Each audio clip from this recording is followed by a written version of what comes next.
Hello, people in the audience. Any of you guys have the ability to do like an at everyone?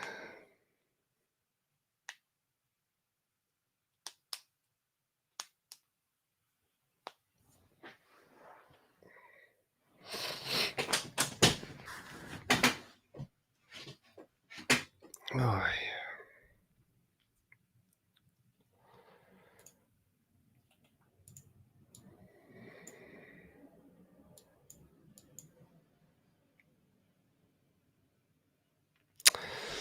if you got anything to chat about while waiting for other people to join, let me know. Any thoughts on the Matt Gaetz shutdown?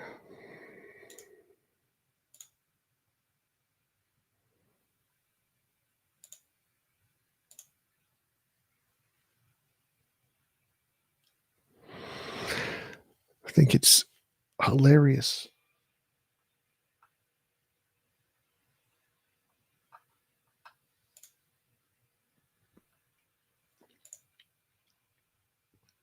So I hadn't been paying much attention at all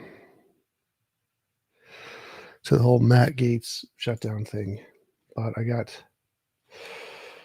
paid to do like a short on it. And while researching, I realized his motivation is he doesn't like the omnibus financial planning bills where you just fund everything as normal, and he wants to go through each section of government and fund them individually, make approval for each part of government, an individual vote for Senate instead of just a omnibus bill where they fund everything the same as they did last year, which is a really interesting idea. It's going to backfire on him. Obviously, as a Republican, no one's really going to approve most of the Republican ideas, but I think it's a good thing to do that. A good thing to fund everything individually rather than all together. But I don't think he's really thought through the motivation, because his policies aren't going to be accepted. They're going to get dumped. So I think it's a really good thing to force the government to go to single line item payments, but it's not going to help his ideas at all. So it's very weird. Why would he do it?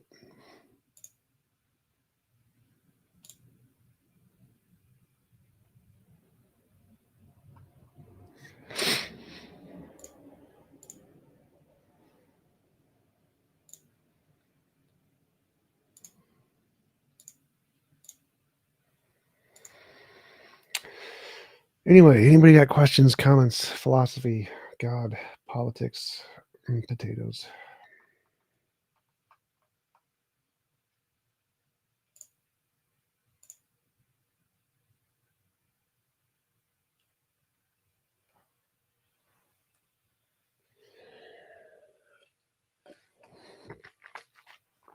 Finally got monetization back on my main channel, which is good.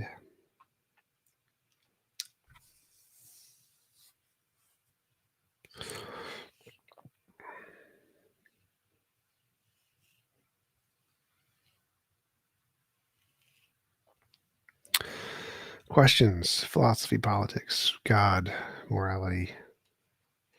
Scheduling new 1v1s. Nope, I haven't had time at all. I need to schedule a guy to schedule those for me, because I do not have time to send emails because I got 4 jobs right now or whatever. Yo, hello, man. What's up? Not much. How are you? Good. I want to know if you like President Trump. I do not like President Trump. He was a terrible president. How so? Can you explain? I did a video on it, and I listed a whole bunch of things. I have a paper saved or linked in that video. I don't remember where it is though. Oh, yeah. But when it comes in comparison with lying crooked Hillary, you don't think that he was the better choice? Probably not. I mean, I agree that Hillary is lying and crooked, but she's very good at politics. She's very, very intelligent. And I think that her policies would have been more in line with how politics is run normally, which would have made less of a financial impact on most people. I don't think she would have been a good president either, but she probably would have been better than Trump. I think Bernie would have been interesting. Not a fan of socialism, but would have been interesting. Socialism would have been interesting. Well, he wouldn't be able to implement socialism. So Bernie Sanders as president, any type of socialist policies he tried to get passed would have been shot down by the Senate. So he wouldn't have been able to do any serious socialism at all. But he would have been able to move some policies closer to the left, which would have been a good thing. So, like universal basic income would have been good if he could have gotten something like that passed. That would have been great. It wouldn't have happened though.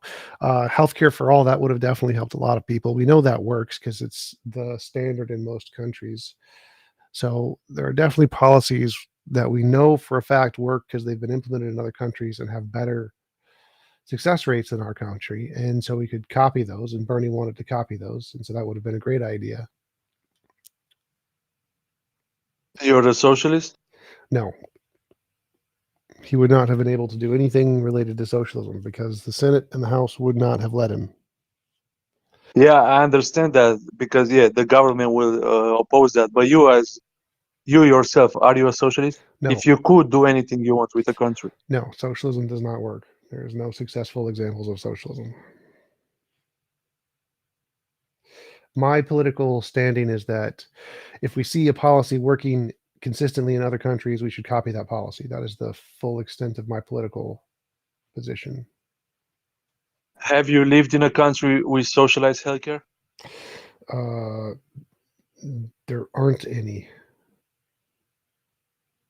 No country has socialized healthcare. No, they have universal healthcare. They have mixed economy healthcare, but they don't have socialized healthcare. Socialized healthcare and socialism haven't been implemented. So, like, there are countries that have, like, France and Germany and Denmark and Brazil who have universal healthcare, and their healthcare outcomes are better than America.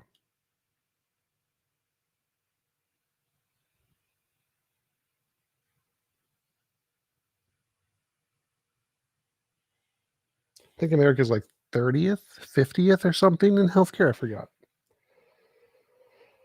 Yeah, but look, for example, in my country, in Romania, we have public hospitals, and the doctors are paid by the government. So the government decides what salaries the doctors are gonna have, but at the same time, the doctors can go in a private clinic and create their own, and set their own prices. Okay. But in a system like this, we have to wait in lines for months, even to get an MRI. If you're not gonna go to a private clinic and get money out of your own wallet and pay for it, for example, you want the MRI tomorrow or the next day, you're gonna do that. But in a public hospital, it's gonna take you months because everyone is waiting in line. Okay, so maybe you should move to a country that has a better system. Like, so most countries that have universal healthcare don't have months of wait time. Canada, the UK, what are they? What are all the Japan countries with universal healthcare? So like Denmark, Finland, France, Germany, Greece, Iceland, Luxembourg, Norway, Poland, Russia. Russia is probably a bad example. Sweden, Switzerland, United Kingdom, all these places. Russia probably does. I have no idea how Russia works. But the vast majority of them, the data shows that the vast majority of places that have universal healthcare work great. Israel. No, the thing is, most of the illnesses that you have, you can get them fixed relatively quick in a Romanian public hospital. But there are certain think I that don't if care your about situation is Romania. worse, I want to care about the data of the entire world. Do most of the bro, I'm world telling you implement it? what's happening in these public hospitals. I don't care about Romania. I want data that goes across the entire world, not one specific And country. So, and can like, you I know can how show you that data works? even in these countries that you mentioned, Do you know? even in those countries that you mentioned that is working well, there are certain illnesses that can be treated in a public hospital as quick as it can be treated in a private hospital. Well, the illness can be treated the same in either one. Any illness will have like the same treatment speed in either one. I don't care about that. What I care No, about it's is because you wait in line. no, again, so you don't. In the vast majority of countries that implement public healthcare, there is no line. There is a huge line in many privatized healthcare countries too. Is it the majority? No. I don't care about cherry-picked examples. I care about the overall data. So, like, when you're looking for data, you don't get to cherry pick the worst examples. You have to look at the cumulative case of all of the data and say, what is the overall effect of this policy? And if we look at the Yeah. cumulative case for all of the countries that have implemented it, which is literally dozens, it works better than America, better than privatized healthcare. There's a couple examples of privatized healthcare, like Singapore, that do it even better than we do. So that one's a good one, but America is garbage. But overall, the vast majority of countries who implement um, universal healthcare have better outcomes than America. So we know they work better. It's a fact. It's just a fact. We know we have the data. We can look at the numbers and say, Yeah, yep, yeah. America's garbage. This system works better, 100%. Are there some examples where it works worse? Absolutely. That's the case with all of them. But that doesn't matter. What we need is the cumulative case of the data implemented in many different countries. Yeah, and what we know based on this overall data of all the countries, we know that the private healthcare system is faster and more efficient than a public one. Even though Literally a public no. one could be. Literally no. Just Google healthcare systems. America is like 30th or 50th. You are wrong. You are literally wrong. Okay, so what are the measurements to declare USA as the 30 whatever number in the world as health? You'd have to Google the statistics, but they're like life expectancy, quality of life, people with diseases, um, forget all of the different ones. All they measure the amount of people who are sick, the amount of people who get better, the rate of recovery, those kinds of things. All the things that measure like what a good healthcare system is. Wait, but you can't say life expectancy because USA has one of the biggest proportion of people that eat fast food. So this has nothing to do with the healthcare system. It has to do with also That's the poor irrelevant. choices in I diet. don't care. That's irrelevant.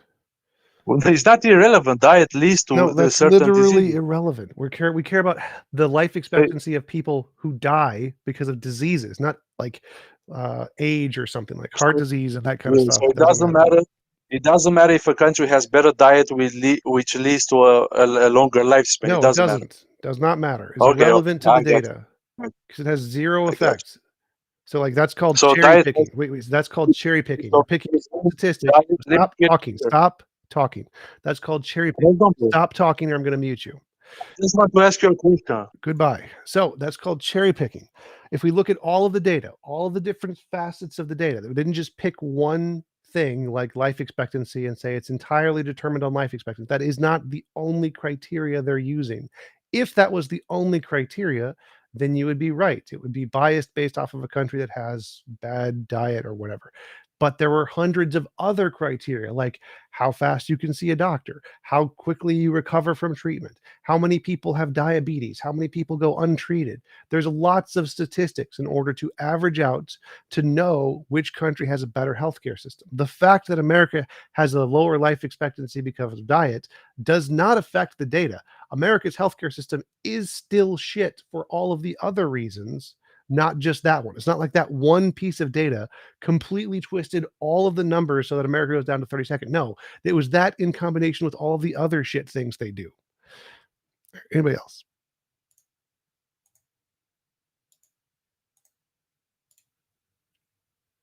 Hey Tom, how are you doing today? I'm all right. How are you?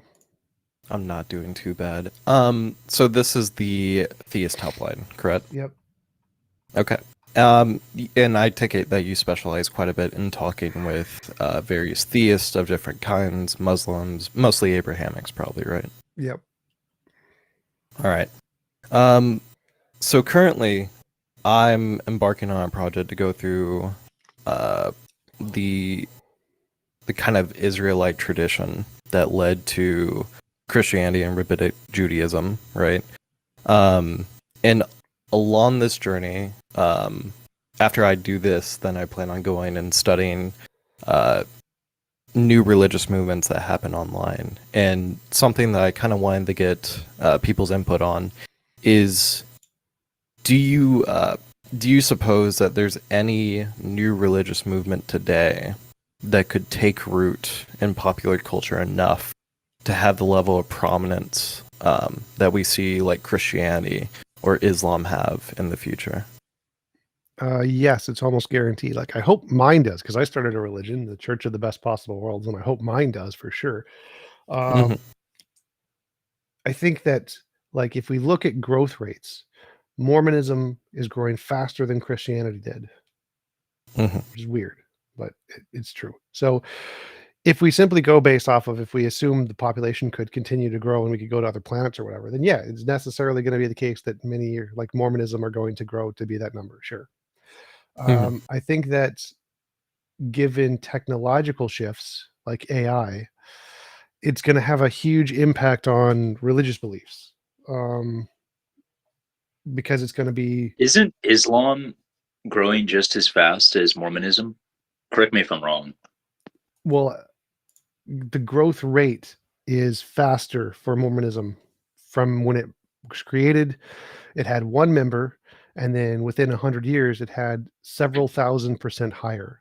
And so Yeah. Islam didn't grow by the same percentage rate. It's growing by a cumulative, or what is it? The number of babies is higher, but the growth rate from Right. zero Like to, that's one of the primary reasons between Mormonism and Islam outgrowing Christianity is because the numbers of active tenants are having just a ridiculous amount of kids. right. Another thing that's really interesting that I'm starting to see as well, because in particular, I'm an independent researcher that focuses specifically on internet religious movements, right? So religious movements that form on the internet, right? And whose communities exist, their writings exist, everything happens on the internet, right? Have you researched And mine yet? I have not. Church I have of not. the Best Possible Worlds.org. Check it out. Yeah. All right. I'll check it out. But something really interesting to see from an internet perspective, right, is just how these how kind of the internet is changing the way in which people socialize with one another, to the point to where I'm really curious to see the role the internet plays in forming religious or spiritual beliefs in the future, as opposed to more traditional religions that formed, with like face-to-face communication and manuscripts that were written down, and there isn't a good tradition of tracking the history of these manuscripts, so they get attributed to all sorts of people. Like in the Christian tradition, for instance, you have the Gospels attributed to various either disciples or people who are close to the disciples of Christ, right? Whereas in internet, I feel like with the internet age and the new age that we're kind of going in with religion, it seems to be very like free form and loose and not focused on doctrine or practice as much as it is like belief and the different identities that you build up, I think all religions start that way. I think most of them start on belief rather than practice, and then practice is built into the system. So once it becomes popular enough and you get demagogues or people who are seen as leaders in the religion, then they start to standardize practice. So I don't think like Christianity or Islam started with practice. It started with belief. A bunch of goat herders believed this nonsense, and they didn't have any practices involved. It was just beliefs. And then they had other people who believed, and then they started to build practices off of that. And so I think that's not a difference between the internet. I would say within the Christian context, that's maybe a bit of a simplification, but more so within like the Israelite tradition, right? So the tradition that led to like Christianity and Rabbinic Judaism, right? It seems like people in the ancient world far more their religion was based on the practices that they would do, the rituals that they would do in their daily life, or the way that they did certain things was built into the religion, and then beliefs came out of those to explain why we do these certain practices. Right. Right. And I Yeah. feel like majority of early Judaism especially is borrowing enormously from its surrounding cultures. Mhm. Yeah, I for don't sure. think so. You I think know, it was the opposite. There's obviously traditions people had that they did, and there was, Mhm. in addition to that, beliefs in a god. And I don't think one preceded the other. I think they both started, and then with God belief, it started to take over and try to explain why they do these things. But I don't think it started with one or the other. So I think that religious beliefs started as just beliefs and then merged into all the other stuff and started to take over all the other stuff like government and morality and all these things. It wasn't there initially. It didn't do any of that initially. It was just a belief. And then it spread to try and encompass all the other stuff, including the habits and patterns people did in culture. I think this is an idea that I had in mind whenever I was first starting to look into various religions. So to explain my position, I'm an agnostic atheist currently, right? But I started as a Protestant Christian apologist. I grew up within a non-denominational family. My father could very well be a pastor. He's read the Bible so many times, and we used to have these long, lengthy religious conversations. Eventually, I got curious, went out and studied the Bible, found out a lot of stuff didn't match up to what I was taught growing up, and kind of, changed my beliefs as I went along. But in studying, especially the older, different religious systems that we see in antiquity, right? I think I've come to this idea that it seems like people in antiquity had this different idea of religion than people in the modern day do, in the sense that I think that you couldn't separate out religion from the practices and the types of government formation and the types of different tribes you associate with back then. Whereas now, we're very secularized. We're post-Enlightenment people, and post, Christianity and rabbinic Judaist people. So I think it's easy for us to say that religion is what you believe, but I'm not sure if that's the case for people back then. And even so far as looking at modern cultures today, so like for instance, you have the Hadzabe people in northern Tanzania, right? And their spiritual system is not separated from anything else that they do. And it's not just about belief, but it's like, it seems that religion to me comes from people rationalizing and self-identifying the practices that they've done and always have done, right? And coming up with different traditions and reasons for why they do these practices. So in the case of like early Hebrew culture, we have the story of the Exodus and Genesis and all these different stories to explain the patriarchs, right? But these stories came far after these practices were already established, and so I think stuff like Passover, right, was already a well-established tradition in Israelite culture, and then the story of the Exodus emerged later on to explain the tradition, right? And it doesn't seem like it's the other way around, where people had these beliefs and formed traditions based on them. It seems like the beliefs came later. And have you listened to the discussion with Myth Vision and Richard C. Miller? I have not. Is it good? I would highly recommend you listen in on that. He's done a pretty lengthy documentary on YouTube discussing the early formation of Christianity in the ancient Mediterranean, and Yeah. he just masterfully describes how, especially when Paul is writing to the early churches all over the broader Mediterranean, these areas were just, imagine, like he describes it as, imagine modern Kathmandu or going to parts of Hollywood, California. If you wanted to really start a new religion, like Scientology, for instance, is a perfect example. You just go to these places where there's already this very bustling culture and melting pot of ideas, and not strenuous skepticism amongst the general population, to the point where you could just inject this new myth into the general population, and it just takes hold like wildfire. Yeah, I'm really interested in more so the mentality that ancient people had whenever they adopt, the beliefs like Christianity or Rabbinic Judaism, right? Because it seems like the reason why Christianity was adopted, as opposed to like, Neoplatonism or Aristotelian philosophy, which came later within the Christian tradition, of course, Thomas Aquinas eventually adopted or tried to create a new model of Christianity, or I would say included Aristotelian philosophy within the Christian model.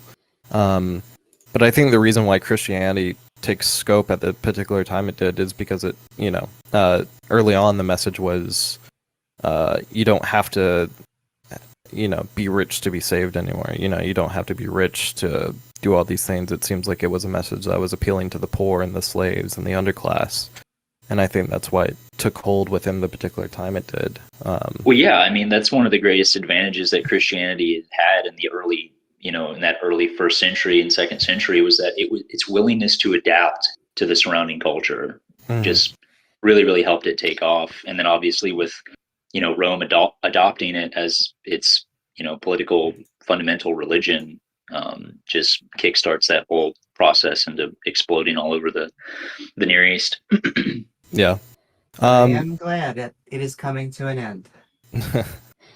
but yeah, Tom Jump, I would I think getting more people of various new religious movements might be an interesting choice for content as well. Just because there's a ton of them, right? There's a ton of them, and they all have different ideas. Some of them come from more established ideas like Christianity and Islam, whereas others are completely, function on their own. Like for instance, I studied this recent this internet religion that formed, and it's called soulism, right? And it spawned out of a joke of a Dre-Reg video on political philosophy. And these people looked at and basically the joke is, the laws of physics or whatever are oppressive, right? It's like this anarchist meme, right? And these people took it seriously. They looked at the ideas of it and they went, well, hold on. If we applied transhumanist principles to this, it's very well the case that we could move on beyond the laws of physics or whatever. It's a very strange philosophy. But I think that would be great content, honestly, having those people on and talking about those ideas and doing all that. But yeah, that's all I really have. Thanks. I appreciate the time. Thank you. Sure.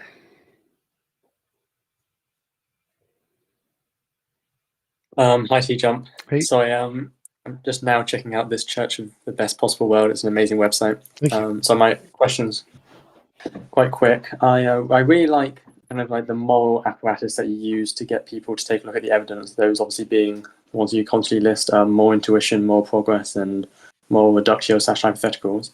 So when I lay that out in a conversation, and then people give me kind of pushback, how would you go suggesting that is good evidence that we should be using? I'm especially interested in intuition because that tends to get me in a lot of trouble. So yeah. It depends on the pushback, but I think in general, the hypothesis is moral intuition and moral progress are caused by something. That's the hypothesis I have. And if that's the case, we would expect to see a pattern in these things. We do see a pattern in these things, and it seems to be a universal pattern. Therefore, that would be evidence of my hypothesis. So if you see a pattern of just anything, any dots, and you have a hypothesis that explains something, and someone else says, no, those dots are just random, just a random mess. They don't explain anything.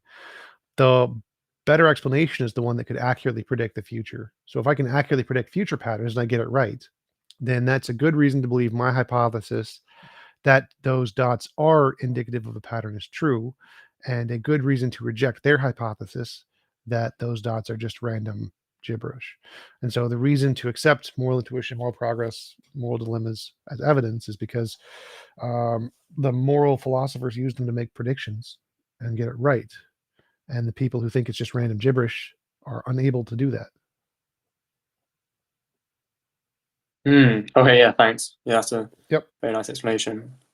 And so since I'm up here, can I just quickly ask you, what do you like?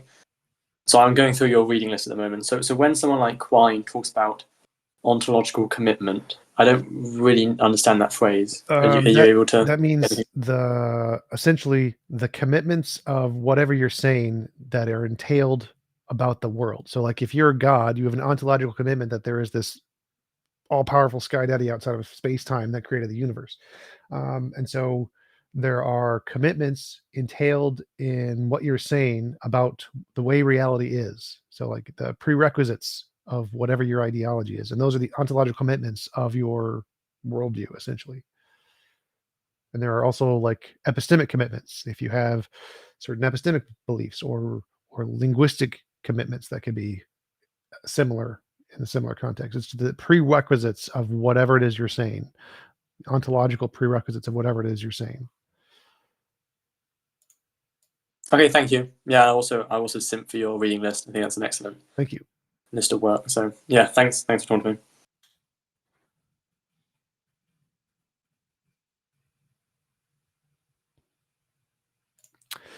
Anybody else? Questions, comments, philosophy, God, politics, potatoes? And just continue to put it out there for the theists that we are trying to reach. God does not exist. Or maybe they do. Come give us evidence. Just making gold bricks appear in front of me that I can sell. Hot blonde's even better. Hot blondes carrying gold bricks. They would have to be pretty strong hot blondes for that. I don't know if that would be my type. Listen, their God can do everything. Works in mysterious ways.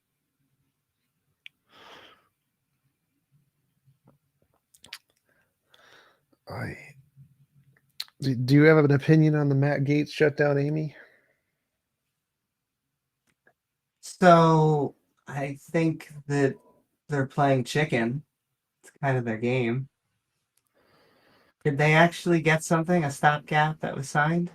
I have no idea. I haven't been paying attention. But I know that, so Matt Gaetz' goal was that he didn't want to have all the government be funded in the same omnibus bill way that it's been funded for 20 years or whatever, 30 years.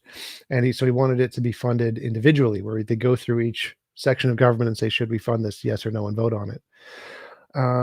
And I think that's actually a really good idea. Like, having omnibus funding bills are a terrible idea, because then you can get your pet project in there, and if you get it in there, it's going to get passed because they have to pass everything together, which is a stupid idea. Sure, but they're kind of using the country, as collateral damage, because they could have done that the whole year, but they kind of wait until the government's going to shut down. Huh? Well, as in, like, this wasn't supposed to happen, but they do this, and especially on the Republican side, because the thesis is, if government sucks, let's make sure government sucks, and then everyone will think that it does. Well, so the funding bill happens the same time every year, no matter what. And so the rejection of the omnibus bill, they could only reject it when it's up for vote. So they couldn't have rejected it like earlier or whatever, because they didn't Gaetz didn't bring the omnibus bill to the Senate floor. That was the speaker, whatever his name is. So I don't think like Gaetz couldn't have done it earlier to reject it. He's been talking about it for a while, but I don't think he's like using it as a political ploy there. That's just happens to be because it's published. Sorry. Is there something he disagrees with? One of those? So is it maybe like, I disagree with something, and thus we're going to hold the government once again up for kind of like hostage, I think would be the word. Well, he disagrees with funding everything at the same time without going through each thing individually, because it's a waste of money, which I agree. It is. It's true. Sure. So hostage, to go back to it. You will go through it one at a time, or the government will not be open. Well, I think that's pretty much the only way to get bills passed, filibustering stuff and in the Senate. Yeah, don't you think the government does the same thing with the congressmen? They basically hold them hostage to accept a bill that they don't want by having it in an omni bill? Yes. Like what?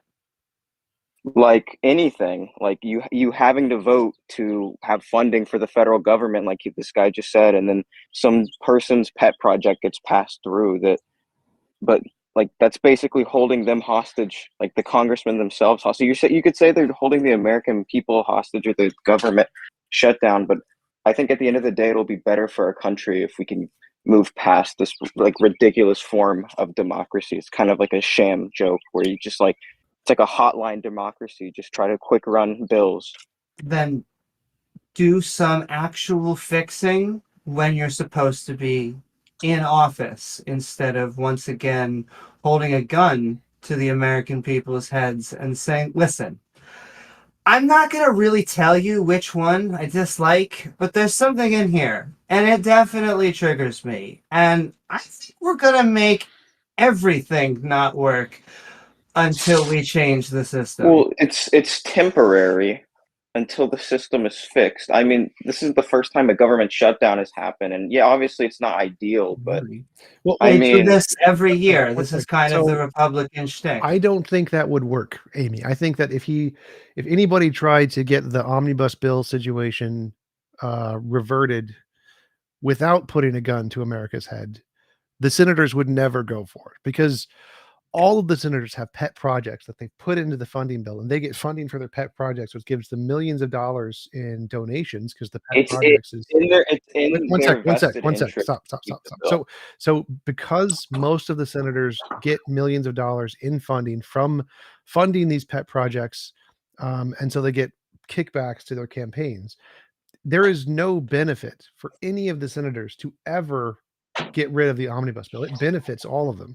So I don't like Matt Gaetz is shooting himself in the foot by doing this. It does not benefit him in any way to do this.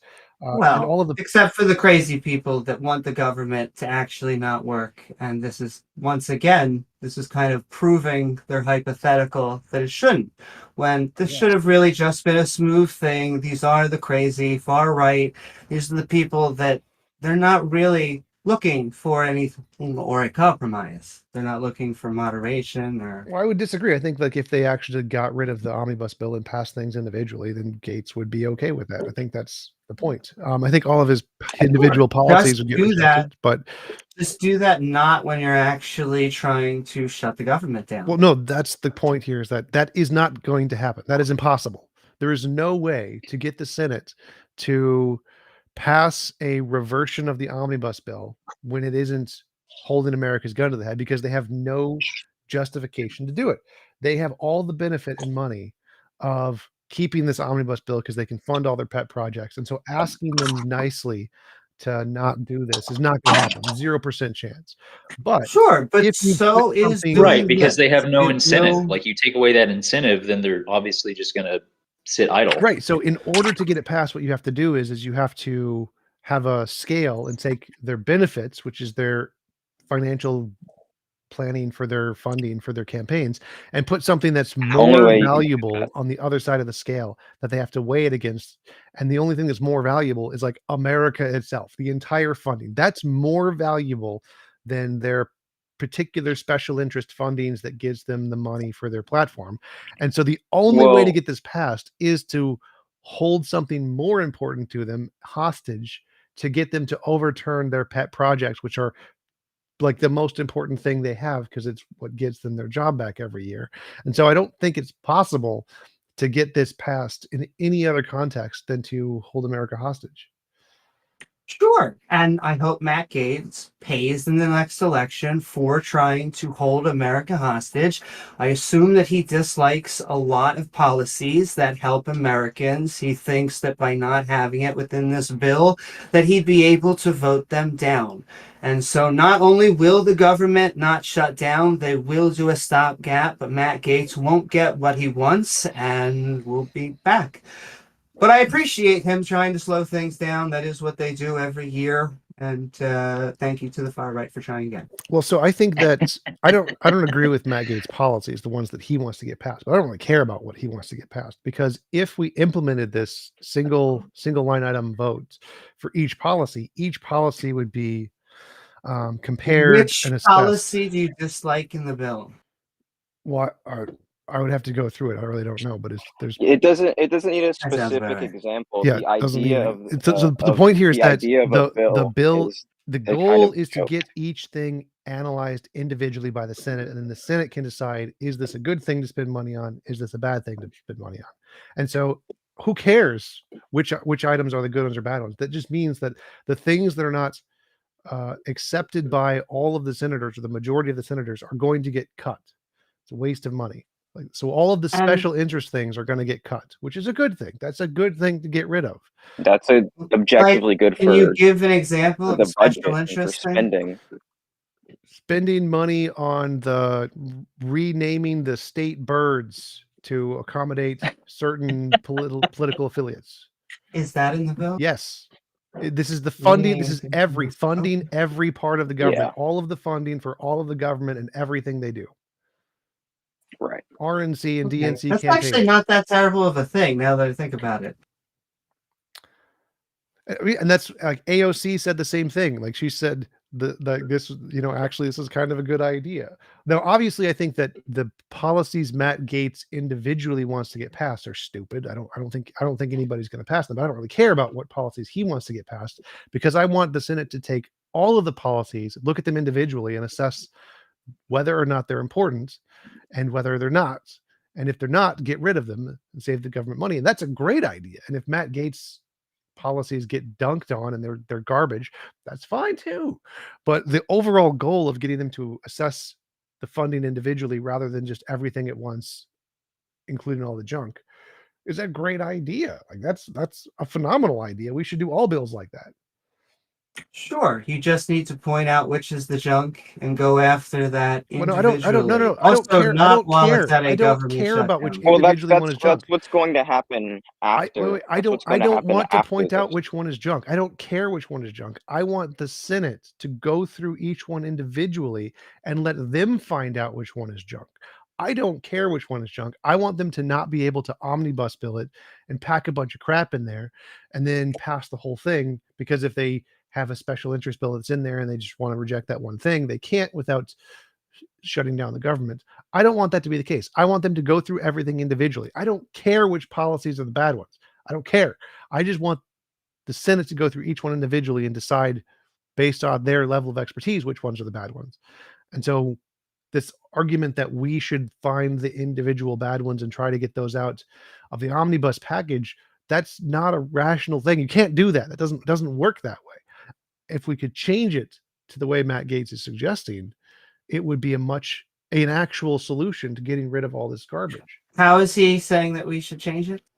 So instead of passing one bill that includes a billion things, we make it a billion individual bills and go through each one individually in Senate, and they assess the positives and negatives and say, is this a waste? Is this not? Vote on this individual. How do you think bills are currently put up? Omnibus, put into a big they're package. put out in packages, yeah. And you have to vote on the entire package, yes or no on the entire package. And no one reads through the entire package. They look at the headline for the package. And is this a conservative or a liberal thing? Both. They're both garbage. They're both this is a democracy thing. This is if you want democracy to work, then yeah. Oh, so has this been happening in other times as well? Yes, this has been happening for the past 30 years. Yes. Every single financial bill that's been passed on the government since the 1990s. This is something trying to shut down the government actually change this bill right now? Yes, possibly. It has the highest percent chance of working. Yeah. Okay. Because they need to. The issue is they can't hold America hostage forever because they know their jobs are on the line.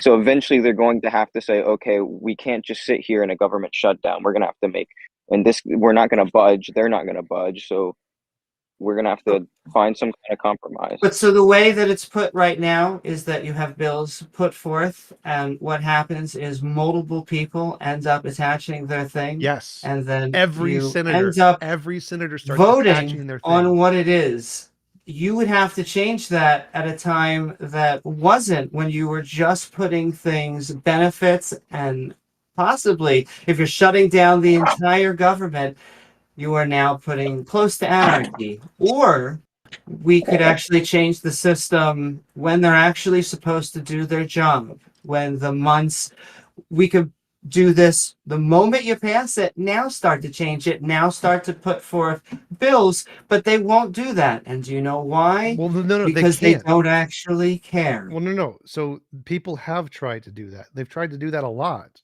People have tried to get rid of the omnibus bill and have been talking about getting rid of the omnibus bill for years. Yes, when? I don't know if he's done it. I know many politicians have been trying to do this for years. This is a common thing. Bernie Sanders I talked know about I know this. Matt Gaetz has been trying to do it for several years now. It's believable. I believe that is the case. That is very rational. So Bernie Sanders, AOC, many politicians have been trying to get rid of the omnibus bill. It's a very common issue that's garbage. Yeah. But never has it happened because there is no incentive for the Senate to get rid of it. So imagine that we try your method, Amy. That Yeah, we try to stop talking for a second. So we're trying Amy's method. We're going to go through the rational challenge without trying to put the government hostage. None of the senators do it. None of them will ever do it. Haven't done it for 30 years. None of them do it. Now your only options are hold the government hostage or just give up. Which is the better option? Yeah, also that is not the two options that we have. That is the two options. The option is to actually change it when you're not holding a gun. Amy, we've been trying that for 30 years. 100% failure. Has not worked. They're not going to do it. Next thing is you got two options left: hold the government hostage or give up. Those are your two options. They will not change it. They will not change it under normal circumstances. It will not happen. Yeah, it's not going to change it here because that is not only a bad idea but immoral. I mean, if you look at who's opposed it, it's always been like the political outside. Like you'll never see the dude getting the most political donations opposing the omnibus bill. It's always like the grassroots type people on both sides. Yeah, Bernie Sanders. Well, it's just like religious systems. Say that it's grassroots people. It's just like religious systems. If you don't give religious believers an out, something, a moral philosophy or anything else, then they're just going to hold to the current belief out of either fear or just uncertainty. Same thing with the Senate. Well, the Senate isn't doing it for fear or uncertainty. They get benefits. They're doing it because it benefits them. Exactly. They get money from it. It's No, I'm not saying like Bertrand Russell says, I hope you're not pretending that the Republicans actually care about spending. No, I agree. Republicans don't care about spending at all. I think this is a stupid idea for Matt Gaetz. Like it's going to shoot himself in the foot. It's going to backfire on the Republicans hardcore because all of their pet projects are going to get dunked on.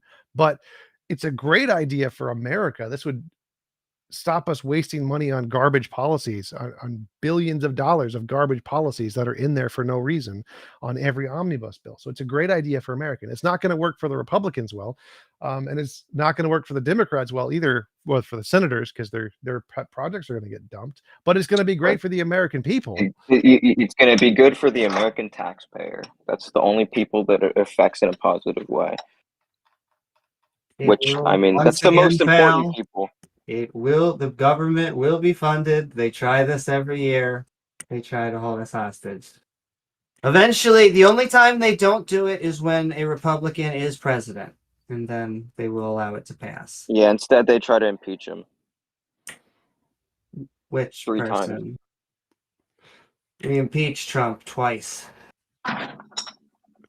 And hopefully he'll go to jail. I don't know if he will. Rich people don't always get out of jail. I don't know if he's actually rich. He's clearly not a billionaire, but...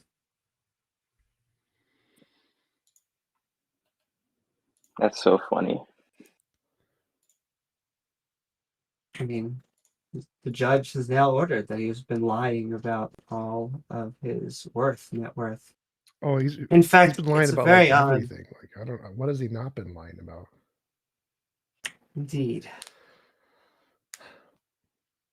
And I would just want the conservatives to win back their party back. So hopefully, we'll get through him and things will go back to quote unquote normal. So there's still a lot of stuff to change. I just don't like this fucking chaos. I'm pro chaos. I think that we need chaos in order to make significant change. And I want the significant change.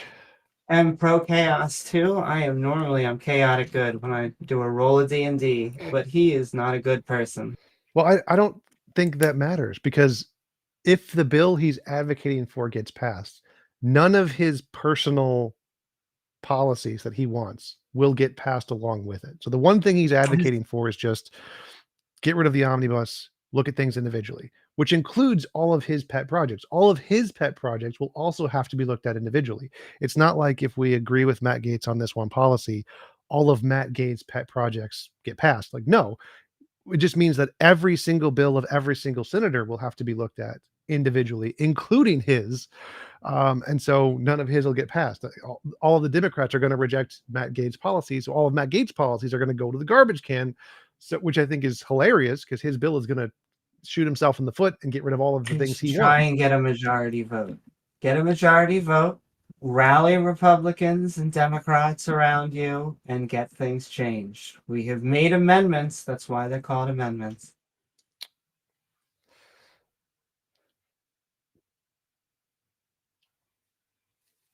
We're just a very divided people right now. I mean, we've been more divided. We've clearly had a civil war. But for all the shit that I talk, I do not think that conservatives are that different than me. At the end of the day, I think we all, eat pizza and do laundry. Anybody else questions? I tend to agree with Amy Newman. I think that at the end of the day, most people, even like Republicans, conservatives in America, as well as like Americans and Russians or Ukrainians and Russians or whatever two opposing groups you want to talk about, all pretty much normal people, average people want to live normal, average, happy lives and have a happy and fulfilling life. And same with atheists and theists, if that was the topic of the chat. So, but I think there's a loud minority that wants to push, like there's I forget what you call it, like basically rabid atheists who are like, God isn't real, you know? And it's like, okay, cool, dude, prove it, because he's not even in this universe if he is real. I say he colloquially because I'm a guy. If I was a girl, I'd say she. But you can't prove something that's not inside this universe, in my opinion.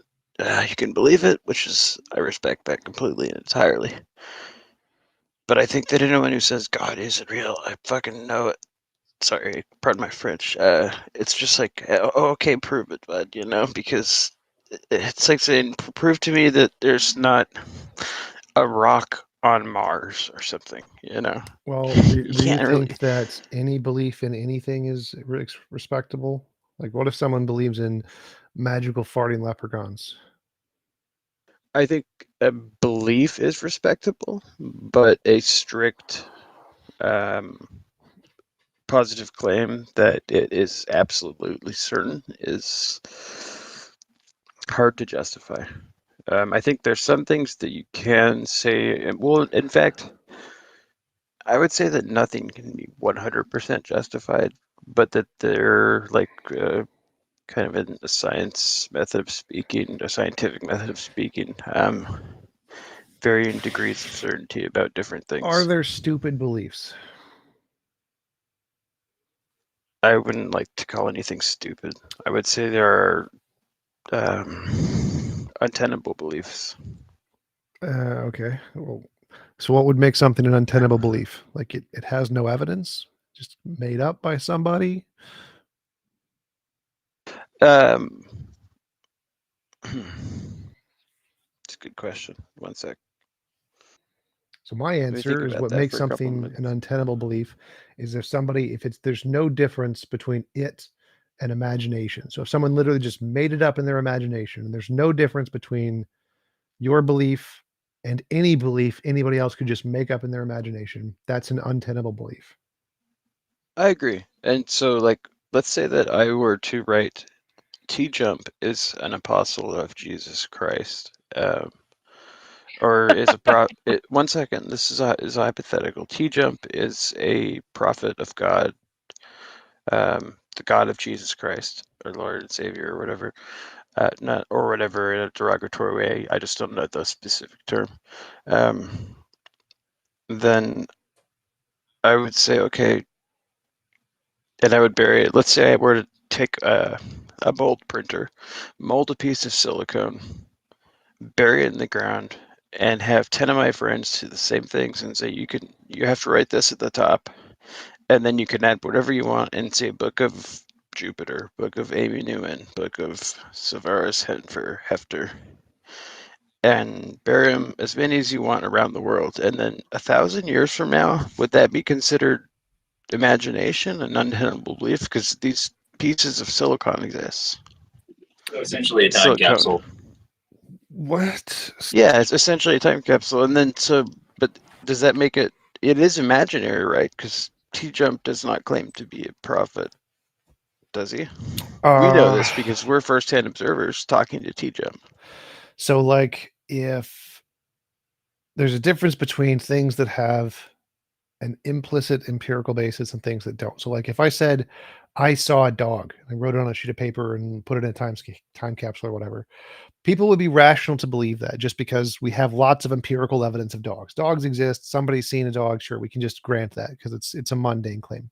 If I said I saw a unicorn, that you wouldn't be rational to believe. So let's say I wrote two pieces of paper. One, I saw a dog. Two, I saw a unicorn. Put them in a time capsule. Go 1,000 years in the future, and people read this. The one that says I saw a unicorn should be rejected by every single one of them because there's no empirical evidence unicorns exist. There is empirical evidence dogs exist, and so they could believe the first one. They could say he saw a dog. Yeah, probably true. Dogs are pretty common. Lots of empirical evidence of dogs. Sure, we can grant that one. We don't actually know if he saw a dog or not. Maybe he's lying, but we can just grant it because it's a very mundane claim. The claim that he saw a unicorn, that's not a mundane claim. There is no evidence of unicorns. Unicorns don't exist as far as we know. And so the claim that he saw a unicorn, everybody who reads that should say, yeah, that's probably made up. He made that up in his imagination, had a delusion or something, definitely fake. And so the difference between these two claims is that if one has an empirical basis of things that we know already exist and have, that's rational to believe. If it does not have an empirical basis, then you would need to provide an empirical basis, like fossils. Like if I put in a fossil of the unicorn, like a unicorn horn or something into my note and said, I saw a unicorn, then it would be reasonable to believe. But without that empirical basis, just my words on paper that I saw this thing that has no empirical basis would be unreasonable to believe. So when I say what makes something an untenable belief is that it has to that it can't differentiate itself between imagination, is any claims that don't have an empirical basis. That's miracles, magic, mythical creatures, paranormal, supernatural, etc. Those claims, any of those claims, if you have a belief that entails any of those things, it's an untenable belief. I understand your point. So can we take an example of dinosaurs? Okay. Do you believe dinosaurs existed at some point in time? Yes. What we consider dinosaurs, like the Tyrannosaurus Rex or whatever. They exist right now. Birds are dinosaurs. Well, dinosaurs. Did they exist? Birds are literally dinosaurs. Was there a Jurassic period in Earth's history? Dinosaurs 10 million years ago. And you know that because of what? Novel testable predictions. Like fossils, right? Well, the fossils are data points. The reason we know that it's the case that dinosaurs existed was novel predictions that were made based off of the fossils. So they saw fossils, said, if these fossils indicate evolution, if these fossils indicate dates, then we can predict we'll find these other fossils over here. We'll predict that we can find the carbon or whatever dating of these geometric rocks over here, and they'll have these guys, and they won't have these guys, and they'll only be here in this location because this is where the continents were connected, and they won't be here because this was a completely separate area that they couldn't have gotten to, and they won't be in this time frame because it was covered in water, and they'll get all of those right all of the time, and that's exactly what we see. That's a great example. Yeah, especially looking at like the similarities between parts of Africa. Granted that there has been varying levels of climate, during the times and tectonic plate shifts, and the fact that the two continents kind of fit together, it's not untenable to believe that creatures that were in old ancient Africa walked over, I guess I would say the way to to the frame west I don't know. Is 65 million years ago there were non-avian dinosaurs. Okay, yeah. Correct. That's a good that's a good point. Yeah, non-avian dinosaurs, like a basilisk type dinosaur, right? Exactly. Harry Um, Potter. and well, you don't believe in basilisks because A that a a real thing? basilisk is a legendary creature that's like a chicken with wings and a snake's tail. No, basilisk. Is Sorry, not. I was thinking of Komodo dragon. Okay. This is the common name for it. I don't know the I actual. mean, like a brachiosaurus and stuff like that. Okay, yeah, like Pterodactyl. or I don't know what that is honestly, but like a dinosaur that walks on four. I'm just gonna make for example a dinosaur that walks on Crocodiles, Triceratops. four legs. alligators. Triceratops. They're pretty damn close to modern day dinosaurs. Yeah, so we can believe that those exist, and we can believe that people exist because we have Evidence of people. ancient Yes. remains of humans. And if you believe in carbon dating, which can correlate with tree ring dating, I don't know what other methods they have, then you could say trees exist, and trees did exist in the past, and because we've seen them grow and seen the trees, and we've seen fossilized, I have fossilized wood in my other office, and that makes sense to me, but in the context of religion here, since this is the Theist Helpline philosophy kindergarten, is this? Oh, this is atheist or theist? Helping theists with their untenable beliefs. Okay. So yeah, I would say that like the idea that there was someone in that region of the world, a human named Jesus, who walked around and proselytized and stuff and had ideas Yeah, I believe Jesus that existed. are pretty good ideas for the most part. That makes sense. Yeah, I The idea believe that he died and was buried in a cave and it was covered with the rock, and then he was resurrected and the rock moved, and then I don't know, he disappeared. Do you guys know the lore behind that? I don't really. Yes, I'm I very. read. So I It's brought been this years. up in the I'm previous very discussion. familiar with that. So the buried in a tomb, probably false. Historians reject that one. He was most likely a mass grave. But the resurrection part, pretty much all historians reject. That's a no. No. So the magic is a no. Magic is an untenable belief. God, yeah, that's Right, like that's kind of how I feel. so.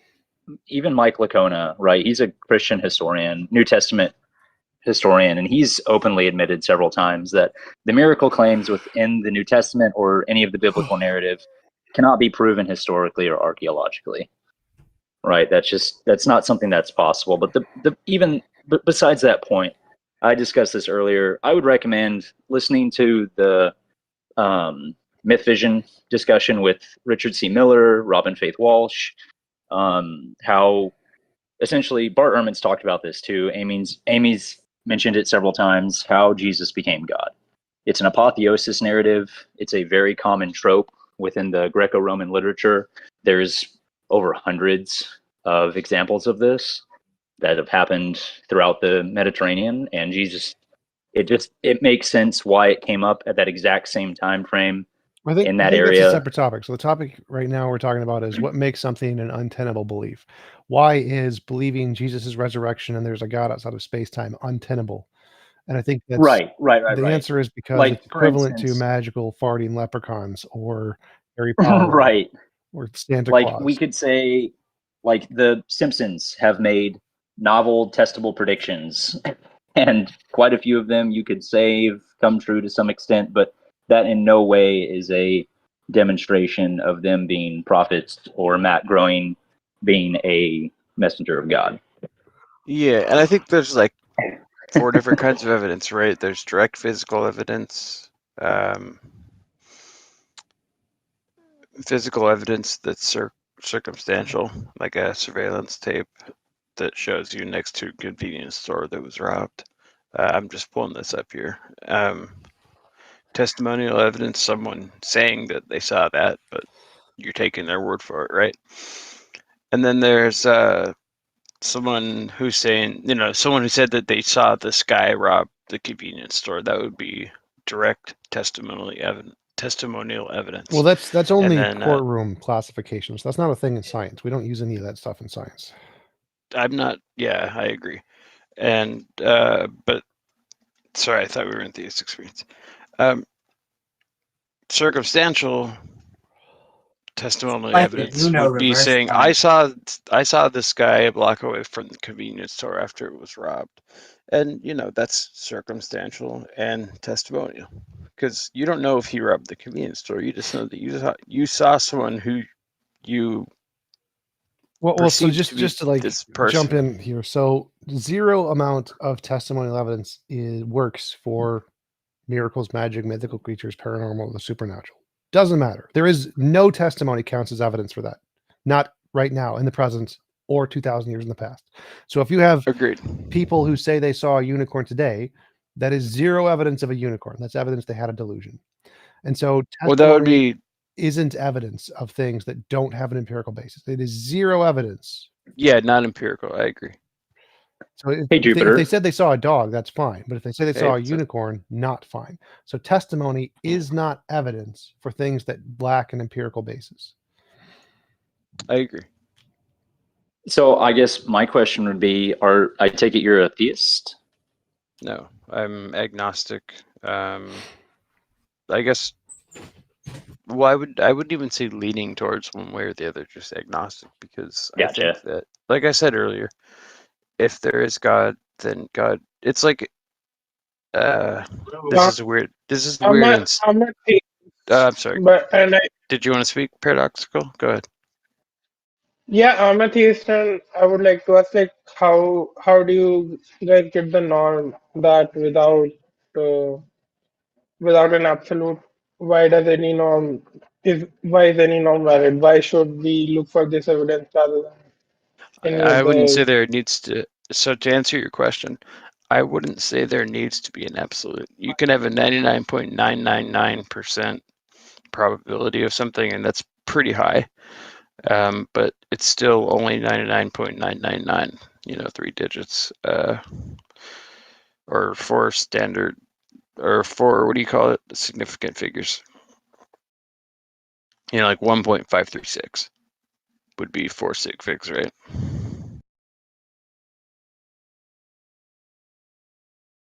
Do you know what that is? A significant figure.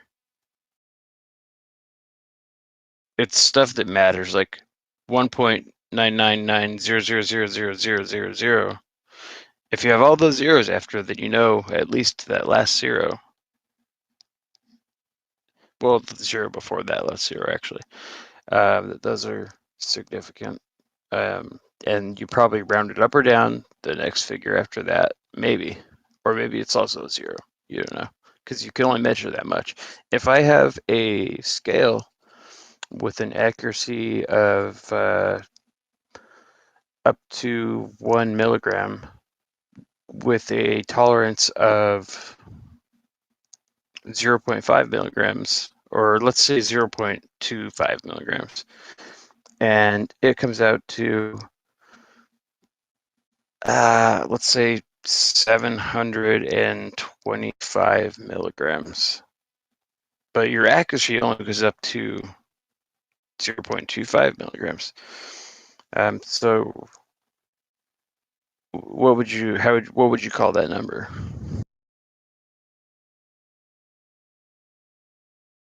Because you could say it's 725 milligrams, or you could say it's 725 milligrams with a margin of error of 0.00025 milligrams, right? I'm going from chemistry class right now, so, or from what I learned in doing chemistry. There's a margin of error. So you could know something to a degree of certainty, but to have an absolute truth, I don't think that's possible. Right. So, for instance, like the astrophysicists that study for potential life on other planets, even if they have within like a 70% accuracy that all of the major biological features, elements, you name it, are in existence on a potential exoplanet, even with that probability, they still do not conclude that life would be there. Yeah, they can't say yes, life absolutely Correct. is there. But whereas for Earth, considering the definition we give life, we can say 100% certainty life exists because here we are experiencing it. Anyone can experience it. You could say it's a dream, I guess, but I think for the most part, people would agree. Correct. So that would be like 99.9 to the 10th power. I have no fucking idea. Sorry, excuse me. It would actually be the number of people in the world, percent. You know. So if there's 10 people, and you say we know people exist, and we have 10 of them right here, then cool. Yep. And so there must be more people, but you don't know that. You know there's at least 10 because you can count them. You can look at them and count them. So I guess you sort of have to make some presuppositions. And for some people, their presupposition is God. And for some of them, it's senses. And Well, for some of them, it's logical philosophy. right. Those And aren't equivalent. So I agree. logic is Totally not fine equivalent. because you can demonstrate it. You don't need to presuppose it.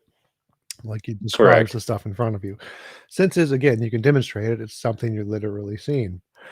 God is not. God is a ridiculous claim.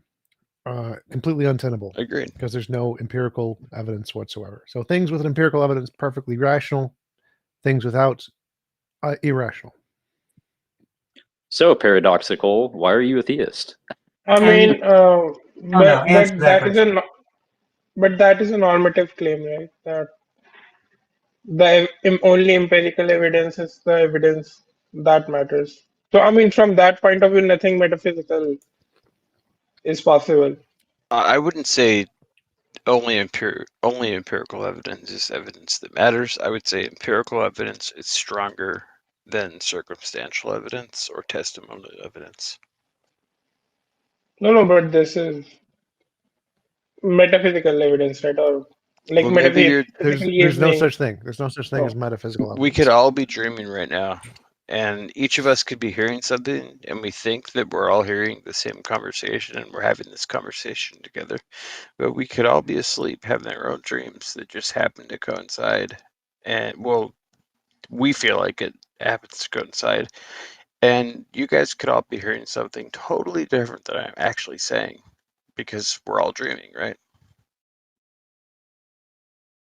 So And do we any are of us not. So, exist? And that's sort of how, I mean, that's the conscious, that's an aspect of consciousness and reality and perception. I don't think that makes sense. But just I mean, that's we'll go only paradox. if you take the Cartesian starting point. But if And you're a pragmatic, But just to piggyback off what T-Jump was saying is that we have evidence that we can use logic. We have evidence that we exist. And so adding a God is an extra presupposition. I agree. Yeah, it is. It's an implicit presupposition with no explicit evidence, right? Yes. And I find this comes in two camps. You know, the presuppositionalists who refuse to give evidence or give arguments or questions on why they shouldn't give evidence, and then the people who think the world is 6,000 years old and they give us evidence, but it's have you read a book? Oh, we have a good book, in fact. Yeah, and that was that kind of harkens so back to what I okay, was saying about the silicon sheets. Like you could write whatever you want, so bury it, and say, "Look, here's evidence. It's 1,000 years old, And you can find it in multiple places in the world, and it all starts with the same couple lines of letters, and then all the other stuff after agrees. And here's the deal, basically. Let's say I write the first book, and I say, here's how you write the book. Well, can we? You start with a sentence. We can skip that. Paradoxical. Give us your evidence for God. So was I Rambling. So Do what you is mind if I the finish? evidence? Go ahead, Paradoxical. What is the evidence for claim that for anything to exist, it needs to have empirical evidence? What is the evidence for that claim? We need to be able to differentiate imagination from reality. Empirical evidence can differentiate imagination from reality. Therefore, you need empirical evidence until another method is provided that can differentiate imagination from reality. I agree with No, Ticho. but why do we need to do that? Because if you can't differentiate imagination from reality, then there's no All right, reason. well, I lost my train of thought because Ticho interrupted me. So the reason you need empirical evidence to differentiate imagination from reality. If you can't differentiate imagination from reality, then you have no reason to believe anything you're saying is any more justified than anything you just make up immediately. Magic farting leprechauns, potato unicorns, fairy dust. So you need a way to differentiate imagination from reality in order to justify a belief is more than just something you've made up in your imagination. No, so I would say that what you need is to have a justification for your beliefs or a reason for your beliefs. So that would be an influential justification, but you are claiming that only empirical evidence can be a good way to justify imagination from reality, but I don't think that's sufficient, right? Because I think the claim is that you need a lot of a other way things. to differentiate imagination from reality. Empirical evidence does that. Your testimony does not do that. So if you had a different way, that'd be fine. So if there's other ways other than empirical evidence, that's fine. You just don't have any other ways. No, but I would say like mathematical knowledge or mathematics would be a different way, right? That works through mathematical Nothing in intuition. mathematics So indicates a God, that's so I not don't really care. No, but that's not an empirical form of knowledge, right? That's a different. Math is in your head. I don't care. Yeah, math is a language that we use to communicate. Yeah, it's an abstract. Yeah, I mean, then it goes back to logic, right? Then Also in your if head. logic is also no. So again, if you're trying to differentiate imagination from reality, math and logic are imaginary. They're things in your head. They're languages we use to describe stuff in reality. Reality exists independently of them. So I don't care. None of that is evidence of God. No, but it is because I'm saying that the norm that you should be logical, right? So if suppose I think logic is a normative thing because you need to be able to not have contradictions in your thought, right? Or something. You can have That would be like a contradictions. norm. There are like non-standard logics that have contradictions. I don't care. What is your evidence of God? No, so I'm saying that the beginning and end of normativity or the cosmos would be that one single principle, and that would be or something like a Platonic form of the book. Okay, how do you differentiate what you just said as being something that's real and not just imaginary, something you've made up in your head? Because it is like a transcendental thing. It's the precondition for intelligibility. Nope, it's not. You can say that doesn't exist and have intelligibility just fine. But then, I mean, that's just saying that you're not looking at the preconditions for. No, we can get rid of them. We can omit them from a universe and still have intelligibility without any of that normativity Platonic garbage. You can have no Platonic objects. It's called, what is it called? I forget what it was called. Nominalism? Nominalism. Nominalism is a worldview where there are zero Platonic objects, don't exist, and you have intelligibility. So you can have intelligibility with no Platonic objects. Also, I mean, our it is a brain, theory, but it's not a satisfactory theory. Right. So how You do you can differentiate make up a your theory, made but up theory that you've made up in your head actually corresponds to reality? It isn't just a made up thing in your made up head, like their made up thing in their made up head. I mean, because it is a metaphysics, right? That it is explanatory Nominalism is metaphysics. metaphysics, Nominalism is a metaphysical but theory. it doesn't have a, but it doesn't have explanation for universals. Yes, it It does. just says Big Bang, there are quantum no physics, it does universals. just fine. So nominalism, you think nominalism is a made up theory that they've made up in their heads. Everybody else thinks your God transcendental platonic object is a made up thing in your made up head. How do you differentiate whether or not what you're saying is real and not just a made up thing in your made up head like you think theirs is? Because I'll give you a hint. It's empirical evidence. Empirical evidence does this. It says, we got the real one, you got the fake one. No, I would say the one who has a better justification or Nope, that's reasons just for made their up in your theory. that's made up stuff in your made up head. How do you show that stuff exists in reality and not just made up in your made up head? Because if you've made it up in your head and you've made up this explanation in your head that you imagine is better because it feels good in your head, none of that is evidence that anything you said is true outside of your head. It's just all stuff in your head that makes you feel good.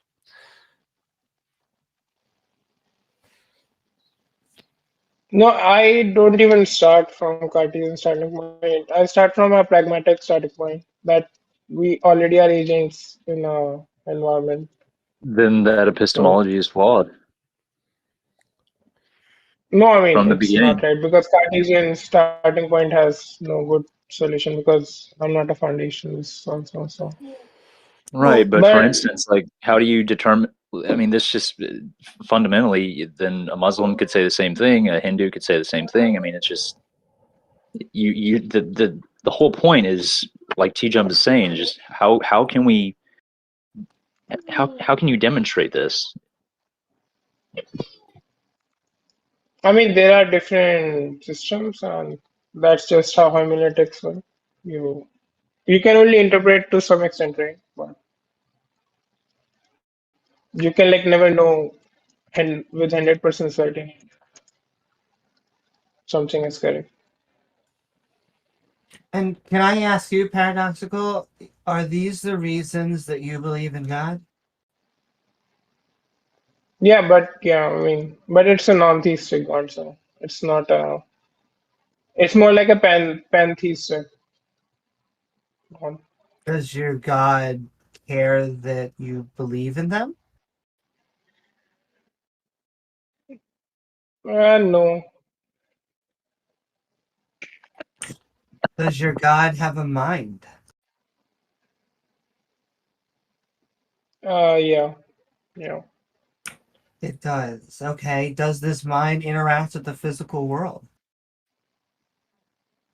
No, I'm an idealist. I think everything exists within the mind. So Everything exists, so we're within a mind.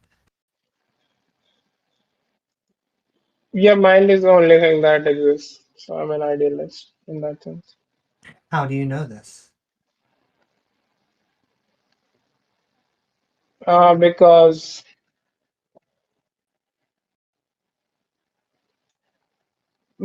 I mean everything in a sense is through a filter of consciousness, right? So what we are acquainted with our presentations of, you know.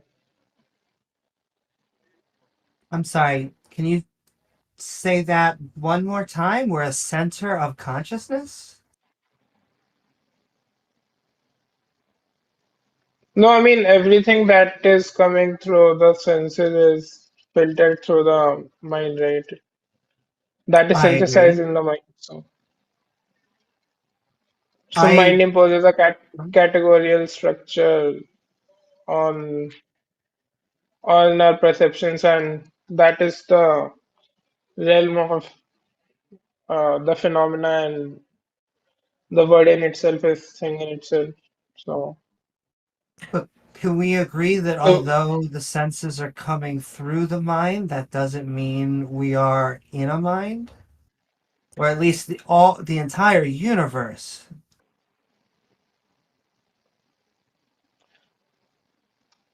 No, I mean, I think that, yeah, I mean, in a way, idealism and materialism are same, right? Because if you go full materialist, then you don't have a place for mind. So, and dualism is not good. So, idealism is the only option left where you don't have different, like, two mutually unrelated substance. I So, disagree. I think that we can have a mind in a material, physical way. I think, in essence, that is the neural network of our neurons working within our brain to generate our mind. Amy, are you a material girl living in a material world? I am indeed.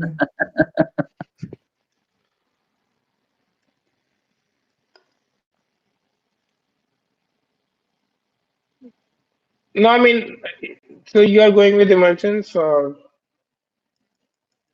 I don't understand. Like, neural net is a metaphor, right? Yeah, the consensus in It's every not. academic field is emergence.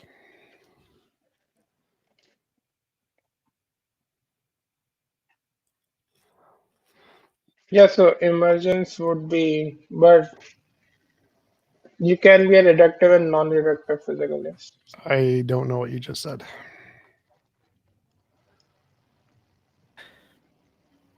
No, no, you can think that the higher level reduces to the lower ones, or Yes. they are like strongly emergent. So, Yeah, weak emergence is the consensus. Yeah.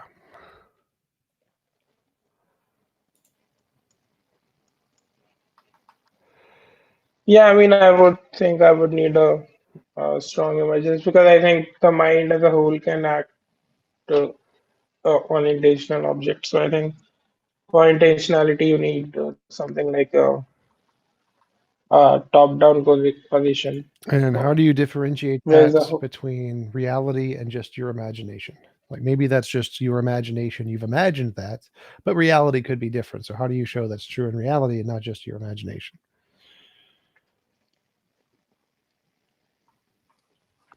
I mean, that is in a way the starting point of explanation, right? That the unity is Well, no, that's not a starting better point. You than don't get to make up multiplicity. your own starting point. So you can start, your starting point is your imagination. You imagine things are like this. That's your starting point. And then we need to go beyond your starting point and say, okay, how does this thing you've started with in your imagination correspond to reality? This is why scientists require empirical data so they can show that the thing they've made up in their imagination corresponds to reality and is not just in their imagination. And you haven't done that. You've skipped that step and just said, here's my imaginary thing, and I think it's real. I mean, I mean, first of all, I don't know how you can make that claim that that has to be the starting point because I think foundational epistemology doesn't work. I I think didn't say you need anything a about web of beliefs foundationalism. or All I said was that you start with stuff, anything you start with, anything anyone starts with is an idea in their head. It's their imaginary way they think the world works. It's an imaginary idea, a hypothesis. And then you need to say, okay, how do I show this hypothesis corresponds to reality and is not just in my imagination? Everything starts with this. Every idea. You got to do this for it. If you don't, it's just you've made it up in your head. I mean, but that is foundationalism, right? I reject No, it's it. not foundationalism. I'm saying there are people in philosophy. I mean, but you're literally saying that you have to start with the proposition that everything exists in your imagination first, and Yeah, then anyone who doesn't it believe needs that to is be verified with some verification principle or something like that. literally by Yeah. definition, any idea that you have is an idea in your imagination. Literally, this is how ideas work. You come up with them in your imagination. That's what an idea is. It's an imaginary concept. Ideas, the definition of the word.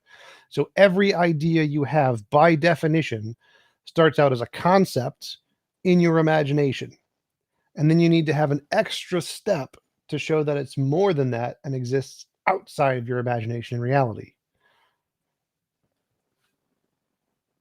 I mean, but this is a contentious position, right? Because No, I think I can say that. no, it is not contentious in any field, not in science, not in philosophy, not in politics. Nowhere is that a contentious statement. That is an obvious, accepted universally by every field statement. No, but you're saying there's a subjective and objective. So are you a dualist? That are you saying that the subjective imagination like That literally has exists, literally or nothing to do with dualism. Nothing. Has zero to do with dualism. It applies to every single kind of ontology. Dualism, idealism, materialism, don't care. Every single one has the exact same thing. How do you differentiate your imagination from reality? no? But you said the idea comes up in imagination first. But on a physicalist theory, it would be like something like memes where ideas self-replicate through population, or Doesn't make a difference. they Makes go no from difference. one Makes generation. no difference. Even if you're an idealist and everything is consciousness, you have an idea first, and then you want to know if that idea corresponds to the things in reality outside of your idea, or if it's just your idea. Makes no difference.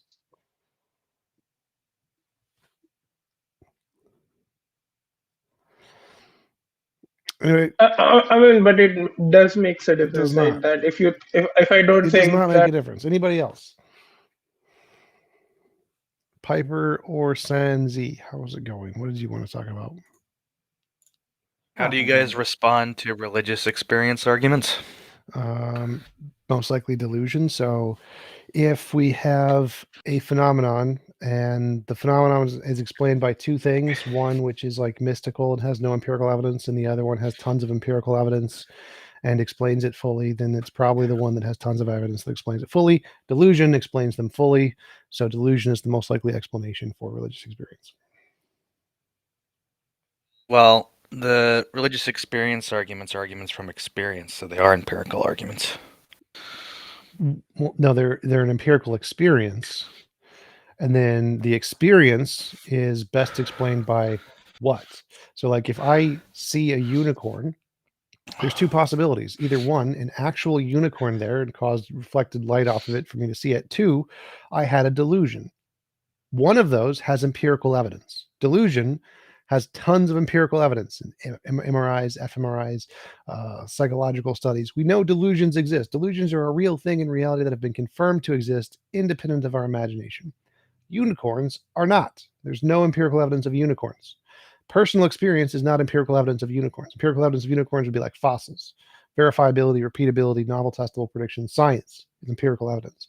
The fact that you see it is not an empirical evidence. It's just testimony, garbage. So, testimony of religious experience is best explained by delusion, hallucination, misconceptions, because all of those have empirical basis in a real phenomenon in reality. The actually existing angels or demons or gods do not have an empirical basis. So the better explanation is delusion. So you're expecting religious experience claims to be confirmed by the scientific method? Don't care. Irrelevant to what The I answer said. is yes. Well, no, I don't care. So the answer is you have to differentiate imagination from reality. That's the first step. Delusion has done that. Delusion has been demonstrated to not just be an idea we have. It's a real thing. It's a real thing that affects real people in the world. It's a real thing. Angels have not. There's no evidence angels exist in the real world. So what's the better explanation? Was this experience caused by angels or delusions? Well, delusions have a ton of empirical evidence and have been demonstrated to exist independent of our imagination. Angels have not. Therefore, best explanation is delusion. And what you mean by empirical evidence is scientific evidence? Science just accepts anything that works. So anything that works. Okay, so the point of the religious experience arguments is to show that there is something that works there, right? Okay, how does that work? How And does it seems how does like religious the experience only differentiate? response there. How does religious experience differentiate imagination from reality? Well, that's what the arguments are aimed to show. Do you know the arguments? I'm sure I do, but none of them work. So how does it do it? How does Well, I'm how asking does why you don't think they work. Okay, which one do you think does work? Well, there's a variety Which of one them. I do you think the think does one work? that I'm about to answer that. Okay. So I think the one that has the best chance of working is something that you get like from John Hick, where he's arguing for religious pluralism. So he has an argument something like, okay, so we have, billions of people in world history, millions of people today who have experiences that they take to be of the divine. Those experiences have a certain quality, they have a certain transformational effect on people's lives, and so the idea is that the transformational effect and that sort of quality the experience have very easily explained if you suppose that there's a divine object of the experience. It's post hoc rationalization. It's irrelevant. So the fact that you can explain a phenomenon by positing something after the fact is irrelevant. It's not evidence. It doesn't differentiate imagination from What do you reality. mean by positing something after the fact? So, like what you said is the fact that these experiences happen and are transformative can be explained by the fact that there is this supernatural being thing or whatever. It can also be explained by the fact it's a delusion. And so the fact that the data set can be explained by some hypothesis, every hypothesis can do that by definition. It's called the problem of underdetermination. Every hypothesis can explain the data after we already know the data, not evidence. Yeah, my point is that it's very easily explained. By every hypothesis. Every hypothesis can very easily explain all the No, data. Yes. the point about underdetermination is that you have infinite explanations for some data. Infinite, right? empirically equivalent. That's fine. But some of those explanations are going to be more post hoc than others. No, that's the That's why we empirically accept some of equivalent means they're exactly identical. No. I'm not questioning whether they explain all of the data. What I'm questioning is how they explain all the data. Okay, there's infinitely many that explain all the data exactly equivalently in every epistemic sense. Wait, if that's the case, why would you accept any explanations? Because there's a criteria that is not post hoc. So you can use a That's what I'm non-post hoc. talking about. No. Underdetermination is for post hoc explanation. So you can post hoc explain anything equivalently with infinitely many hypotheses. We don't care. What So does that means post-hoc post hoc is mean? just irrelevant. Anything post hoc is just not evidence. We just get rid of it. It's garbage. Okay, come up with something new. How about novel What predictions? is post hoc supposed to mean? It means you explain the data after you already have it. What? So like if you were given a data set and you look at the data set and you try to explain what caused the data set after you have the data set with no new data added, that's post hoc. So Okay, so if I look at some data, if like I'm a scientist, Yep. right? I look at some data. Yep. It prompts me to form a hypothesis. I'm doing something bad. I shouldn't do that. no, that's just the first step, the hypothesis stage. There wouldn't be evidence of your hypothesis. Right. What you so would I don't need is know the what next step. complaint The about next this step post-hoc is stuff. you make novel predictions and say, if my hypothesis is true, here's what will come in with the next data set. And if you get that right, that's evidence of your hypothesis. The first part is not evidence. There is zero evidence when you make a hypothesis based off of the data. There's no evidence of your hypothesis there. That's you just made up a hypothesis. The evidence comes in when you make a prediction and get it right. That's evidence. Can I give an example? Sure. Okay, go ahead. Like, for instance, right? So you take near-death experiences, right? You put 5 people in a room. If we were able to do this, you put 5 people in a room, you induce them or put them under and bring them to the verge of brain death. How we do it is irrelevant, but you bring them to the verge of brain death, and if they all have we make a prediction that you will see, or you should be able to come back and describe the same room, these specific features, specific numbers on a piece of paper, whatever it could be, right? So there's our prediction. You induce them, they go through the experience, they come back. If they all have, to a high degree of certainty, that they had the same experience, and we can do this repeatedly, that would be a good justification. Well, that is part of the argument, right? That many people have these experiences. Right, but they're all independently different, and we're going based off of those No, John independent Hick testimonies. John Hick wants to assert that there's a commonality between them. That was debunked by V.S. Ramachandran. So V.S. Ramachandran showed near-death experiences are culturally dependent, and I wasn't speaking Correct. about near-death experiences. I was speaking about religious experiences. same thing. Don't care. So they're all culturally dependent. not the same thing. They are psychologically they are. So when like kids have near-death or religious experiences, they see a large, rotund, fat man with a red suit and a white beard, Santa Claus. And so the fact that people, when they have religious experiences, have them of things that are culturally significant to the time period, indicate it's psychological. separate evidence. It's separate from the argument. It doesn't make a difference if we had this or not. But we fully explain these things psychologically. The consensus in all fields of psychology, cognitive science, philosophy, yeah, this is all delusion. They all know it's a delusion. You realize people have done that same sort of analysis for science, right? What? No idea what you Yeah, just said. people have done this sort of like analysis, that this sort of explanation of experience, I have right? no idea what you're saying That right goes on in the scientific. What is unclear about what I'm saying? The same analysis of science. I don't know what you mean by that. Yes, I'm trying to explain. So people have argued, right, that when scientists go and interpret the data and provide explanations for it, right, those explanations are dependent on the culture that they're immersed in. Sure. Right. So how is this supposed to be like a knock against the religious experience claims? Because science It's not a doesn't knock just against make up science. hypotheses, it confirms them with novel predictions. So science isn't, we make stuff up and we're done. Science is we make up hypotheses and then try to confirm those with novel predictions about the future and get them right. If religious experience could do that, that would be evidence. It can't ever do that. It fails 100% of the time when it tries to do that, which is why we think they're delusion. Yeah, so why exactly can't you just like apply these same points about psychological and cultural dependence to the interpretations of the data that confirm the hypothesis? You can, but you can't to the next part, which is the future prediction part. So No, that's what I'm talking about. Why can't you do that? because future prediction is completely independent of culture. It's literally just the future. It's reality. Wait, why would anybody accept that? Why would anybody accept the ability to accurately predict the future? Well, if you didn't, you'd be a moron. So why would you accept that? Why would you accept that predictions are independent of culture and psychology?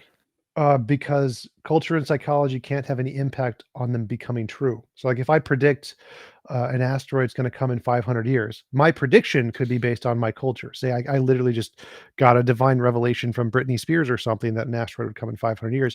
Whether or not the asteroid comes is completely independent of anything in my culture. My culture will have but the zero point- impact on it coming. Therefore, Yeah, that's the great. but predictions are point- independent, or the confirmation of the predictions is independent of culture entirely. Right. So the point is that in order for any of that data, right, those predictions, right, for them to be useful, right, they have to be part of an explanatory framework, right, that makes the data that you have more likely, right? No. That makes meeting the predictions or confirming the predictions more likely given some explanation. No, that is not the case. No. That is just trivially the case. No, it's literally not. So there's literally randomness. That's literally explained in scientific. No, that's textbooks, absolutely wrong. So we don't care if the predictions are useful. Makes no difference. They can be completely unuseful. We don't care. I didn't say useful. You did, but it doesn't make I a said difference. It doesn't make a no. difference. I'm saying expected giving. It does make a So difference. You're just we straw manning the have argument, right? randomness is an actually existing thing. Like the consensus in I physics said it's is nothing to do stop with talking. randomness. So randomness is an actually existing thing, and so we make predictions that this certain things will not be more probable. They will not be more useful. They will be unable to be discovered or be useful or be more likely given some hypothesis. It will not happen because there's this actually existing force of randomness that's in the universe, and we agree that that's the consensus that made successful predictions. So no, you don't have to say that because of this hypothesis X is more likely to be the case given some like other system of stuff. Like, no, we just have to make a prediction and get it right. And if you get it right, more often than chance, even if it doesn't necessarily have any, it could just be random. Like, God will give me a gold brick, and that doesn't tell me anything else about the future. I don't know, but he does it. That's evidence. Like, all you need for evidence is a successful novel prediction about the future. It's not great evidence. Like, it'd be better evidence if it has all this other factors of science to it. But all you need is successful novel prediction.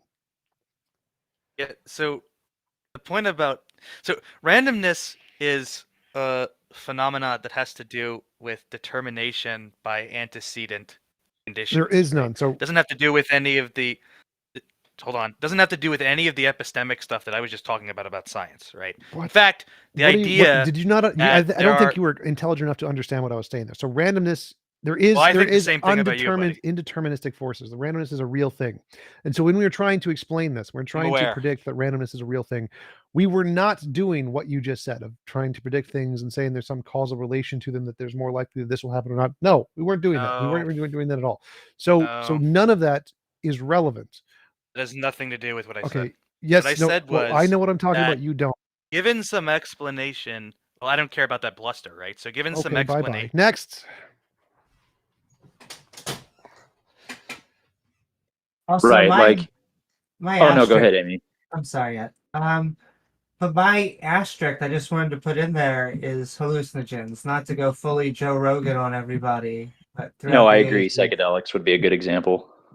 Exactly. Now, that doesn't bring it out to the supernatural. That doesn't mean that we should believe then that they exist just because you're having that experience.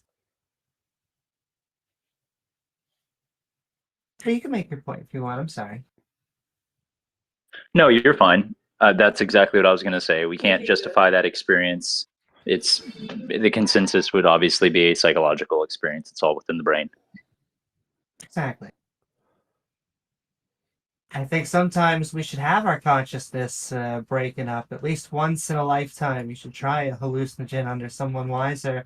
However, none of these experiences, just because you see a pink, fluffy dragon walking around when you're on a hallucinogen, doesn't mean that you should think they're real. And even if you're not on a hallucinogen, just because you see it doesn't mean that you should think that it's real. Then possibly get someone else to confirm it. Though we also get into mass delusions, which are a thing throughout history. Though I think a lot of the miracles we get are less mass delusions and more con artists. But do.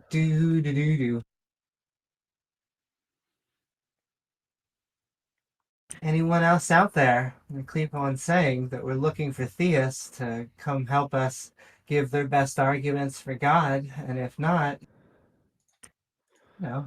San Z, you've A- been up here for a while. Did you want to say something? Nope. Oop.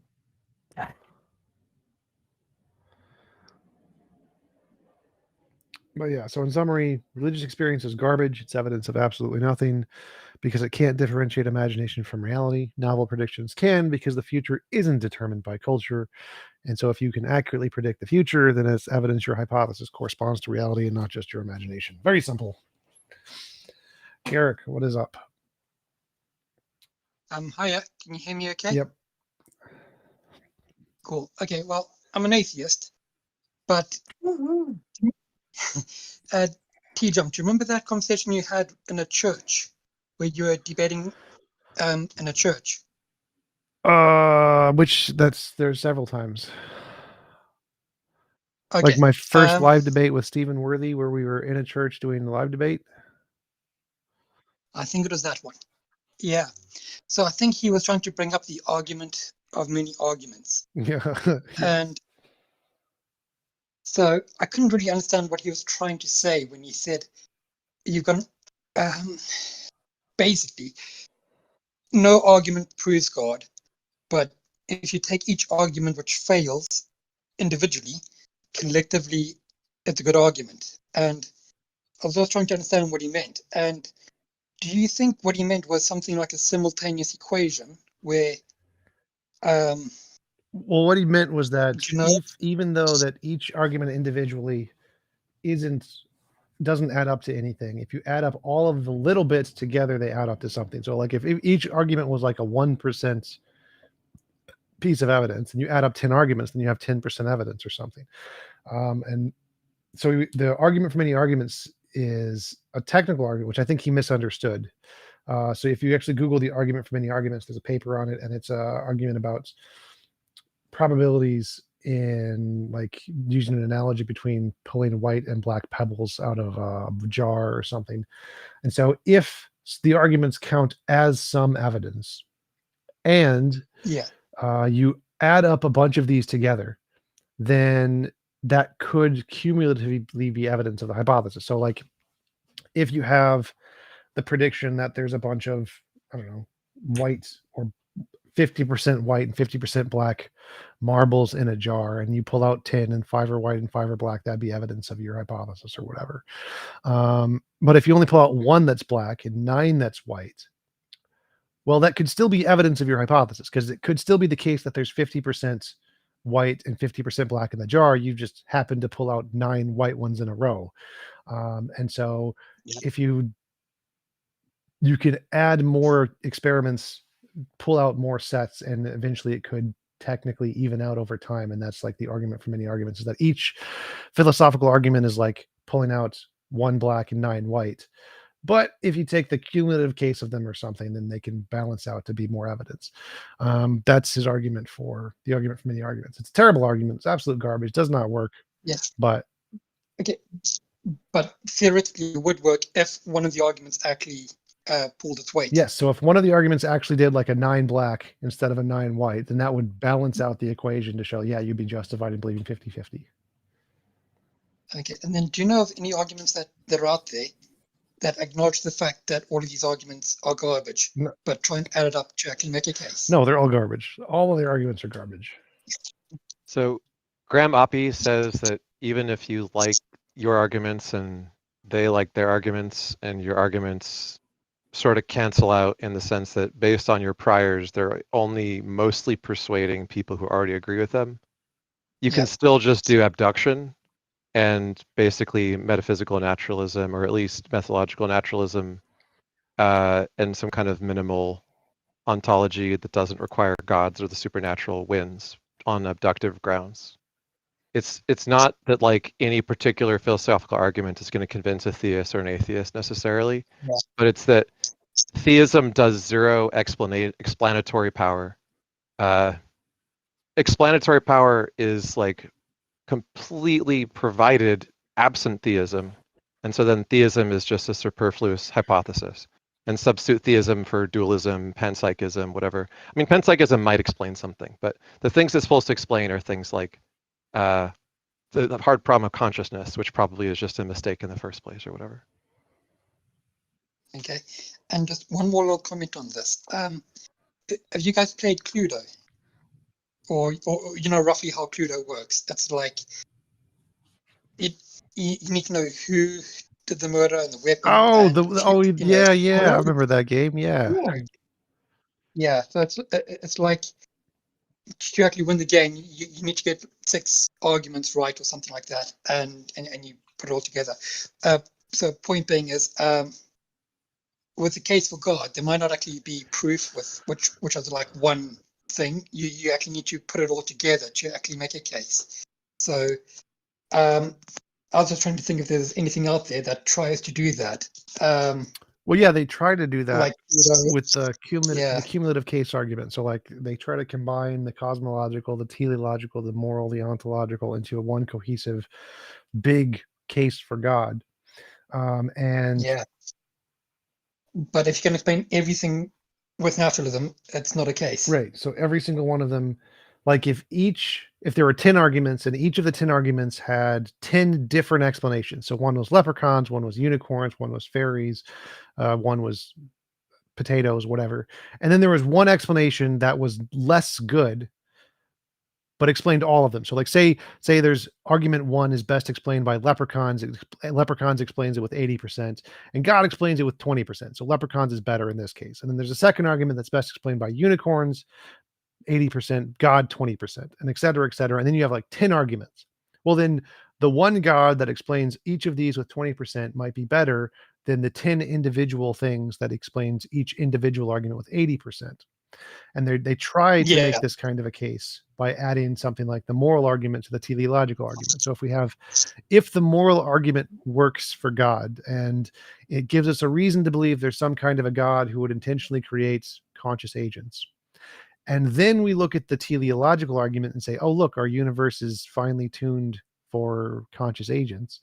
We could say that the combination of the moral argument, which gives us a reason to believe there is a designer for intelligence, is a combined piece of evidence with the teleological argument, which indicates God more than naturalism, because naturalism only explains the fine tuning, but doesn't explain the moral argument, something like that. Yeah, exactly. That you see, that's a much better argument than I've heard for the whole year. Listening to theist arguments, I think. But yeah, and they've had thousands of years. I know, but it's like most arguments are just predictable. So the least predictable argument is probably where you try and mash them together.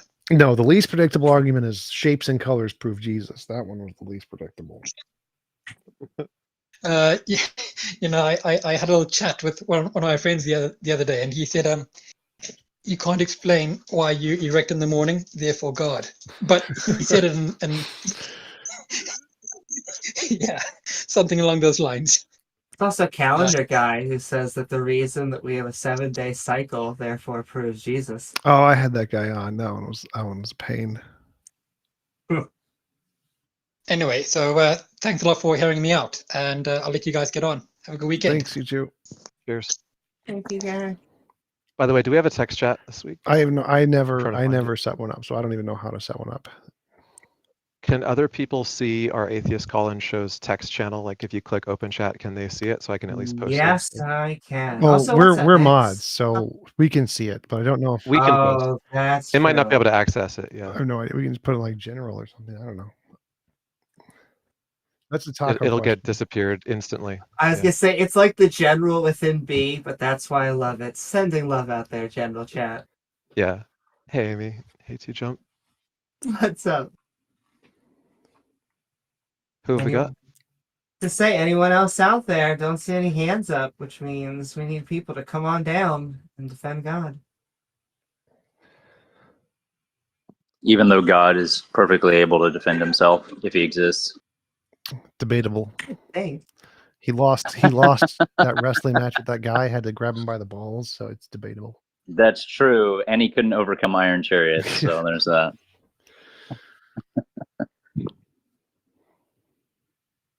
I mean, think about it, the Bible is his great recording ups. You know, he couldn't get it with story 1, messed up with Adam and Eve, and then this thing with towers. Like, I don't know if it's a size thing, but He was offended. Its size is greater than his.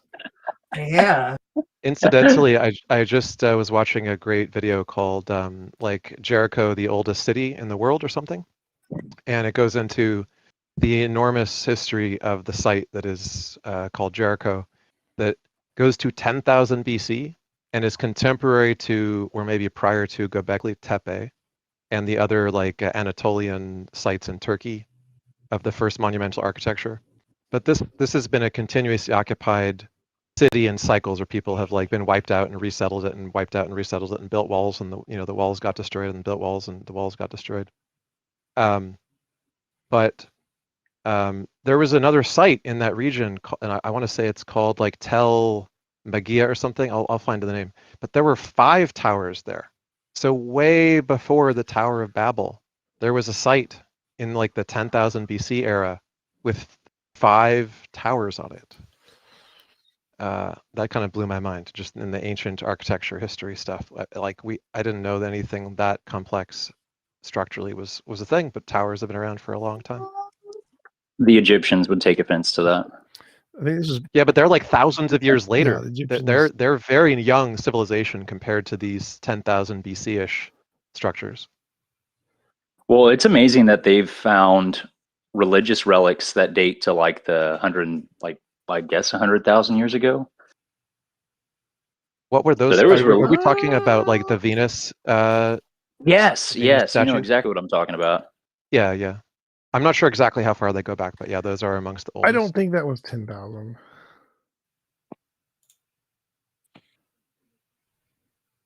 All I wanted to say was, Or no, I hear you see, it says Jericho's 100. Yeah, it great definitely wasn't neighborhood. 100,000 because that's.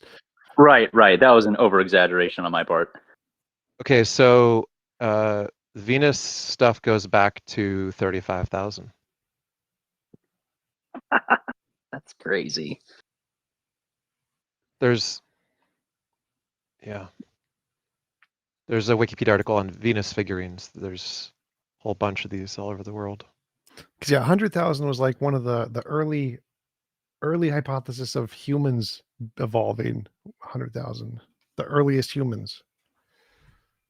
And that is also the time frame in which we almost went extinct, right? I don't remember when that was, because it's the debate is 1 to 200,000 is when modern humans. 900,000. Yeah, 900,000 years ago, almost all humans were wiped out.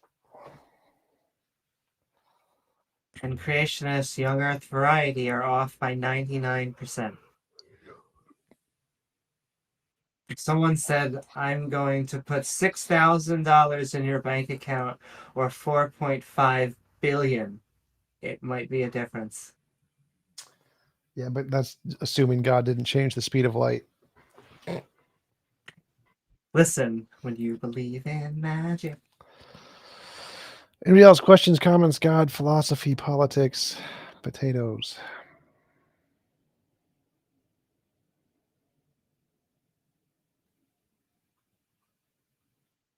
Hiya, I'm back. Hey, So, as we were on the topic of evolution and stuff, do you remember that evolution debate you had with Dinosaur Man?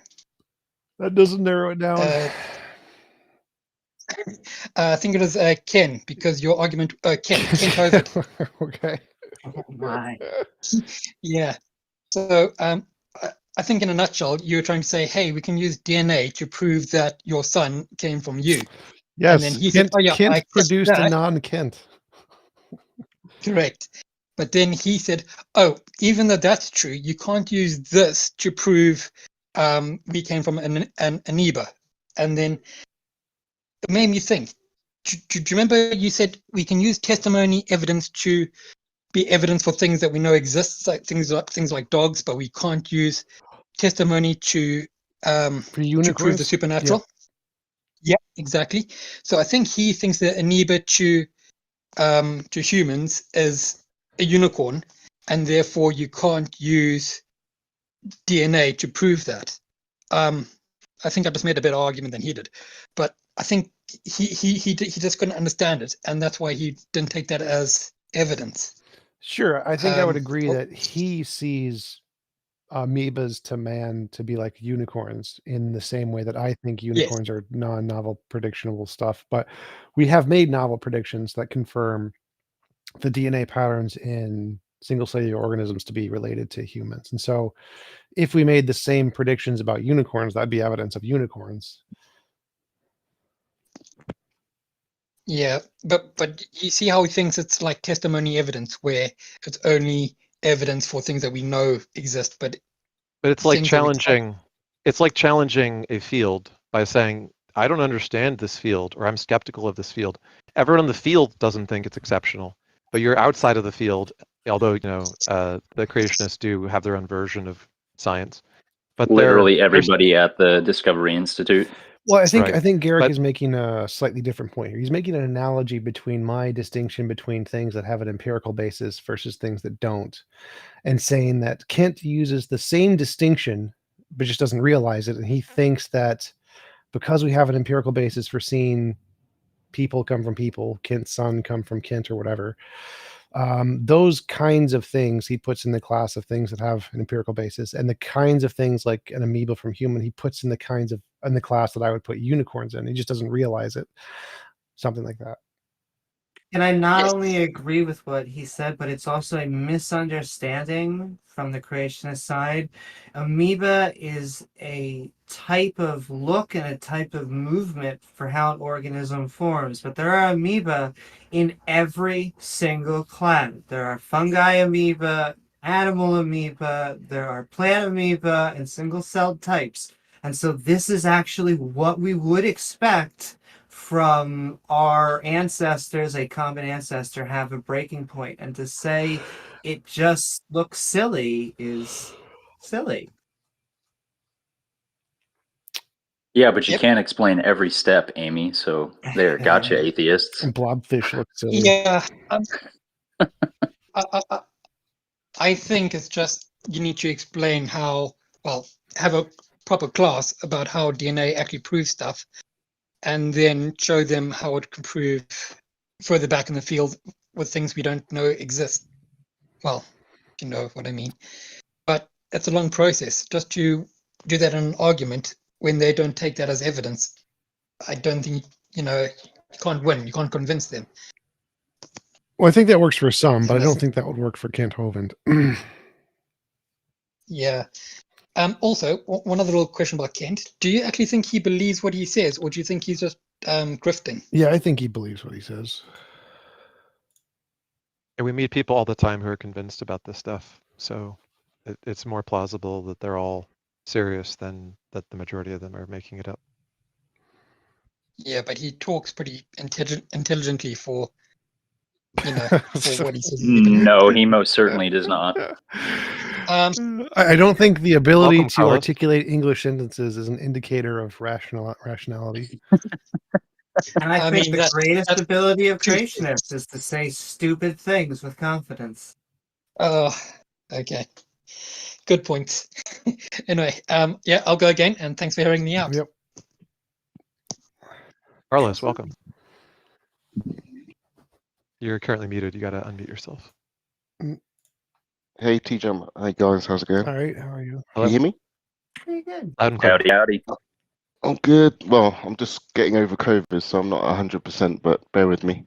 Yeah, TJ, last time we spoke, we were discussing foundationalism, and I said, we established that if you take the cogito as foundational, then it overcomes the arbitrary problem with foundationalism. Sort of. Yeah. Yeah. Yeah.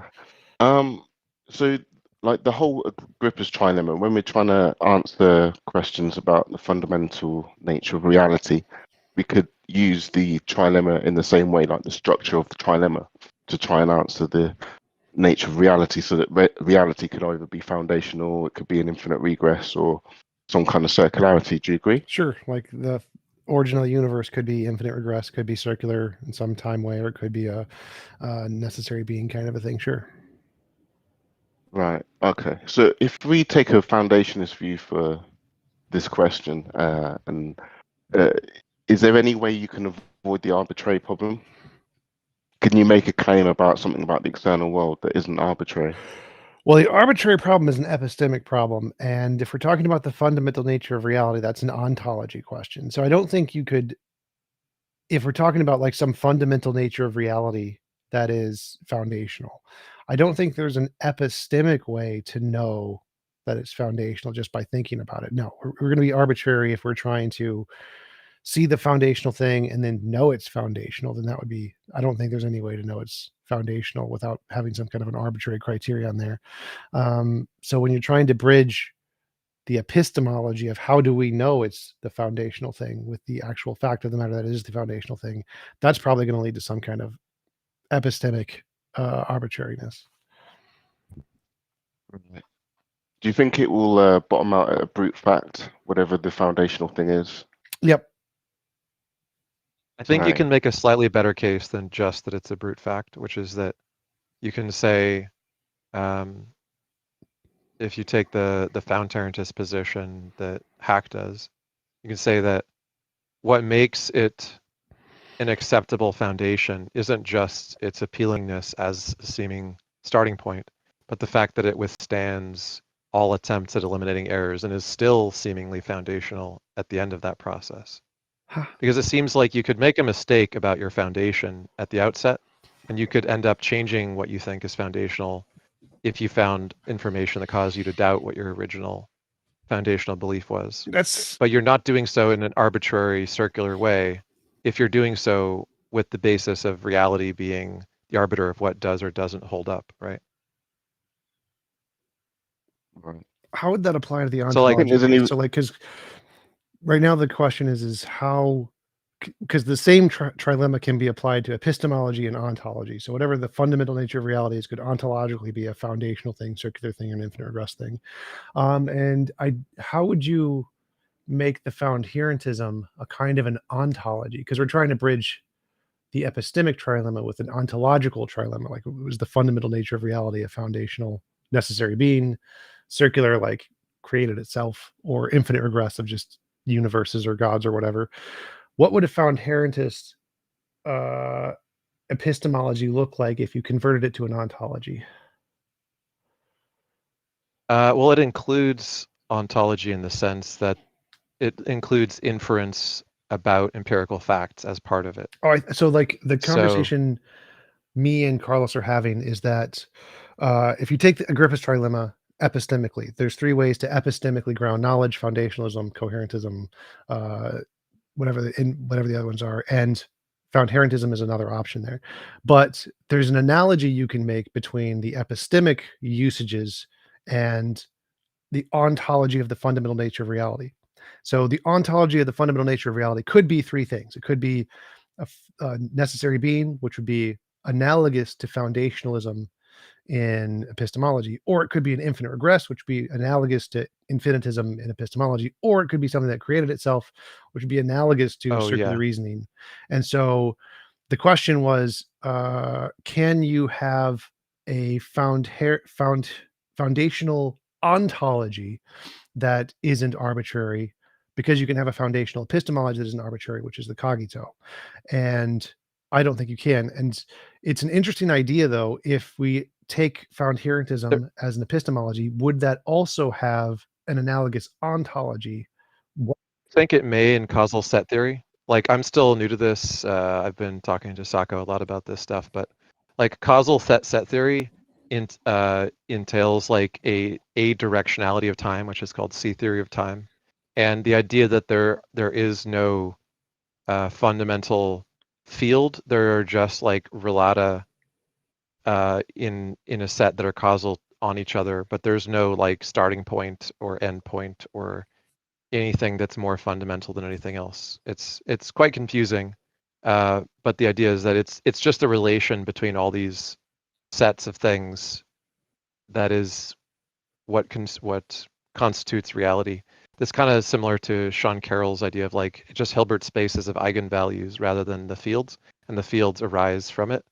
But his view also entails Everett, which is the multiverse Many worlds hypothesis. interpretation. Yeah. So I mean, I think that any claim about the fundamental nature of reality is currently undetermined, because you're not going to be able to settle which quantum mechanical interpretation is true. Most of the like cosmologies are connected to one or more quantum mechanical interpretation. But we can at least, I think we present them as candidate models and say one of these might be the true one. But I like that. I think that you're right, that would be a good analogy for the found-herentism, to take the kind of like interdeterminate systems, like the set theory ones, that would fit as a good analogy for the epistemic found-herentism. I think that's a good catch. I have not thought about that before. Yeah. It's very confusing, and the more I read about it, the less I understand it currently. But it's just causal sets all the way down.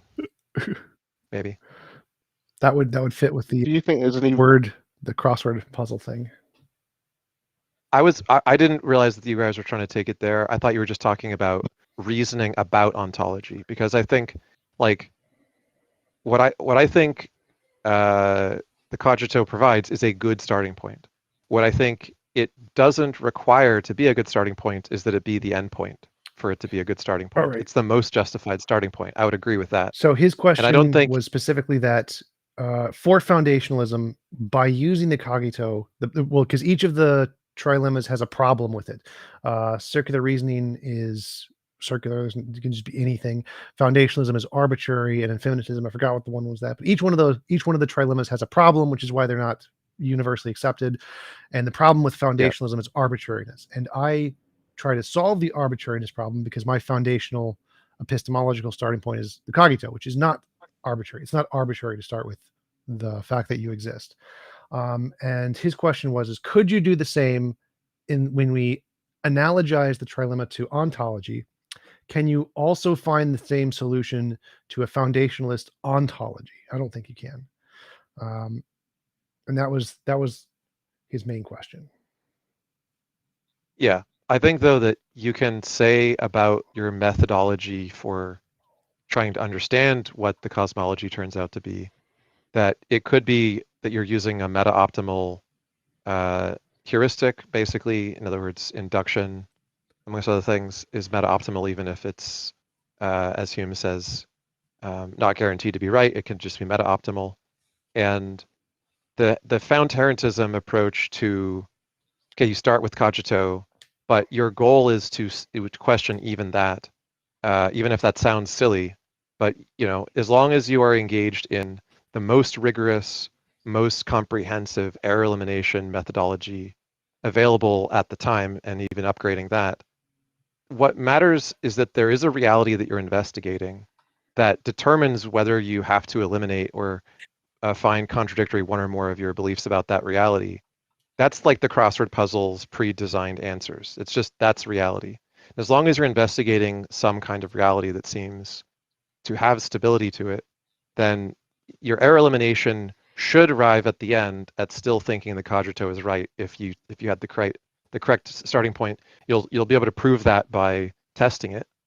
And if you don't, then that's okay, because you'll find an even better one to replace it with, but at least you're on the best methodological track. I think, like, my question was, how do you translate that into ontology? So when I say that, I mean, like, the precepts use the Thomists use the divine aseity. There's this property of divine aseity, and if something had this property, then we could know it's the most foundational thing without it wouldn't be arbitrary anymore, because there's this divine aseity property or something.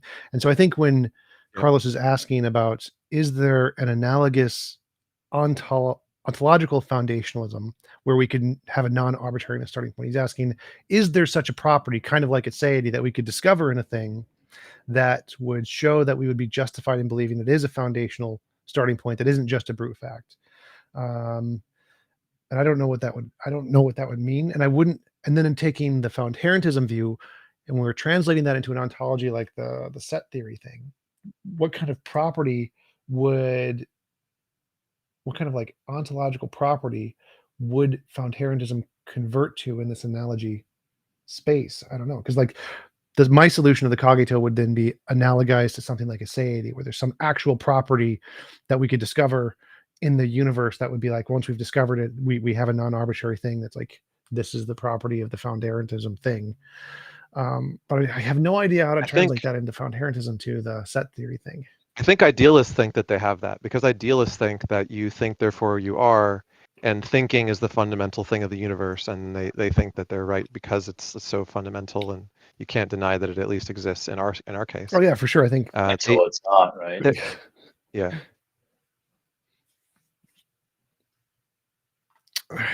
Well, anybody else? Questions, comments? Oh, Gravitron, what do you got for us? Gravitron. Oh, hey. So I was gonna ask like a question about God, if that's okay. Sure. All right. His favorite color is. I was gonna ask. So I was gonna ask, do you guys think there is any truth in the sentiment that God could possibly exist because we are unable to independently verify what was the cause of the universe and its origin? And since we can't prove God to be fake and verifying him being fake as like a falsity, is it proper to believe he is real and exists? Or do you guys just think that's a classic on God of the Gaps fallacy?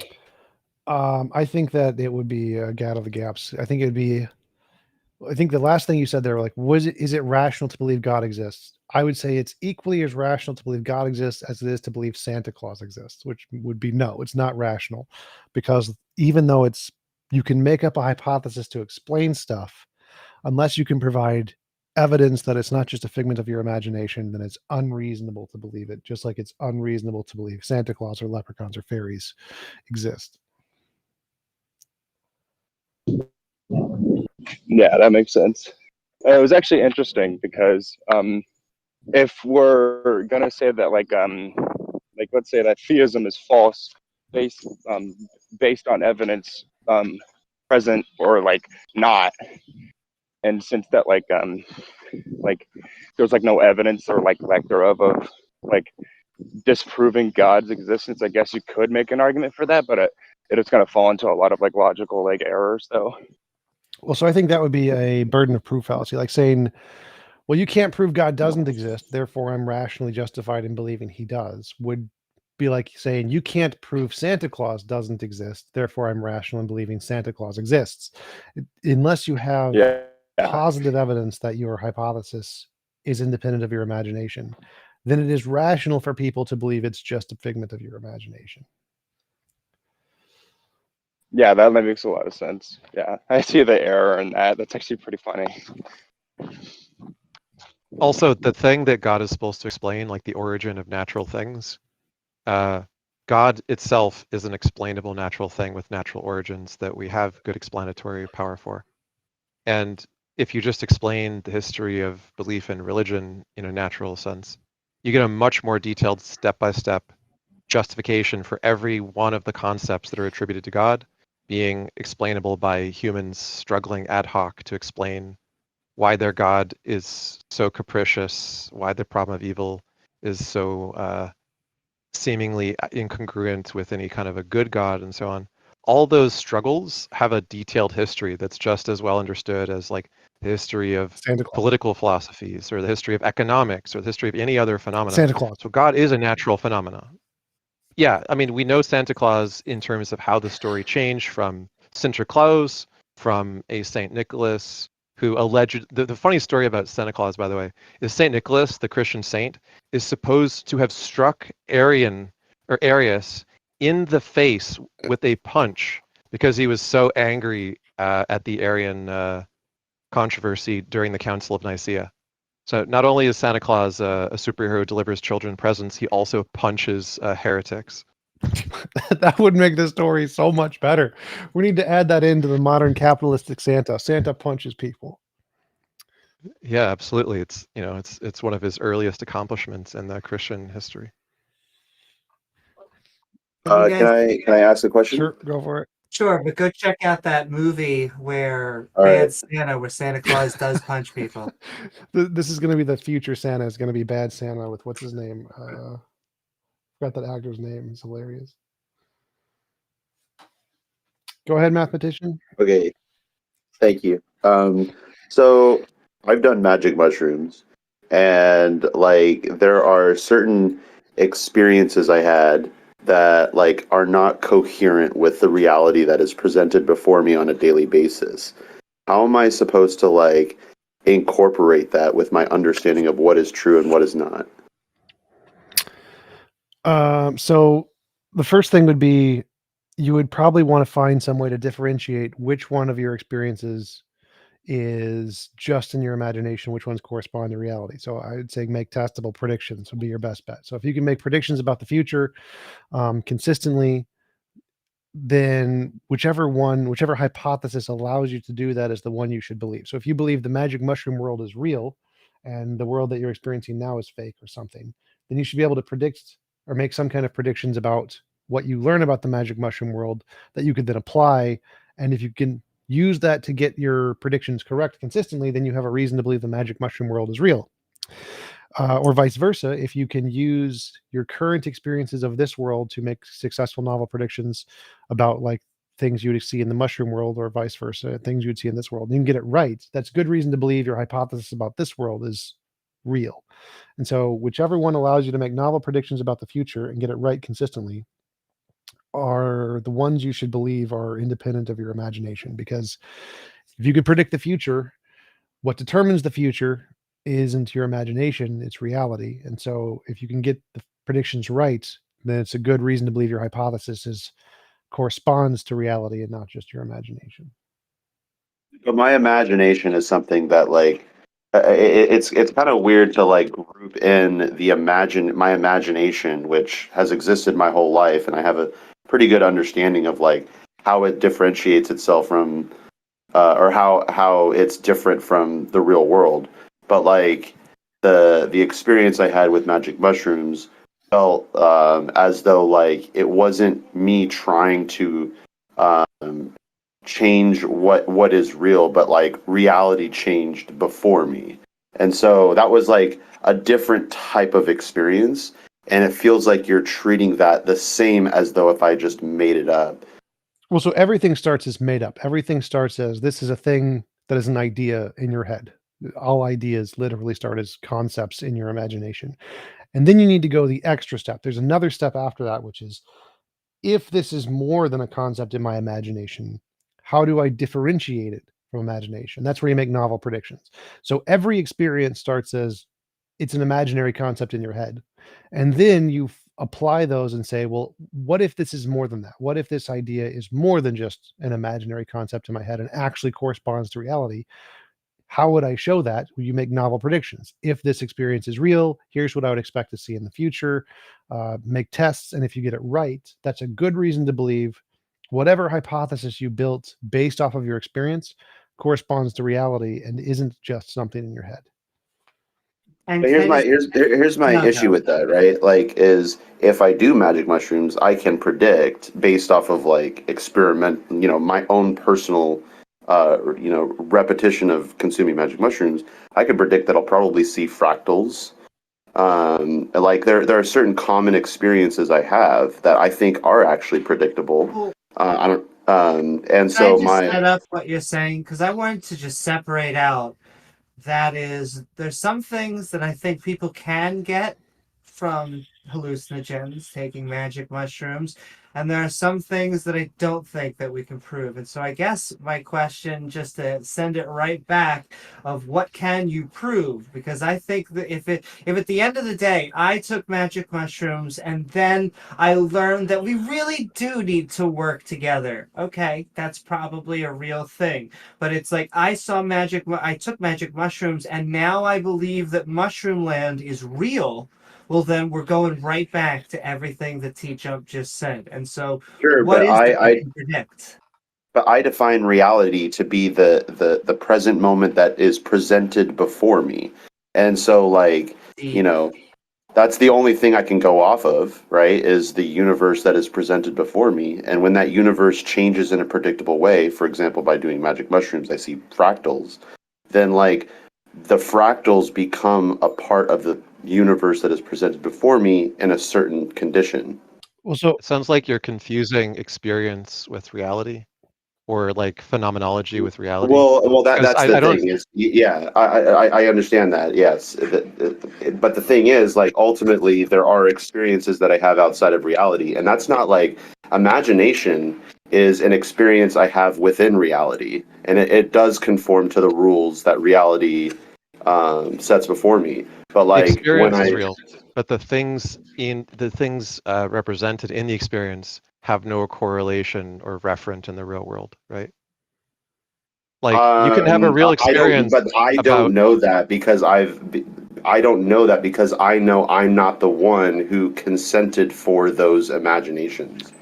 So that's his question. Like, if we wake up in the Matrix one day and you're in the pod, how do you tell which world is real? That's the question. And the magic mushrooms is one of the options. So like, Well, it's not which one is real. I think that could be that like an extension of what is real, not necessarily like this dichotomy. so I wanted to clarify when I say novel predictions.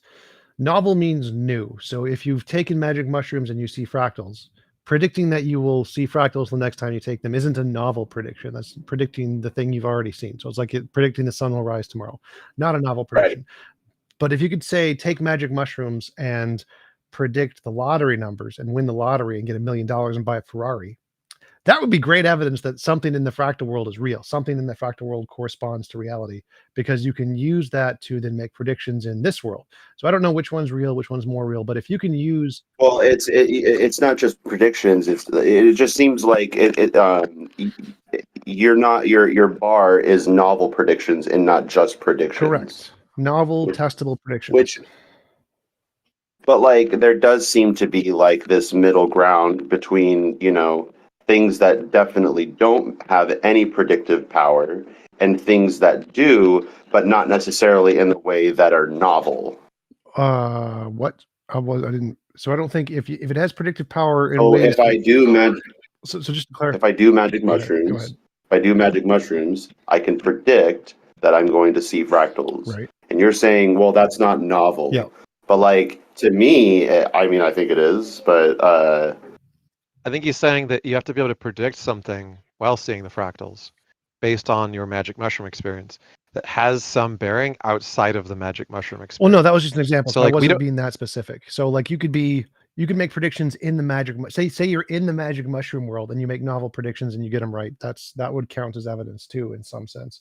But I want to be, yeah, it's true that just being able to make predictions is nothing. Like I can predict the sun will rise tomorrow. Let's say I think the magic flying spaghetti monster is a real god that actually governs the universe with his tentacly appendage, and he's going to make the sun rise tomorrow. Now, we're not going to accept that as evidence because everybody already expects the sun to rise tomorrow. It's something we already know. It's something we've already seen our entire lives. Every day the sun comes up. Being able to predict the same thing will happen that's already happened isn't evidence of anything because everyone can already do that for every hypothesis ever. Everyone's going to predict the sun's going to rise tomorrow because we already think that's going to happen. It's already ingrained in us. So if something is already the pattern that we've already seen, that's not evidence for anything. It's what everyone's going to expect no matter what. What is evidence is to predict something we don't expect. So if you predict the sun's going to rise tomorrow and it's going to be purple, and you have some hypothesis to explain this, like the magic flying spaghetti monster, and tomorrow the sun rises and it's purple, that would be great evidence because it's something new, something nobody else predicted. And so that's why novel predictions, predicting something we've never seen before, something that's new, is good evidence. But how can you say that like seeing fractals is not novel? Because you've already seen fractals while taking mushrooms. It's already happened.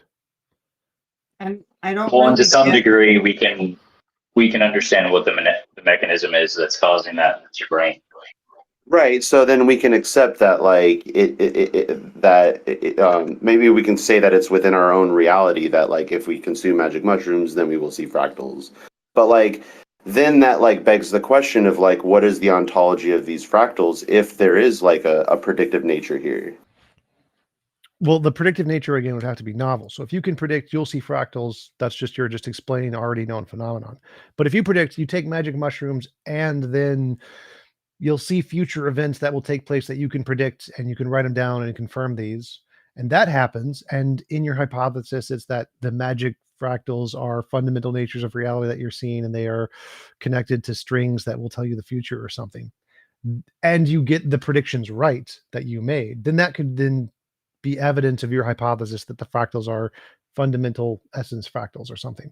But until you can use, I guess I see that same thing to be true for, you know, the cause and effect, that if you do magic mushrooms, then you will see fractals. And I do think that is a novel like claim, because like it's a predictable claim that we can, like, you know, have you seen fractals repeat. in the past when you took magic mushrooms?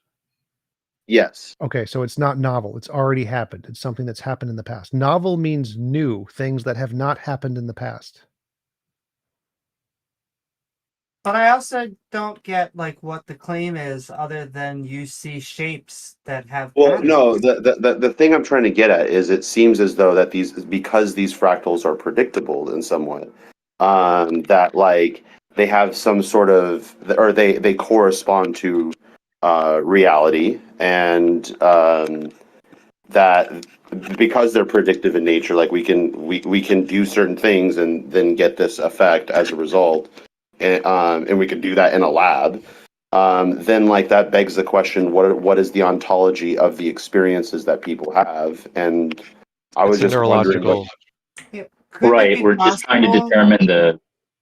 But couldn't it just be possible? But it's that interesting your to me that brain- it is, yeah, your brain doing, you know, playing tricks on you or whatever, right? But it's like, to me, it's weird to just put that in the same category as imagination land. But couldn't it just be that your brain, when you take magic mushrooms, just makes fractals? Sure, that would be pretty cool to know. That still begs the 'cause this question, can- like, what is the ontology of This these can happen fractals? on other psychedelics. No, but what I'm trying to get at though is like, if that's true, then when it probably is, right? Then like, you know, normally when we can make predictions about the universe, we know somewhat about the ontology of the thing that we're looking at, like where it is or what it is or whatever, right? Like, what is the descriptive or the nature of fractals, given that they're something that can be predicted? It could be an evolutionary biological trait, something that the brain evolved over time as a protective mechanism. So I think part of what you're experiencing is the sort of ontological realness illusion effect that these experiences bring. I'll post a link in Religions chat and I'll DM you a paper. It's called An Ontology of Psychedelic Entity Experiences in Evolutionary Psychology and Neurophenomenology. Well, that's a great, yeah, send me that. Yeah. Because I definitely hear these exact words essentially from people after having really powerful psychedelic experiences, especially with DMT. They say something like, "These things that I experienced felt realer than my everyday real world experience." In other words, there's a sensation of like hyper realism in a weird way with these Exactly. like Can peak I? Can I? psychedelic experiences. Go ahead. Yeah. I was just gonna say like the difference is like when this the thing the problem I have with like categorizing this with like imagination land is like when people say they have like religious experiences or just like they have like these experiences where they're communicating with God, we know, right, that they're just making that up, right? Whereas like when you do magic mushrooms, like I literally see the fractals and I just don't I feel like think I'm lying. I think you're underestimating the kind of similarity between those two, and the history of what produces those kinds of like religious experiences is often includes psychedelics, but it includes other forms of mental causation. So, for instance, fasting, sleep deprivation, repetitive chanting, which is a breath. When you repetitively chant and do things like that, you essentially are starving your brain of oxygen. All of these things have, initially very mild psychotropic effects, but in very large doses, like being highly sleep deprived, being, highly starved of food, being like highly oxygen deprived. Eventually, they start to have genuinely noticeable psychotropic effects. So all of these things, like rhythmic dancing, like hyperexertion, all of these things are basically uh, pharmacologically equivalent at a certain level of effect to certain substances. There goes my So Groupon for rhythmic dancing. yeah, It feels wrong that that's the case though because like it genuinely like it's just weird when like the universe that's presented before you completely changes without your consent. Like I remember I used to be religious and I remember like I would ad hoc change the past to like account for the lies that I was making. But like the whole universe that was presented before me was manipulated by a drug. And when that happens, it's like it feels weird to put that in the same category. It doesn't feel like it should be the same category. Because it actually took place. yeah. So a lot of these beliefs Right, are because like I rooted can in genuinely people. say like from the and maybe you guys think I'm a liar, but like the things I saw just like were really Well, weird. It's You're not not. alone. It's No, I don't think you're a liar at all. But I've also had psychedelic experiences, and so I Same. know what it's like to get your consciousness knocked off. Where I would just differ is that I don't think that it's trying to show us an underlying truth to the universe. I just think that we can, by having our consciousness knocked around a little bit, it allows us to see, hey, it doesn't have to be the static linear thing. But I think as long as you're not saying it's something supernatural, and if it was anything that you were, well, I guess Well, I'm that's not saying it's supernatural. What I'm saying is that it's like a part of the set of experiences that I've had that I just can't like pretend I didn't have those Well, experiences. so my question would be is why do you think having an experience is a good representation of reality? Why do you think we should trust experiences at all? Because it's like the only thing I really have to judge whether or not what is true, what is not, right? And we know lots of people have experiences that aren't true, right? Right. Yeah, yeah. But like, for example, prayer, right, is like supposed to be this back and forth between a human and God, and like these people do that all the time, and they bow their heads, they close their eyes, and they pretend like they do this, but in reality, that's not what happens. And when they become Well, it does atheists, a lot of them actually. say it's just There are specifically epileptics have conversations with God where God talks back. It's an actually known thing. So from their perspective, they ask a question and they hear in their head a voice giving them an answer back. Are you referring to schizophrenics? Maybe. Or is Maybe. it? I think So it's there's both. an overlap. So epileptics tend to see lights, and schizophrenics tend to hear voices. And there's a Venn diagram of like schizophrenic epileptics who see lights and voices that they attribute being from the same source. Yep. Well, so there's lots of examples of these people who genuinely see these things, genuinely hear these things, but we know they're not true. And so the question is just because you had an experience. Well, at that point, this is where I have to stop you because like I can say that like 99% of the prayer that I'm familiar with, or at least the people I knew, were just bullshitting. And I can understand maybe there's a sliver of people who like do actually genuinely have these experiences, but this is where I would stop you and say like, well then we can't really say we know that this is not true in the sense that we can say that the other 99% of the prayers are not true. Well, so I go genuine. further and I'd say that we should just say all experience is false. Just because you have an experience doesn't tell us whether it's real or not. It tells us nothing because there's a huge spectrum of experiences that happen for all kinds of reasons. And so just having an experience doesn't tell us whether or not it's false. We need something else. We need something in addition to the experience that gives us a reason to think, is this one of the real kinds or one of the fake How do you kinds? know that? Okay, so I guess that does beg the question that you referenced earlier, which is like, how do you know that the reality that the truth is supposed to correspond to is the right one? Right. That's the thing we're trying to figure out. What criteria can we use to differentiate imagination from reality, so that no matter how powerful an experience we have this extra criteria we can use to test whether or not that really powerful experiences was one of the real things or one of the imaginary things. And the one I use is Yes, but like the tool that you use in the reality seems to also be a tool that can work within the magic mushroom world. Well, if it does, then I'd count that as think- evidence. So my criterion is novel testable predictions, predicting something new that we've never seen before and accurately getting it correct repeatedly. If you can do that in the magic mushroom world, I'd be really impressed. But we can, like, people who consume magic mushrooms see fractals at a large Okay, rate. that's People past who prediction. That's consume not D- novel prediction. That's past prediction. Novel prediction means predict something we've never seen before and get it right. Predict something you haven't seen yet and get it right. So if you've already seen fractals, you're not making novel predictions, you're making past predictions. And it would have to mean something. Do you Like, think? Hold on. I'm Do you think the law of gravity, which is something that we observe all the time from the day we were born, is like a novel prediction?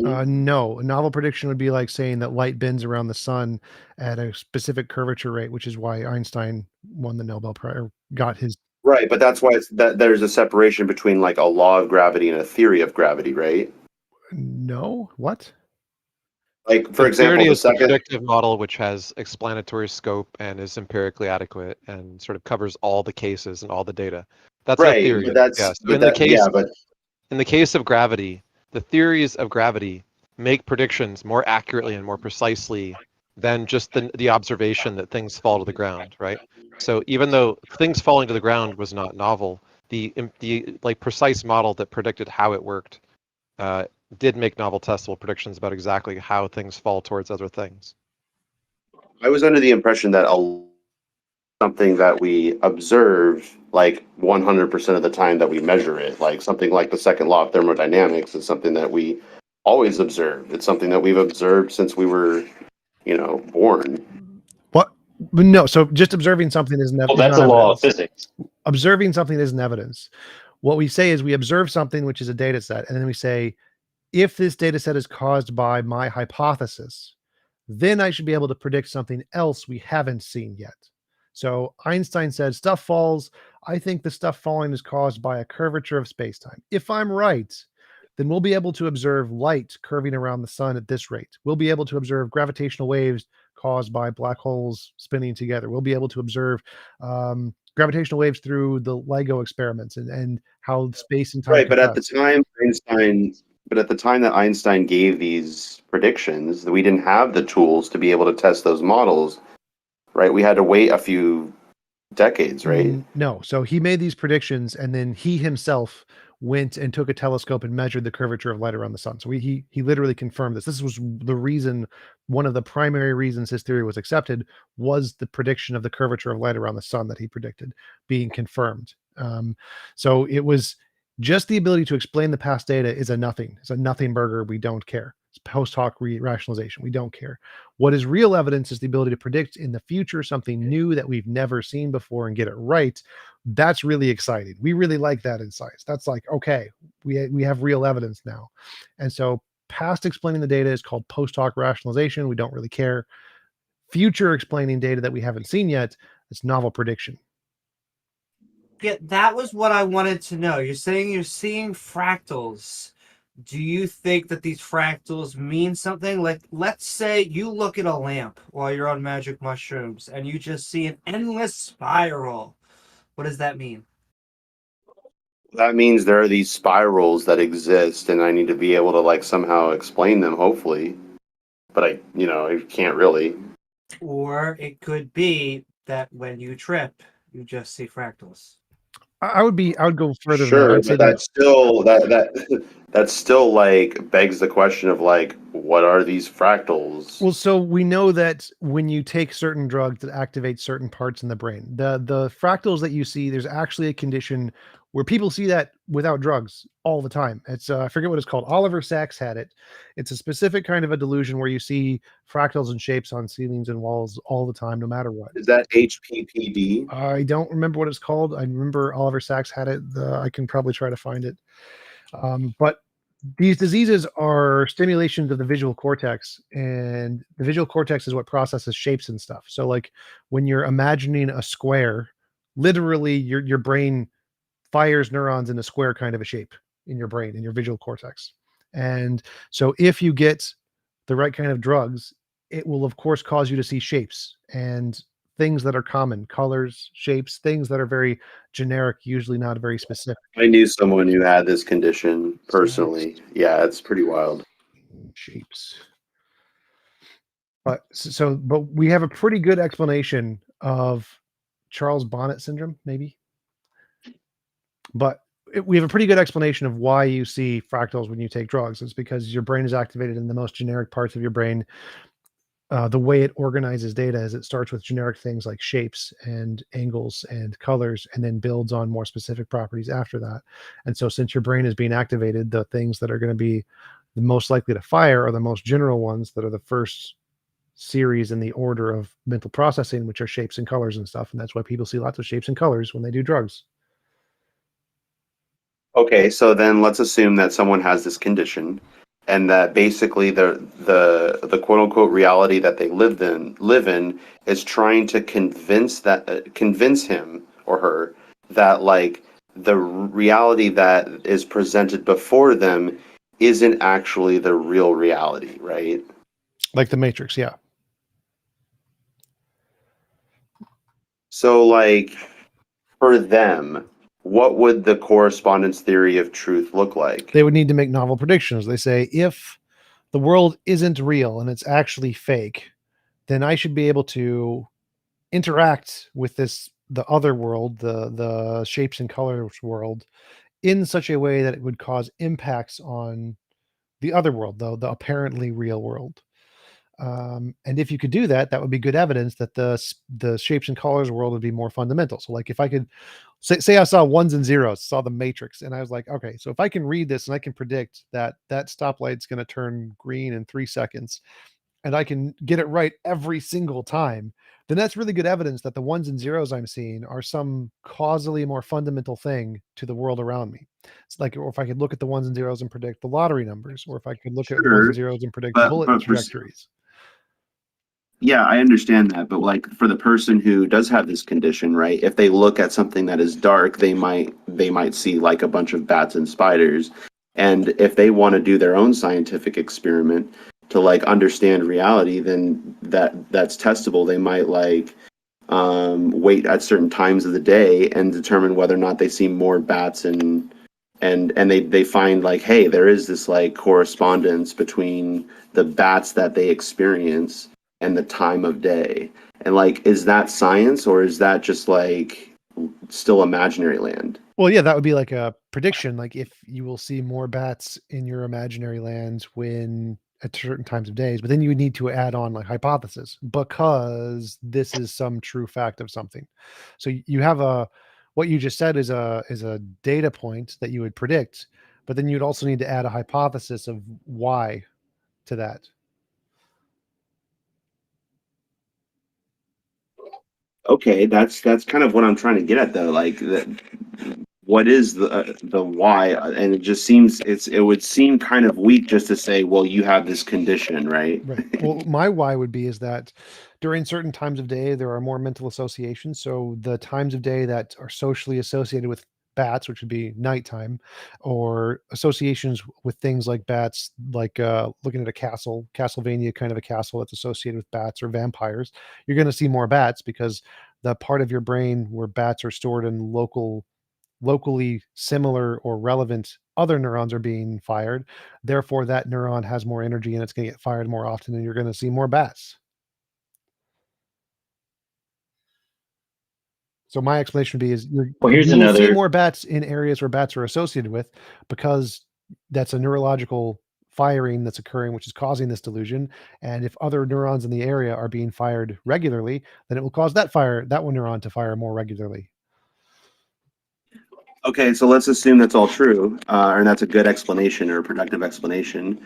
Would you? How would that person assign the following statement that bats exist when it's nighttime?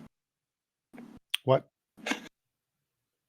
That like these dark bats that they supposedly hallucinate are actually real to them, and it corresponds to truth. Okay, so for that, They don't they would need to make a exist. novel They just prediction. see them. They would need, in order to justify the belief that those bats that they're seeing actually exist, then they would need to have some kind of effect that the bats would have on the other world that they're having, or have future predictions in this delusion world. So like if you can say, if these spirit bats exist that I see, then when that person walks into them, they're going to faint or something, or going to get hit by the bats. The bats are going to suck their blood or something.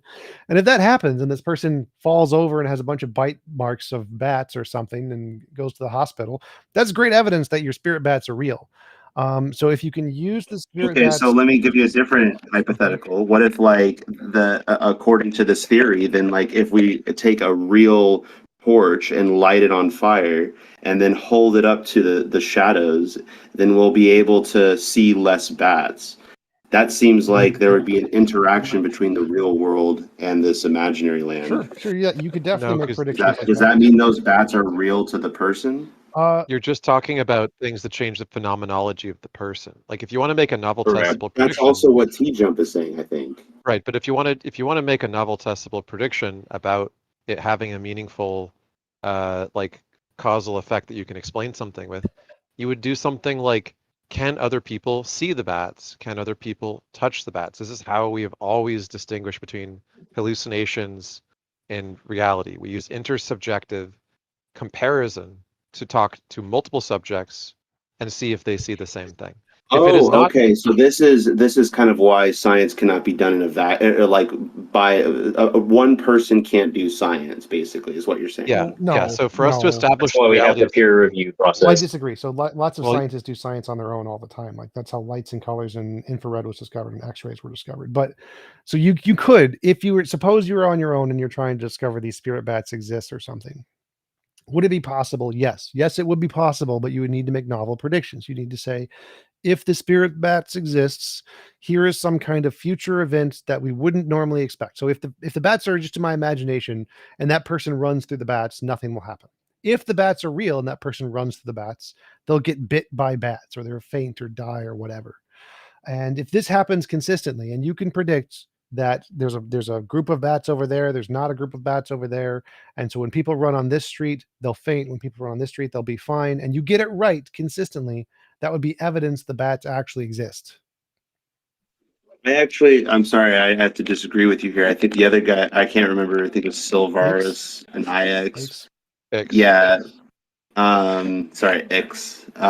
So they were mentioning that, like, but you have to be able to distinguish between a hallucination and real life, and that's where you require like the social interaction, Yeah, right? so we know scientists that have fucked this up. Like, have you ever heard of a movie called A Beautiful Mind? So it's about a Yeah, I've seen that cryptographer, movie. It's a good one. mathematician cryptographer, right? And he's convinced that he's solving puzzles given to him by the Soviets or something like that, right? And he hallucinates whole conversations with like agents that don't exist. The point is that Exactly. Yeah. whatever observations you do, whatever results you come to, the way that we go about engaging in the shared process we call science, not merely just coming to our own conclusions, but doing science, is when we present those things to other people for error elimination. And so you're not unjustified in like thinking something is probably true before you do that, but we don't really call it the scientific method in a vacuum of just one person believing that they can't be wrong, right? It's going to be the process of challenging their presented evidence, trying to get other people to independently reproduce it, that we approach the kind of reliability that the sciences are known for.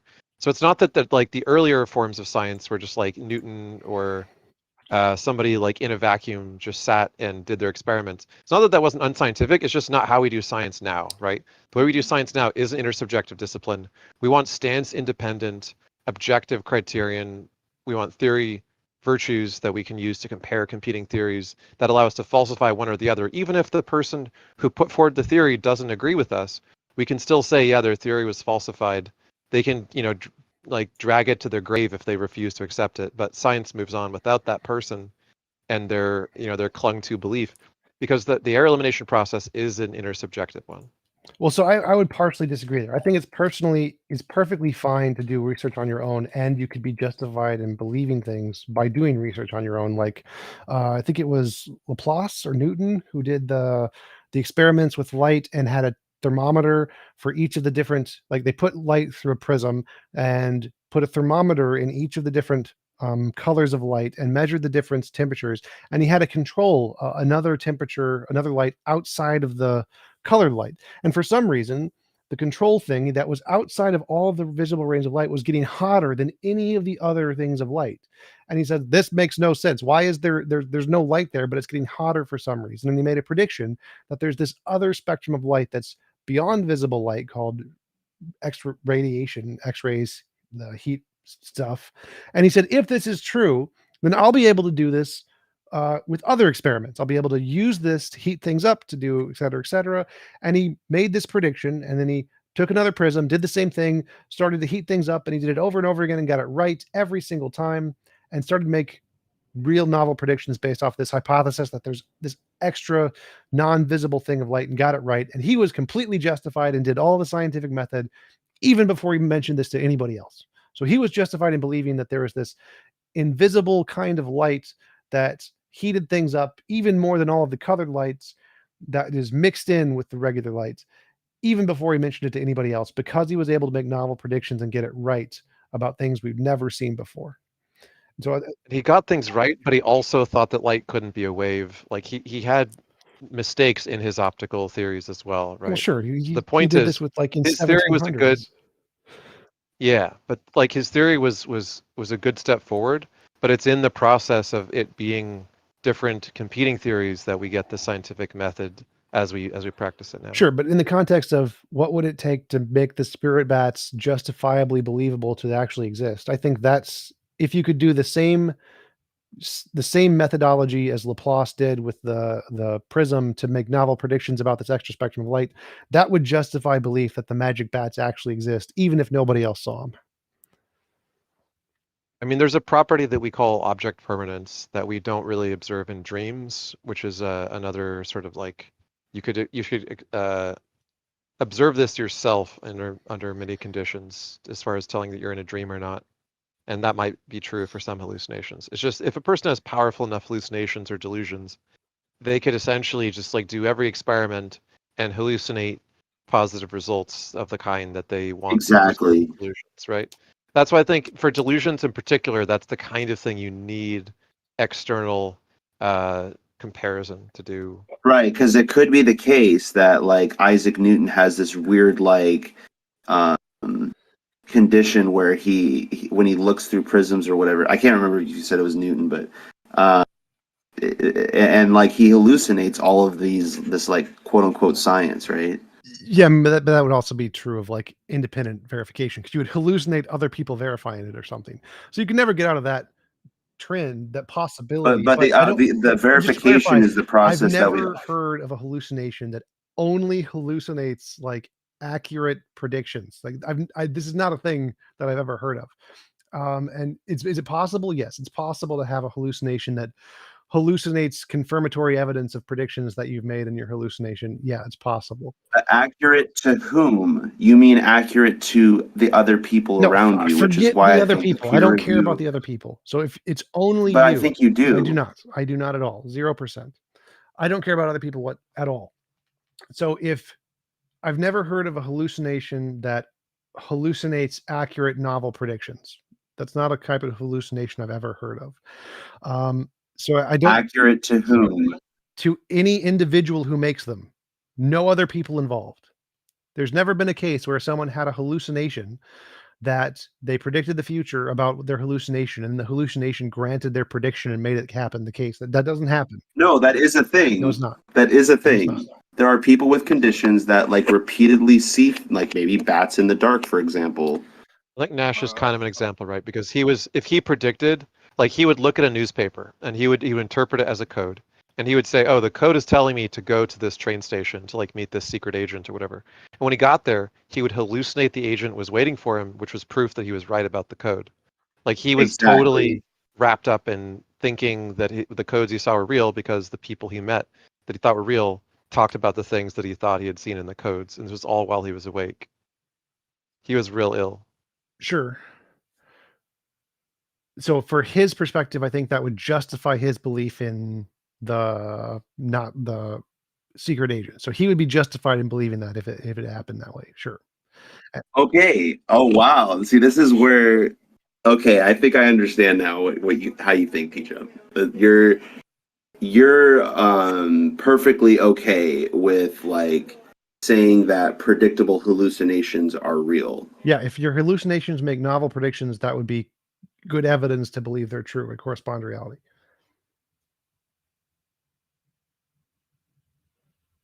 I think you would think that John Nash, that his reality was real because he did make certain novel predictions that actually were verified. Yeah, so if he made predictions about he will meet a Russian spy and his hallucinations generates a Russian spy when he gets there and actually has a coherent conversation, yeah, that would be evidence that he would be justified in believing that he was sane. Sure. See, I feel compelled to believe you in the same way that like when I consume magic mushrooms and see fractals, like there they are, and it's like, wow, if I don't know, it just That's feels not the a novel same. prediction. So like it feels novel to me though. Feeling novel, so like is you don't get to feel things being novel. You don't get to feel like I feel like the sun is the arbiter of novelty. The definition of novel is new. If you can do the science by yourself, then you must be the definer of novelty, correct? No, the dictionary defines novel and it means new. So again, it's a social thing. No, literally irrelevant. That's literally irrelevant. I don't know what you're not understanding about this. If you're predicting something you've already seen before, anybody can do that ever. It doesn't matter. There's nothing special. No one cares. Not evidence. If you're predicting something you have not seen before ever and get it right consistently, that's what makes something special. We have a word for that. It's called novel. Doesn't matter who defines it. Doesn't matter how society defines it. What matters is if you've seen something in the past, like the sun rise, predicting it will rise tomorrow doesn't make you special. No one cares. You shouldn't care. Yeah, with all due respect, I think have you seen The Beautiful Mind? Yes.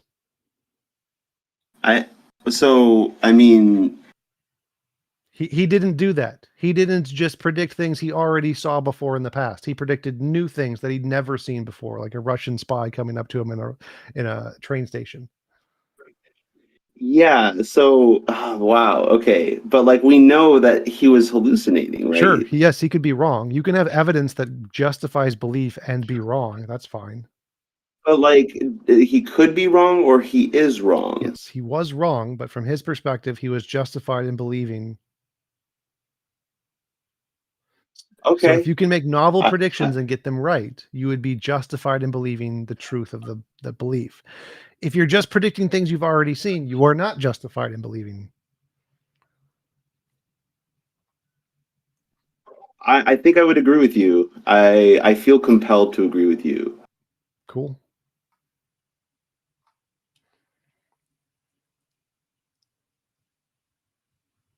Well, okay then.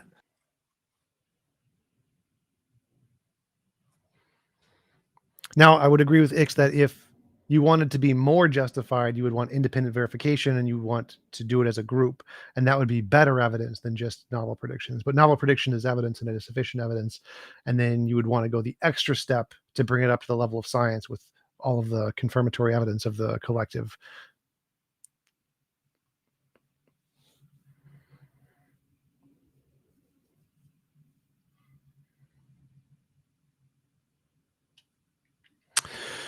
Anybody else? Questions, comments, philosophy, politics, religion, God exists, morality?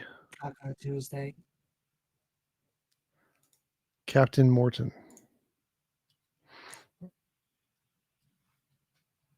Hey, just as a comment on that last topic with the mushrooms and things, um, an example for where a novel testable prediction might pop up is like if the machine elves or someone give you a formula for an alloy and tell you the properties, Sure. and then you go and make that alloy and it has those properties, then yeah, that would be a version, Yep, right? for sure. What's interesting is that shamans have said that they got their medicine from the machine elves telling them which plants they should use for certain ailments. And so that is a belief that they have about the role that the ayahuasca ceremony plays in their tribe, for instance. There are. So the problem is going to be. Well, there's Sorry, actually go ahead. another example.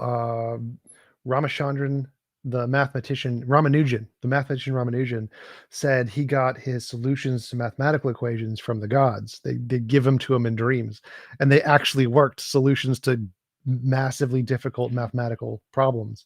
And so that's actually another example of a novel prediction being made in like a dream kind of situation. But they are rare. These are very rare occurrences. But the thing in all of these cases is that people may take an inspiration from almost any source because the way the brain works is not always part of a conscious rational thought process. It's often the case, like with neural networks, where we don't have much idea of how they do what they do. They just are able to do it after a certain amount of exposure to and being rewarded for doing a thing. They just get good at it when they can't explain how they do it. In the same way, something may trigger you to realize something. However, attributing the thing that you believe to be the cause to be veridical in your interpretation of how it caused that is not warranted just because it's true that you gained inspiration for that thing in connection with that cause. So, for example, if you have a dream that God tells you the formula for math, that's not evidence that God told you the formula for math. It is evidence that like you had an experience of that happening, you perceive that to be happening. But all we can say is that you had a dream about a formula for math in which God was the one who told it to you. Doesn't mean that it is literally the case that God exists and is the one. It's just like people thinking that well, I partially disagree like there. if Jesus. So, like, I would say if we didn't already have the knowledge of how the brain worked and made these associations, we didn't have a better explanation that already explained this. And you just had a dream that God gave you a mathematical equation and you wrote the mathematical equation down and it worked. I think that's a justification for you to believe that you actually got a message from God. Now that we know more about neurology and we can explain that in different ways, that has a defeater.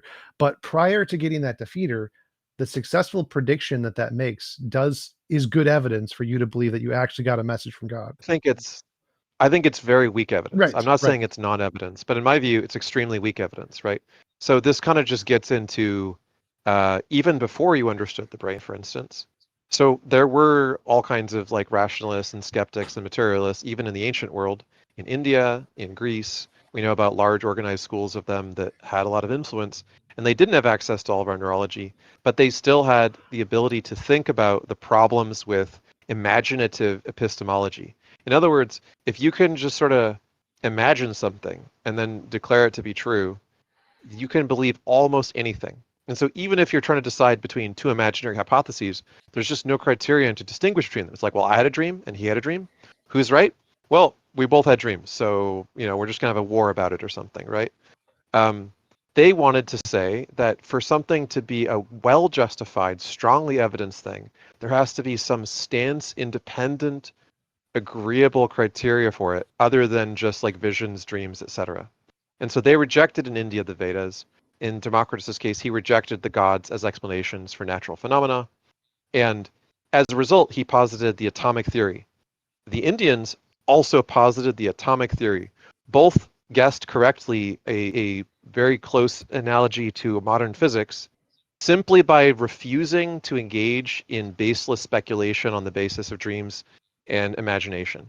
They both thought about the problem a little harder and came up with something close to particle physics in its basic outline for how the natural world actually works. So I think that that's evidence that it is not a good policy to consider something to be justified simply because you have weak evidence for it. It makes more sense to say you don't have a strong justification for anything and to be undecided, even if you have a hunch. Like, it's fair to say I have a hunch, but I don't think that's good justification to believe something when it could be investigated further. It's more often the case that it's just going to hobble your ability to look and gather more data that could contradict your initial hypothesis. Oh yeah, I would agree that you should absolutely do more investigation. Like, one successful novel prediction is extremely weak evidence. You have to do lots of them and get them consistently correct. But since my standard is there is zero evidence for God, you get one of these right, I'm good. That's evidence. That would be better than everything else theists have ever given me. So I agree that you should go further, but that would be evidence. Any novel predictions you make is evidence, and then the more is better.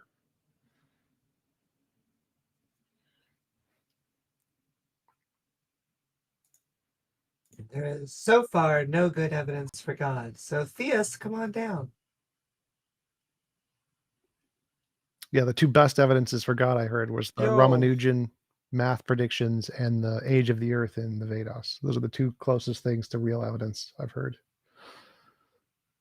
Age of the earth and Veda. Yeah. What is that, like 3 billion years? 4.3 billion. That's wait, isn't that what? It's 95% accurate. It's very, very close. You're talking about the age of the Earth, though. The age of the universe is 13.7. Yep. Age of the universe is that what they were claiming? No, age of the Earth. Just the cycles. Earth. Just the Earth. So the age of the Earth is 4.3, 4.5 billion. But were they positing anything other than the Earth? Because they had a cyclical cosmology, right? Hey, I just want to. Maybe. I want to ask T-Jump something. What? What's up, man? Hey. Listen, I watched your debate with. I watched you talk to what's his name? Muslim Skeptic, I believe, a couple of years back. Okay. I was wondering, you ever think about debating him again? Sure. I think like if you want to set it up, that's fine. I've gotten several jobs, so I haven't had time to set up any new live convos. But yeah, I'm down to debate any of the Muslim guys. Muhammad Hijab, I had one with him. Hamza Sorties, I have one with him. The Muslim Lantern. What's the red-haired guy? I forget his name. I don't know any of. I just know Muhammad Hijab. And did you ever feel with any of them that out of all of these guys, which one gave you the best? Oh, I really liked Hamza Sorties. He was really smart. And then there was another guy. I forgot his name though. But he was also really good. There's two of them that I really liked. Hamza Sorties, I really like.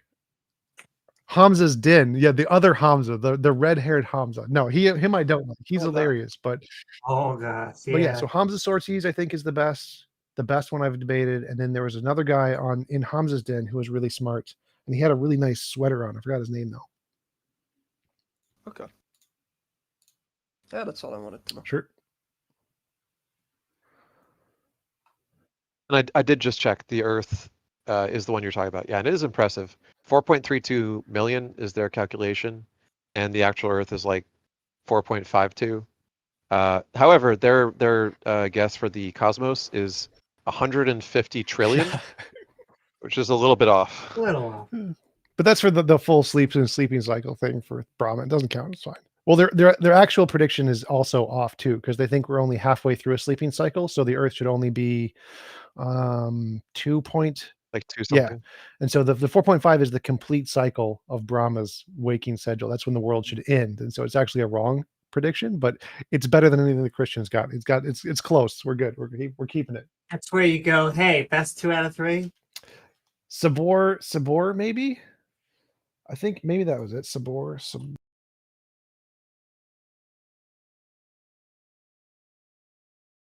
I want to find that one, but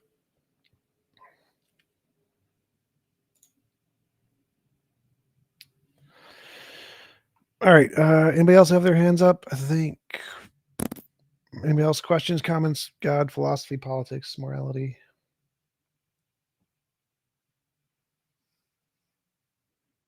People against Taco Tuesday. Before we had 4, now we can be against.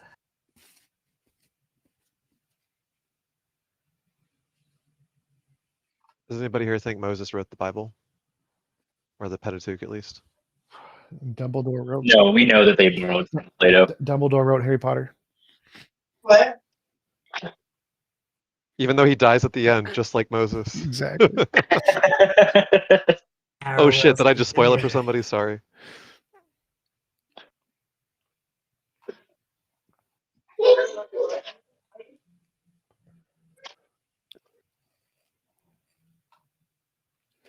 What is an unconfirmed theory that you think is probably true, though no definitive evidence exists as of yet? Objective morality, top theory, but other than that, probably some quantum foam theory of the universe, most likely. Where did you see the message? It's in my YouTube chat. Your YouTube chat. Oh, cool.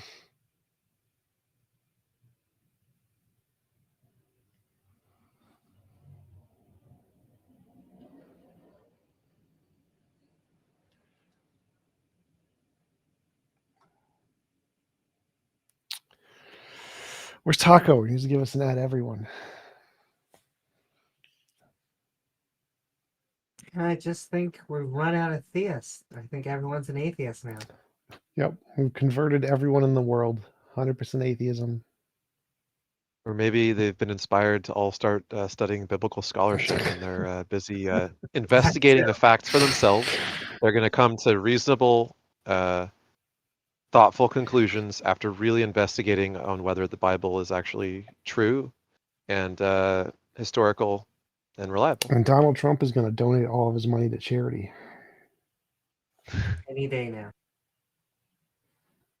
The fun thing I've been having in almost all my conversations lately with theists, where we go through all the historicity stuff, we go through all the Hellenistic influence stuff and mimesis stuff, and by the end of it, they're not denying it. They're just like, well, I can see the case for this is pretty strong, but that's how God did it. Is he put all the religious ideas, he put all the religious ideas of Judaism and Christianity in Hellenism, in the Romans. He prepared them. He taught Plato Platonic philosophy so that Christians could use it later. That's how God does it. He put the Timaeus creation account so that it would be similar to the Genesis creation account, so people would like it and understand it. He put the laws of Deuteronomy in Plato's laws, which were based on the Athenian laws, so that the Greeks would think that the laws were good laws and like Judaism and Christianity when they heard about it. Like that, as Pine Creek says, God looks more and more like a schmuck. Yeah. Yeah, kind of. God looks more and more indistinguishable from not God. That's the problem, is when someone doubles down on that's how God does it, he makes the world look exactly like there's no God. Then it's literally tantamount to like God put the dinosaur bones just to trick us and make us think that the world is more than 6,000 years old. God made all the other religions have the ideas before the Christians and Jews did, so that they could synthesize them in just the right way that everyone would understand that they had the correct synthesis. Oh, it was Satan. It was sin. Sin did it. God didn't intentionally do it. You beat me to it. Yeah. You beat me to it.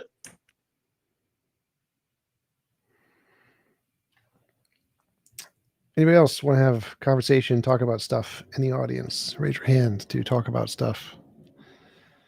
Emphasis on the stuff. Anybody want to defend the historicity of the Bible? Do you think that stuff in the Bible is true? King David Let me existed. know. Facts. So King David existed probably in some form because there's a house of David, but we're not really sure if there was a King David that started it because a lot of houses have etiological like primarchs, so or patriarchs. So like the house stories of all the surrounding lands being descendants of Abraham is almost certainly an Israeli courtly story to sort of demean and mock their neighbors as their like inbred step cousins. And those primarchs, those patriarch stories are almost certainly not true. So it could be that David is also fictional, even though the House of David definitely existed historically. Tindarios, Oh, hey, how are you doing? welcome. Pretty good. How are you? I'm doing good. What would you like to talk about? Have a question for teacher John. Okay. So, what is your best argument against the existence of God? There is no more evidence for God than there is for Santa Claus. Therefore, we are more rational to believe that God doesn't exist, just like we're rational to believe Santa Claus doesn't exist.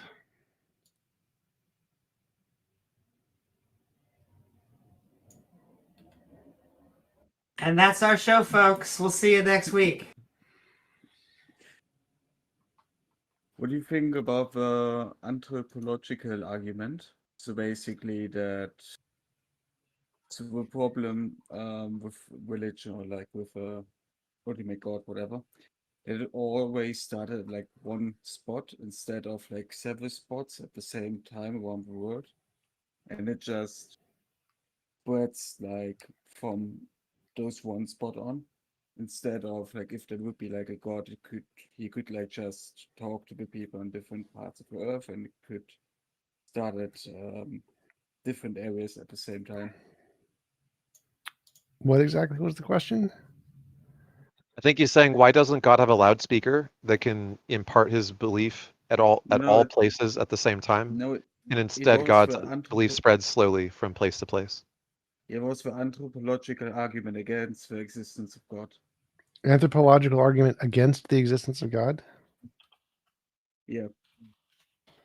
That God spreads through anthropological migration and cultural transmission, basically. Yep. And your question is, what do I think about it? I don't know. That's basically my argument. I think that's like one of the best ones. It seems like it's a component of the natural origin of belief in God hypothesis, and you can compare that account for the origin of God with the God belief exists because God is real hypothesis, and you can say that there's like a preponderance of evidence for the natural origin and there's no evidence for the actual supernatural origin. So it is abductively a better explanation for the phenomena of belief in God. Is that what you're saying?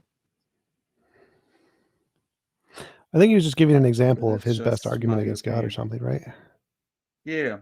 Yeah. I mean, you're preaching to the choir. I mean, there's probably multiple reasons why we shouldn't believe in a God. I think that is a decent reason not to. We see thousands of other gods in all different types of cultures, and so to think that they have the right one, well, could all be, can't all be right, can all be wrong. I mean, if you want to cut it down shortly, I think the best argument for that would be like a burden of proof. Because if they say like a God exists, they have a burden of proof. So if they can't prove it, we can just dismiss it. That which can be asserted without evidence can be dismissed without evidence, Hitchens. Yeah, Hitchens. Why is it wrong to eat penguins?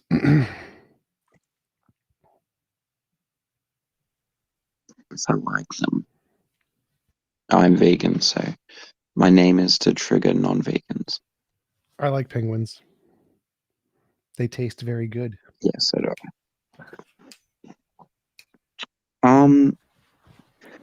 I had a question. I think that there was a slight error. You you said in one of your videos, you said that if God knows what an agent's going to do in the future, then the agent's not free. Right. So if God knows what he's going to do in the future, you don't have free will, because free will is defined as the ability to do otherwise. And if God already knows what you're going to do, then there's no ability to do otherwise. Right. So first of all, that's not going to work against a compatibilist. Sure, but most Christians are libertarian free will.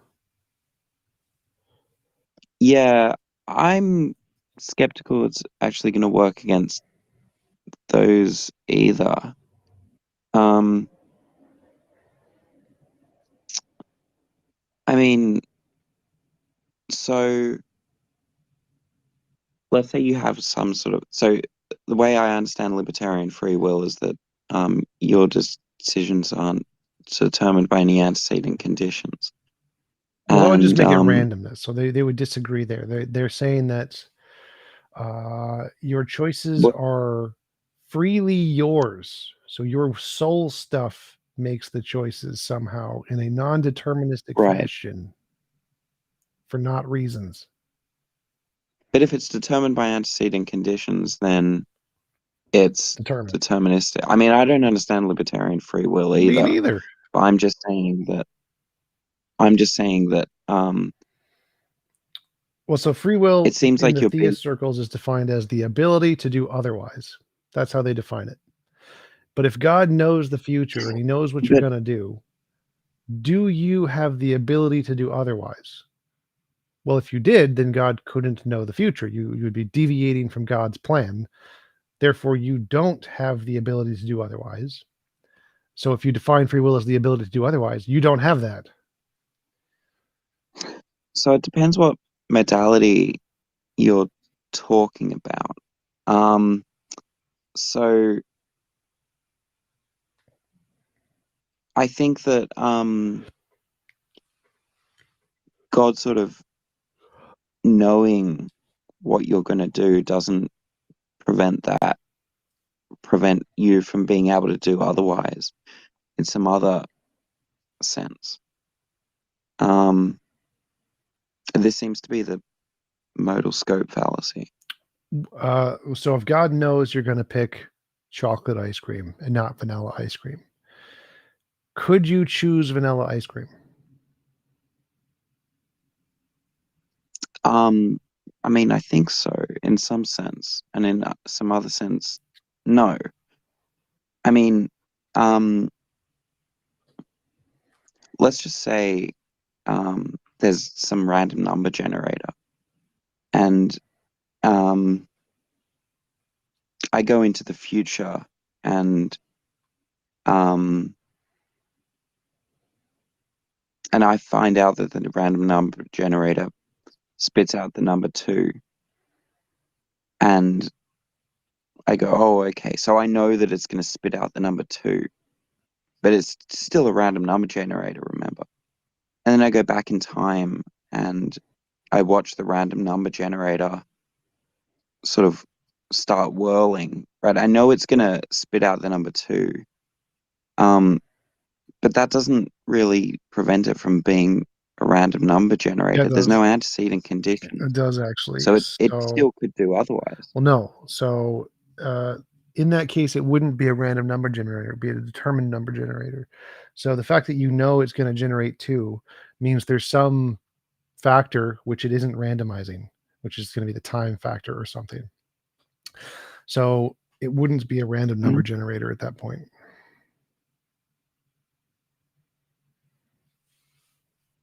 I don't see why. There's no antecedent conditions determining what it's going to do. My epistemic Well, there is. knowledge. Time, or whatever time is going to be the antecedent condition that forces it to do 2.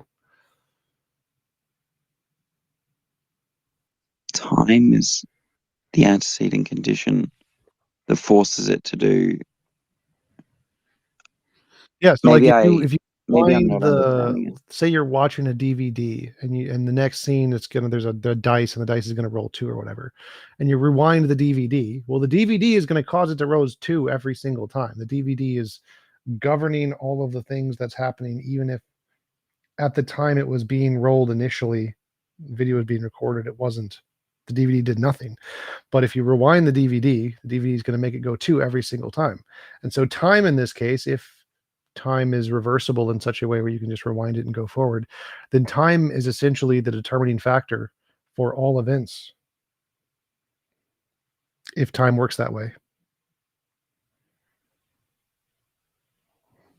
I don't. Yeah, I mean, I don't conceptualize time as causing something to happen. Maybe Well, if you could reverse and go back and forward in time, then it would necessarily have to be that way. So in your view, time causes things to happen? No, I don't think we can go back in time. But if you could go back in time, then it would have to be by No, definition. But I'm just saying that with the random number generator, I know because I've seen the future that it's going to pick out 2. Well, right, but now you've made it a Right. determined number And- generator. So now there is some factor, some property in this No, universe. but I don't understand that. Why would it be a determined? There's no antecedent conditions. There is that time. determining Time it is the to spit out antecedent. 2. If you can predict the future, if you know what number it's going to pick. But then you're committed to this view. But you're committed to this view that time causes things, and I don't understand. If you can that. go back or forward in time, then by definition, it causes things in this hypothetical universe. So if there's a dial view where is you can that go time forward in causes time, things? then in this universe, if you can time travel, then time literally causes things. That's the paradox of time travel. So if time travel is possible, if you can go forward in the future and you can see the number it's going to generate, it's not random. It's determined. It's a determined number. That's something, there's some property in the universe that determines that at this time t equals 7, it will be 2. Time is determining things. If you can travel in time, then by definition, time is determining things in this hypothetical universe. It's one of the problems of time travel. Maybe we just have like completely different concepts in mind, because I don't understand. So like how a true time can random cause generator, things. if you go back in time, it'll generate a new number every single time. It won't generate a 2. If it's truly random generator. It's random means not determined by any antecedent causes. It's going to generate a new number every time you run through the tape. That would be a random number generator. That's just not true. I mean, it might spit out 2 every single time. Oh yeah, but, it's random generators could spit out the same number every time, but it wouldn't be determined to spit out 2 every single time you went back and forward. No, that again, I don't really understand that at all. That time causes things. I mean, it seems like there's 2 notions of could do otherwise, right? There's this sort of you've heard of have you heard of I can't remember exactly what it's called. Like logical that's it, logical determinism. What about it? Yeah. So do you hold to logical determinism? I don't know.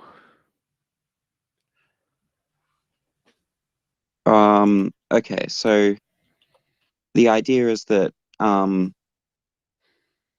mean, do you think that there's in principle something that can be random? Yes, I think there is in principle a force of randomness in the universe.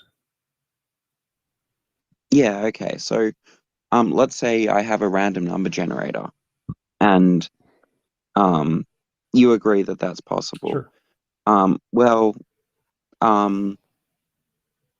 I have this proposition, this random number generator will spit out 2, right? Now that's a proposition. Now, the logical determinists say that all propositions have to have truth value. And so, if that's true, then, it's true now, right? That the random number generator will spit out 2 if it's true. And if it's false, then it's not going to spit out 2. And that proposition is sort of it has a truth value. Yeah, but that would And so logical determinism doesn't mean the truth value can't change every iteration of the future. So like if you went back in time, they'd be perfectly fine with saying that it becomes false the next time around. It's necessarily true. Like if I make a prediction that the random generator will generate 2 or it will not generate 2, one of those is going to be true. Even if I go back in time and it changes every time, logical determinism will still be true. that's the true dichotomy. That's not really saying much at all. Right. That's all logical determinism is saying. No. Look, if I have a random number generator and I say a proposition, this random number generator will spit out 2. I mean, do you take it that the propositions have truth value, either true or false? Sure, but again, so logical determinism doesn't mean it can't change. It can change. That they're fine with that.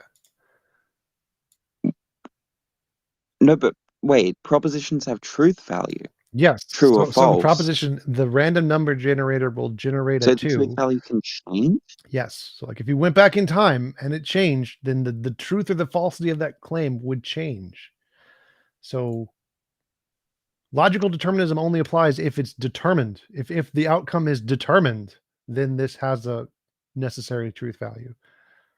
If it's random, it's not determined. It doesn't matter about necessary truth value. It's just the truth value. Well, no, logical determinism is that every statement about the future has a necessarily true or necessarily false truth value. I mean, it has a truth value. I mean, some logical determinism is the want view to that say a that all proposition about the propositions are future is either necessary. necessarily true or its negation is necessarily true, period. Sure. Some of them want to say that as a consequence, everything is necessary. But that's not the way I'm conceptualizing it. So, but if the random number generator spits out 2, then prior to the random number generator spitting out 2, the proposition the random number generator will spit out 2 is true, right? No, not necessarily. So if it's a true random number generator, the number it spit out is going to be random, and you could randomly get it right. But if you went back and did it again, it wouldn't spit out a 2, and you could get it wrong. But then the proposition is false. The random number generator will spit out 2. Right. So in an indeterministic universe, the proposition is neither true nor false because it's indeterministic. But then it's not a proposition anymore. Well, it's still a proposition. They just don't always have to be true or false. But a proposition is saying...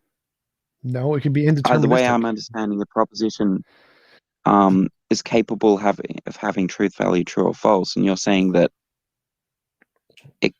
Yes, there are propositions that can be indeterministic. That's yes. my fault. Yeah. Yeah, okay, I see. I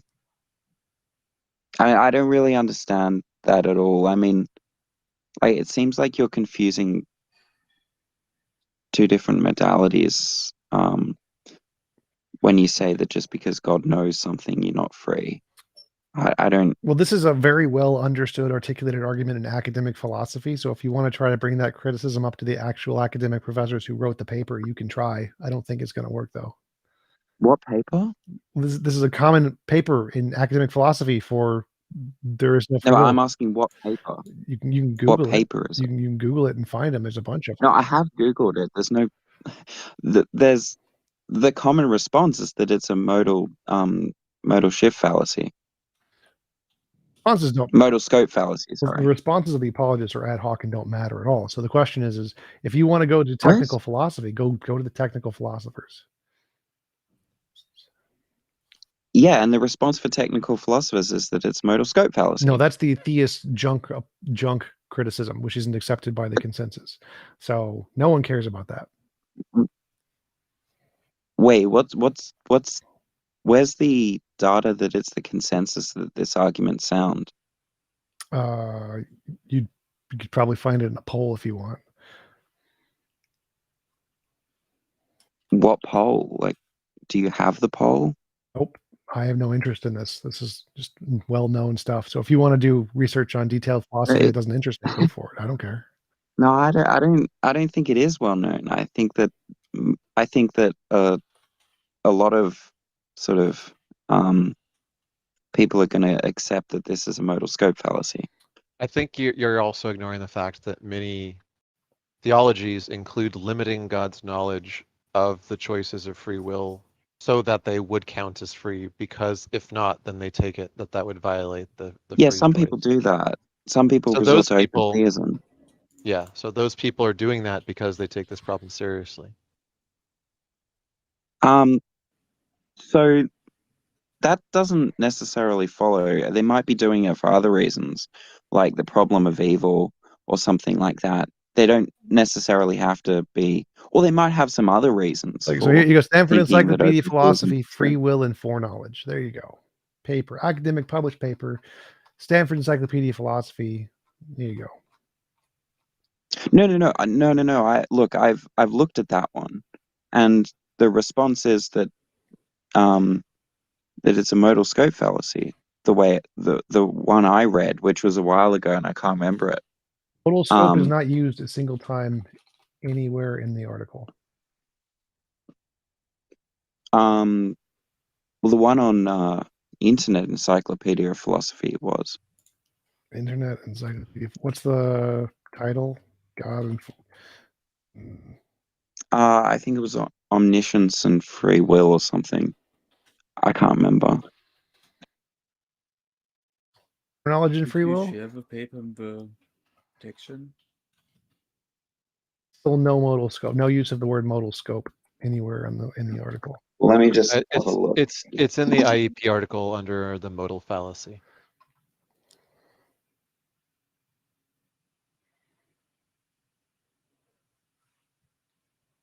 Could you share the link to that one? So iep.utm.edu/4no.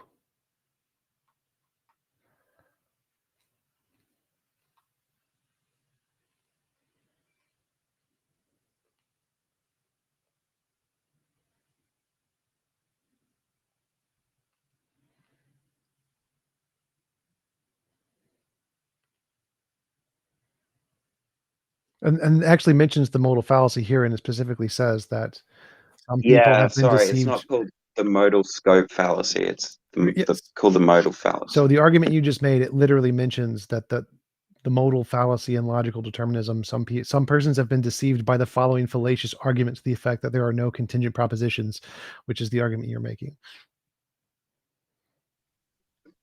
No, that's the argument you're making. So No, that's the argument you're making, because I say they're not contingent.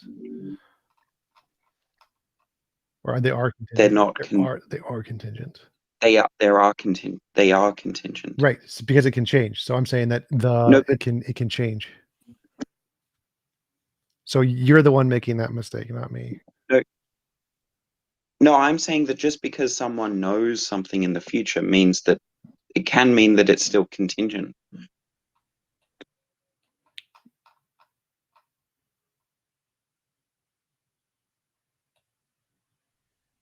That's what they're saying, and it's been a while since I read this one, but the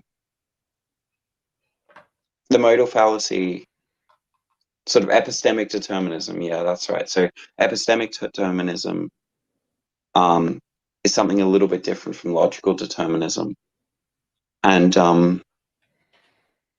yeah, I mean, maybe we both need to read that paper again, because I haven't.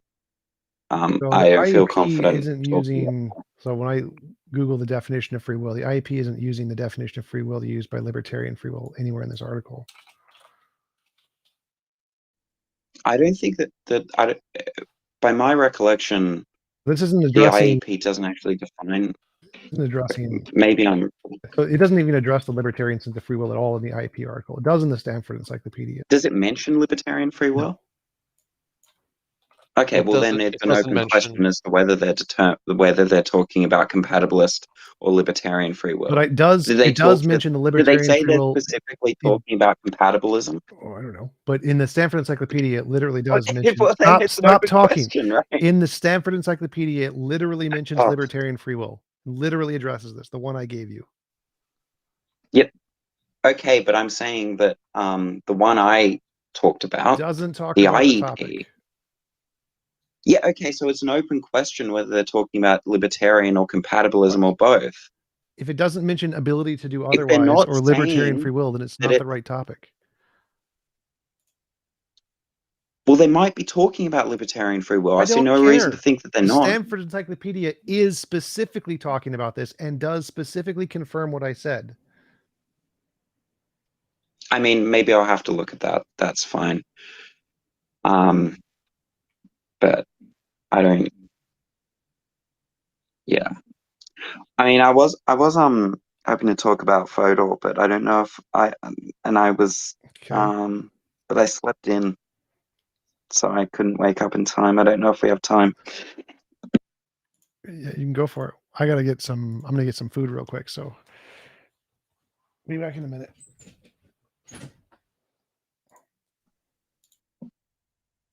Yeah, I mean, I was going to present the argument against natural selection. I presented it before last time, and I don't think I did the world's greatest job of it, so I wanted to have another crack.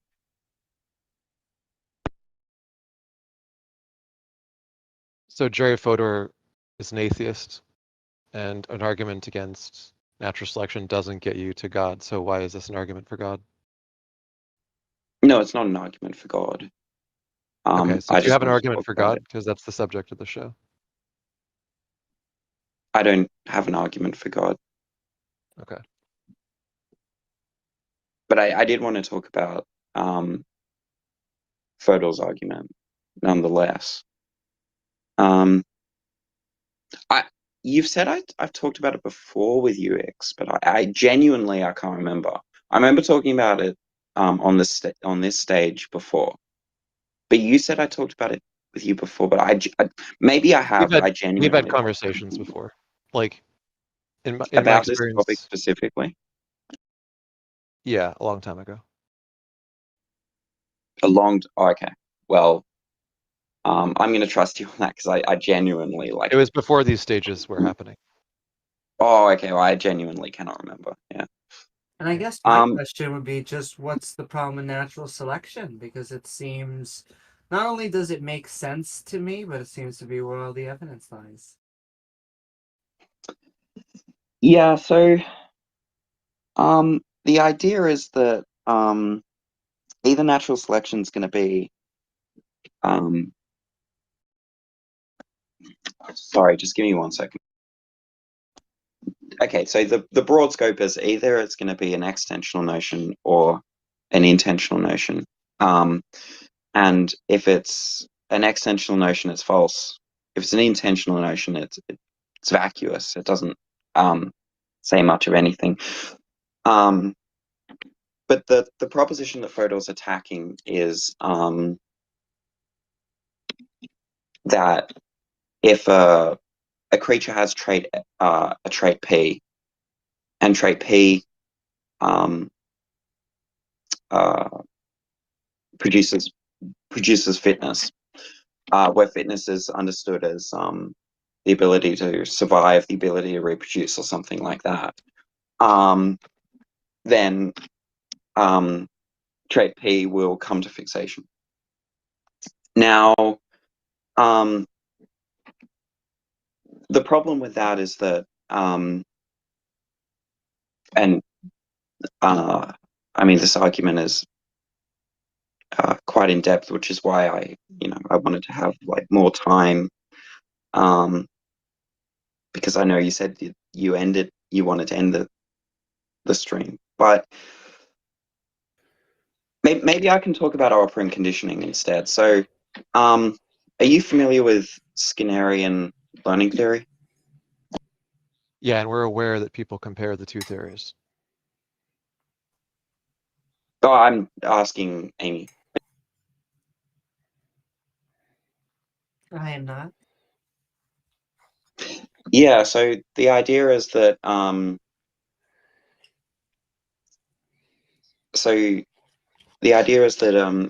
if a creature sort of presses a button, right? If it's presented with a button and presses the button and then gets a pellet of food, say, and then is presented with a button again, press it again, gets another pellet of food, press it again, gets another pellet of food, etc., etc.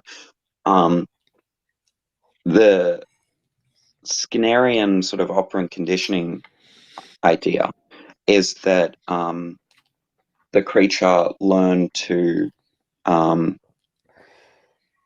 respond to stimulus P. In this case, it's the button, right?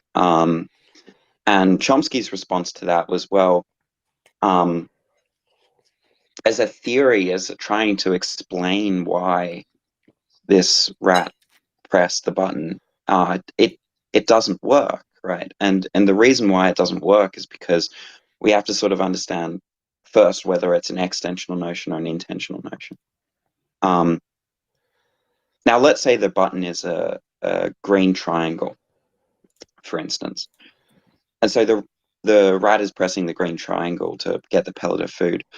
Then, if it's an extensional notion, then it's we're taking all of the extensions of this sort of button. So the question Chomsky asked was, well, okay, so the rat's responding to this button, but is the rat responding to all green shapes? Is the rat responding to all buttons left of the Mississippi? Is the rat responding to all shapes that are triangles? Is the rat responding to all shapes that have three sides? Because it can't be the extensional, because presumably the rat isn't responding to every single of the extensions of the button, right? But see, what you're seeming to having a comment on is Pavlov's dog. I wouldn't say you're having a commentary on natural selection. The example I always use for natural selection is there are two types of butterflies, green butterflies and blue butterflies. And if you're in a habitat like a forest, slowly but surely the blue butterflies just get picked off. Now, did the blue butterflies decide or did they mentally have a choice in this? No, it's just that there was a survival advantage to having green or brown, or in the Arctic regions, white with snow. And so it's this type of fitness, and it depends on the environment. That's why sometimes you do need to be the strongest, but sometimes you just need to have a hard shell. And so that is, in essence, what natural selection is. Yeah, okay. So I think you actually said some interesting things there. So I don't think that Fodor would actually disagree with you at all. I think he would actually quite agree with you a lot there, actually. Like natural selection, sometimes it requires you being the strongest, right? Or survival, rather. Sometimes it requires you being the strongest. Sometimes it requires you to have the hardest shell. Sometimes it requires you to be the fastest. Sometimes it requires you to be the smallest. Sometimes it requires you to be the biggest. So I don't think Fodor would actually disagree with anything you've said. The idea is that he thinks that survival and the traits that require survival, or allow creatures to survive, are very, very, very case dependent and sensitive to change, to the point where there aren't going to be any generalizable rules, and as a consequence, there aren't going to be any predictions made. And so, as a theory, it's not really a theory. It's not going to generate any predictions. It's not really going to explain much of anything, because he thinks that if you deny that it's an extensional notion and take that it's an intentional notion, then it's going to sort of boil down to a banal truth. And as a consequence, not really going to be explanatory. So I don't think he'd disagree in substance with anything you're saying. Okay. At least I would Just say to clarify, half I of think that it's I would. banal. Banal is the word you're looking for. But what was Oh, I thought it was Ben. what Oh, what okay. is what was your argument about Fodor? What's the topic? What are we talking about? Yeah, so are you familiar with Fodor's argument against natural selection? I'm vague. I don't remember it. Yeah, so are you familiar with extensional and intentional notions in philosophy? I vaguely remember Fodor's argument. I'm trying to remember it. Something about how natural selection can't determine things or doesn't decide things. I don't remember. Not quite. So the idea is that natural selection says that or this is the way the Fodor's understanding it, that if a creature X has trait P, and P produces fitness, then trait P will come to fixation. And he's saying that as an extensional notion, this can't be right because there are, an infinite number of co-referring terms. And obviously those co-referring terms don't produce fitness, they sort of ride along. And so it's going to be false if you take the extensional Oh yeah. You can't notion tell of it. which ones are the ones Yeah. that were selected for fitness and which ones are the tag along ones. I remember that. No. It's not an epistemic objection though, because the way I presented it last time, I don't think I presented it that well. So whilst I actually think it's true that you can't tell which ones are ones that allowed fitness and which ones were ride-alongs, Fodor's not saying that you can't know. He's saying that you can know, right? In principle, you can know, and he thinks that biologists do find out which ones are. Sure. But he's saying that when they do, they're doing a domain. They're in the domain of natural history, not really science. What's the objection that's there? the argument. Clearly, it's history. So what? So history is science. What? Oh,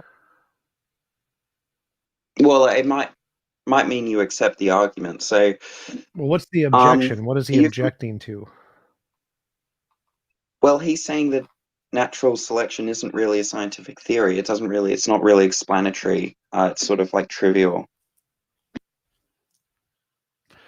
Well, natural I mean, it selection seems is like a you part of a agree. theory of evolution. Natural selection isn't a theory. Natural selection is a part of a theory. And that theory makes predictions, and those predictions have been confirmed, which is what makes it science.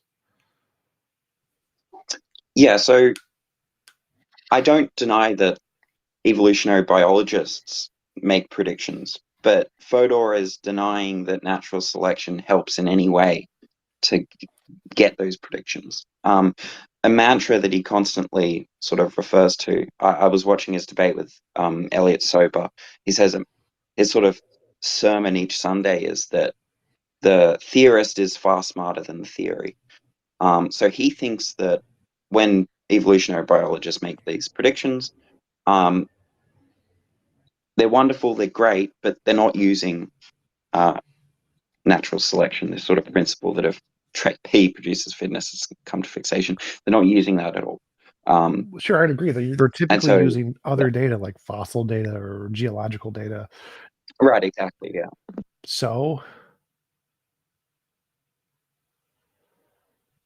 I mean, it seems like you accept the argument that natural selection is kind of a trivial truth. no, it's if not you a take trivial it to be an truth because it could be false. So it could just be the case that it didn't happen, but it did happen, and it's a feature of the theory of things that if this happened, then evolution is true. Evolution is true, therefore this happened.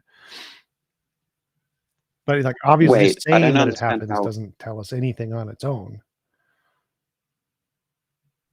I don't understand how it can be false. What do you take natural selection to be? The fact that organisms that are more conducive to the environment survive more often. And what does it mean to be more conducive to the environment? The ability to survive and reproduce more or something.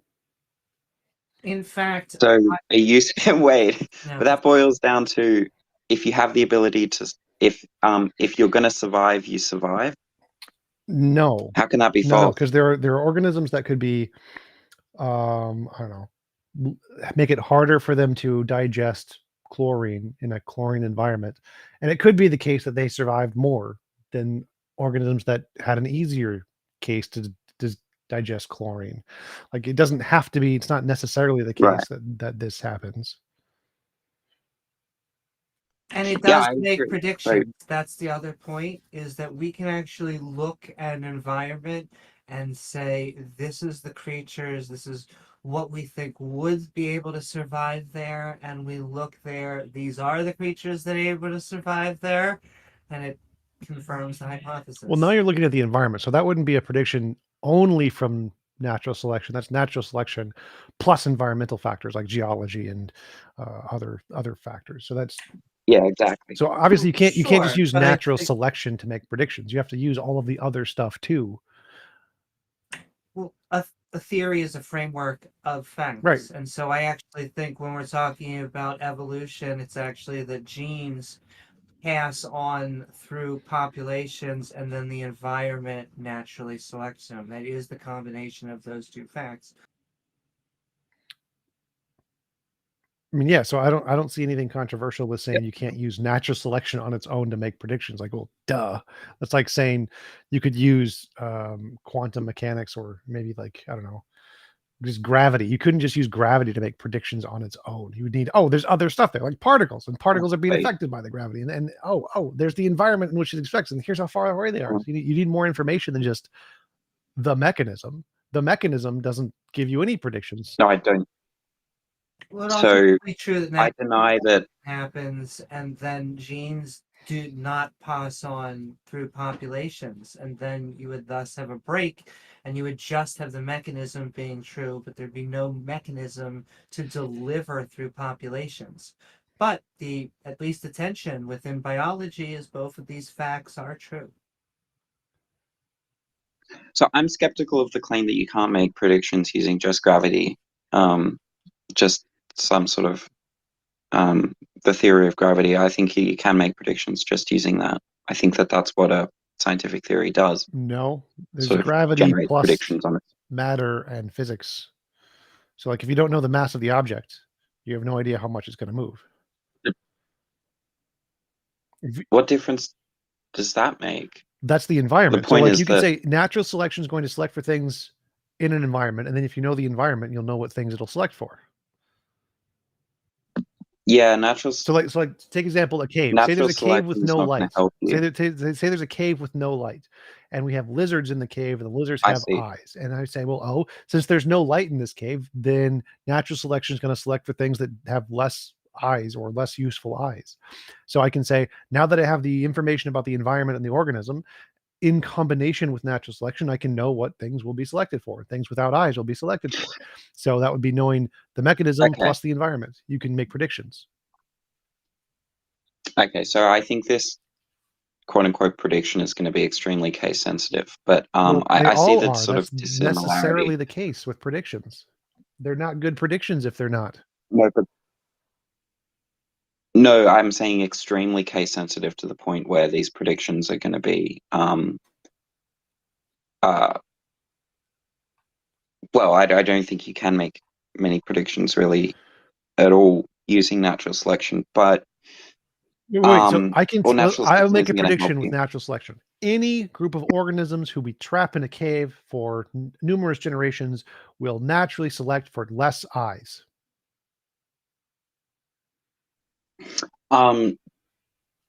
So that's a prediction, but I'm really skeptical that you're using natural selection to do that. What? So I'm skeptical that you're using this principle. If P produces fitness, then Right. So eyes if P take produces energy. fitness, Eyes take energy, if eyes provide no benefit in an environment, then selecting for eyes is counter beneficial. It's not beneficial. And using the energy for other things would be more beneficial. Therefore, via natural selection, organisms that use that energy for other things would be more beneficial. And so it will select away from eyes. That's not always going to be the case, Always, though. 100%. No. What? I mean, what if you have aliens, right, who are looking at the cave and protecting all of the creatures who only have eyes? In that case, That's not natural selection. it's going to be false. That's artificial selection. So that would be irrelevant That's to the artificial hypothesis. Like selection. I can artificially manipulate it to get wrong data, but if we're using natural selection as a hypothesis, natural selection specifically meaning things conducive to the environment without external interference from people to make the environment a different environment, then they will survive. So if we have a cave, just natural, non-artificial intervention into the cave, it's just cave and animals living, it will select for things without eyes. If there's zero light, if there is light, then it'll be more sensitive eyes will be selected for. But say there's zero light, it'll select for things without eyes every time. Yeah, so I'm I'm very. I mean, that's just obviously false. What? I mean, there might be cases where, I don't know. Let's say a ride-along trait for having eyes is being able to run faster. Let's say, in which case, and that riding faster is going to increase fitness. In which case, let's say, running faster is actually more beneficial than like the detriments of having eyes, in which case the creatures that have eyes are going to survive over the ones that don't. So yeah, I mean, I think that's a bit of a far out example, but I mean, you can see that No, that would it's still be obviously going to be predictable if false. we could know for a fact that in order to run fast you need eyes or something, then we could predict that would be from I'm natural not saying that. selection that you would get eyes. Natural selection would then tell us everything in caves would have eyes because they could run faster. Yeah, but notice how you're sort of now bringing in sort of induction, observations, and all of this, what Fodor calls sort of There were no observations there. grandmother There was no science, right? observations there. That was you brought in the observation that somehow eyes are entailed with running fast or something. That would be an observation thing you would need to confirm. Yeah, I said if there was a if there was a ride-along trait that was sort of like being able to run fast. And that was just sort of me coming up with an example. I mean, it's hard to come up with examples on the top of my head, right? Well, so let's just take your example. We don't need any observations. If it's the case that having eyes is required to run fast and running fast is conducive to survivability in the cave, then we can use natural selection to say things will have eyes.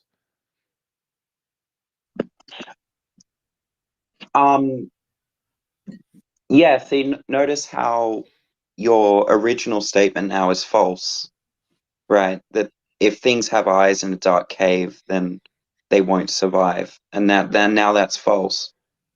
Well, yeah, because You if accept you've that, made up right? a new thing, which is just false, that eyes are required for legs, and we have this new information, then via natural selection, I'm we not. would know that the thing that produces the most survivability, which would be running fast, would be selected for because of natural selection. Now, you've just made up this criteria, which is false. It's not the case that eyes and legs are connected.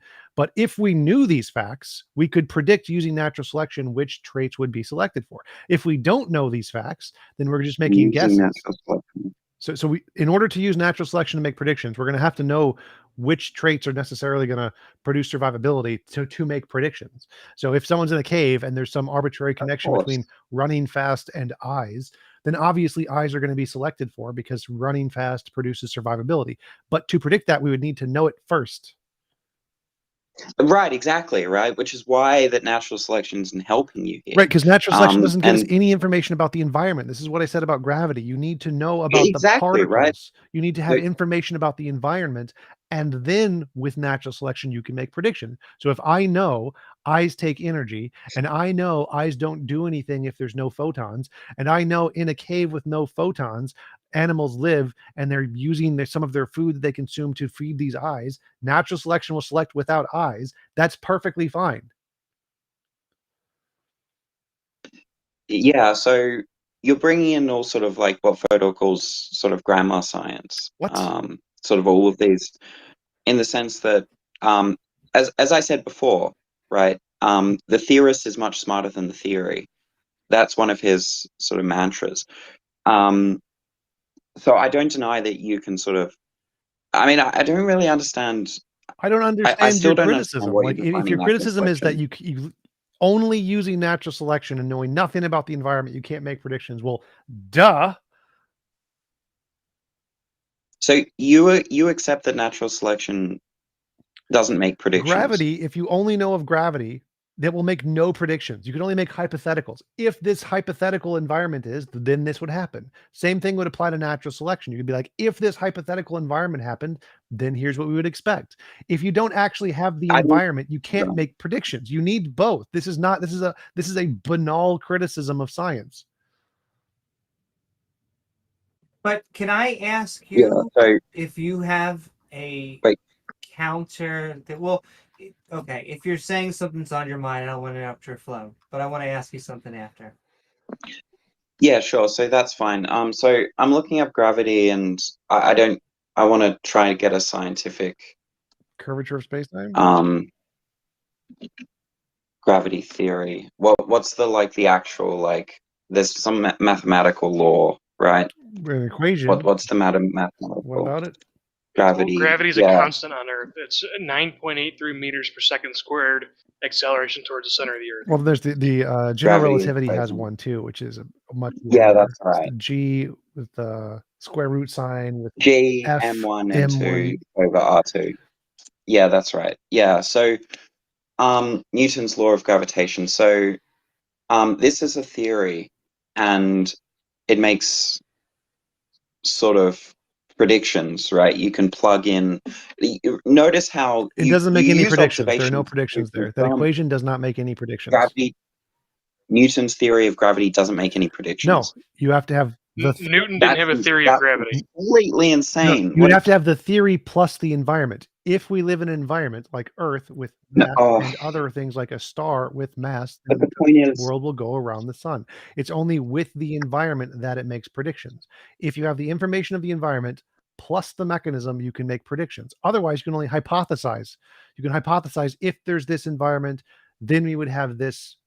Actually, this has happened with natural selection. Natural selection literally predicted.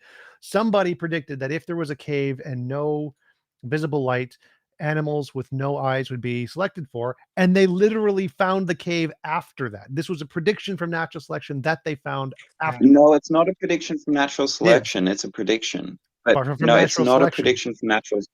No. They might think that they're using natural selection, but they're not. Okay, what else are they using other than really? So it seems to make sense to me. If they're in an environment where eyes take more energy and there's no use for the eyes, they will select against eyes, found a cave, exactly what they see. How is this not a prediction by natural selection? What else were they using? So I think that what they're actually using, they're sort of using some inductive principle. They're using give knowledge me like of the exact thing that gives me this prediction that isn't natural selection. No. So this is the whole point, right? Is because I don't think there is some like exact. I don't think there are laws of what traits come to fixation or not. That's Fodor's whole point. He's saying that whilst you can predict it, there's no sort of like there literally strict is. If there is a generalizable trait law. like eyes, which function off photons in an environment with no photons, it will be selected against. There's a law. A trait that functions on something where that something does not exist in the environment. No, I just gave you a counterexample to that. No, you didn't. I just gave you a counterexample. No, you to that. didn't. You accepted that. You accepted the counterexample. No, the counterexample is if there's a different trait that has a better positive outcome that we didn't already know about. So that's like saying, well, gravity doesn't work if there's anti-gravity particles. Oh my God, counterexample of gravity. Gravity defeated. Like, no, because gravity specifically includes not counterparticles. So you can make up a counterexample to go against the laws. No, look, no, you're not understanding. The point is that that I gave you a counterexample to that. You didn't give a counterexample. You gave an example of the same thing. You said, oh, there's a different trait that's more selected for by natural selection. Okay. No, so look, let's say that okay, here's maybe a better counterexample. Let's say that eyes sort of they give off this sort of smell, right, in the dark, these sort of eyes. And the predators that are picking off these creatures, let's say they're lizards or something, right? In this completely pitch black cave. And if those eyes are giving off this smell that the predators really hate, well, then what do you think's going to happen? I mean, all else being equal, presumably, the predators are Natural going to go selection for is the going ones to be that don't have correct, and the eyes. thing that produces the most survivability is going to be It's selected not for. false. You better hope That's your trivial. eyes That's don't taste trivial. You're yummy. not That's what saying, you better. but T-Jump, you're not saying anything there. You're just saying the trait that You are making the up new trait or set traits. of You're traits. making up new traits and saying, if there's this Yeah, new that's the trait point. that Is we've I'm giving never you seen counterexample. before, that's not a counterexample.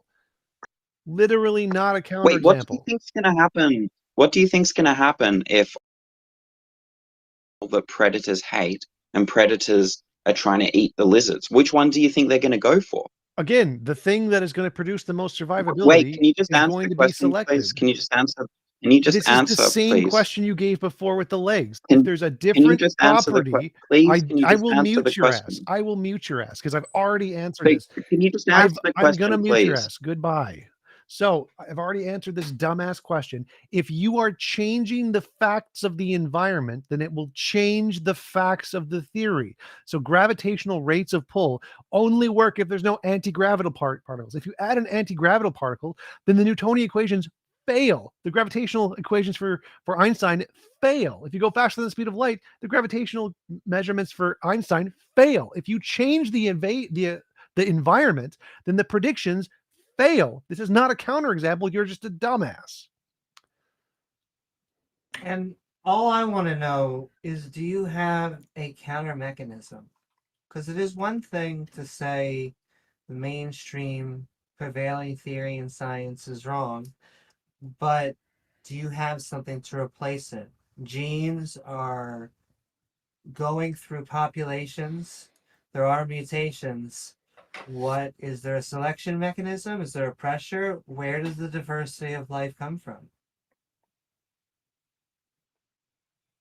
I think the criticism was that natural selection isn't a scientific hypothesis because it doesn't make predictions. It wasn't actually saying it's wrong or that it Sure. or Oh, that it's not well, science. I guess that in essence, I feel is one that I get the nuance of that, but my thing would just be, do you have a replacement for it? If it's not a scientific theory, which I think it is, then do you have a replacement? If not, then that's okay. Just say so. But Well, no, I think Fodor thinks it's right. He thinks that evolution is correct. I just think he's arguing sure, that but he this, thinks the mechanism is something different. no, I just don't wanna think he know does. He what does not think the mechanism is different. He just thinks that natural selection as a mechanism isn't a scientific hypothesis. He doesn't think it's wrong. He's not saying there's a different thing. He's just saying the way it's articulated in science is not a scientific hypothesis. It's not as rigorous as it should be. That's his argument. He's not saying it's wrong.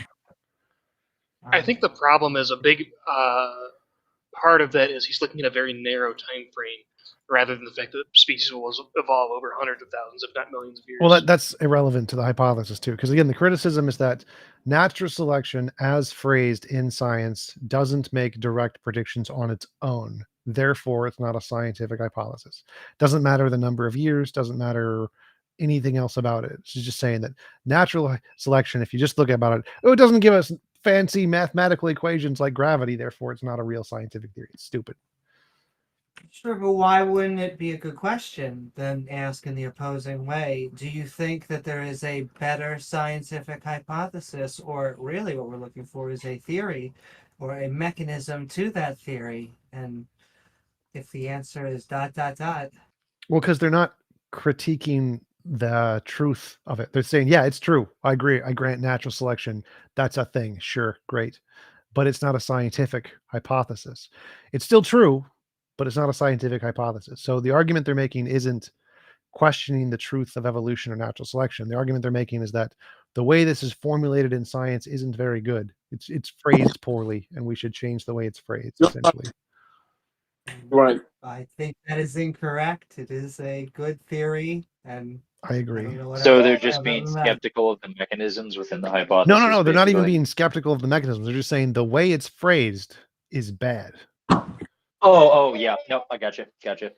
But it's funny because the things that they complain about are mentioned by, like, they specifically mention things that Darwin mentioned in his original writing and took into account, and that subsequent authors in the field have continued to expand on, such as Darwin doesn't claim that it's purely adaptionism from outside environmental factors that shapes organisms.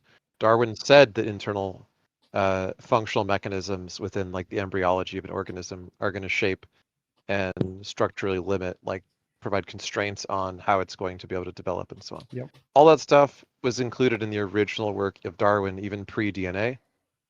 And for a pretty good smackdown of this whole thing by actual like philosophers who study biology and evolutionary biology in particular, and who don't just sort of like dive bomb it and complain about it.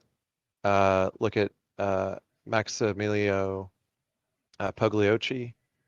He wrote a book called, he wrote several reviews of Darwin's stuff, and he wrote a book called the Evolutionary Biology, the Extended Synthesis, which is basically talking about including more and more mechanisms alongside the environmental ones, which Darwin was all in favor of in his original formulation of it. Yeah, I agree. So I think that I would agree that you can't make predictions with natural selection alone. You need natural selection plus the environment plus the organism. Once you have those three things, yeah, then you can tell what things are going to be selected for. All right. Sergeant Abysmal. Everybody else, collection of kittens. Oh my god. I want a collection of kittens. Sounds expensive. Well, yeah, I talked to you guys not too long ago. I think when you guys were asking me about God is love, and I forget it. You guys got a little frustrated, I think, and then muted me. But Not the God of the Bible.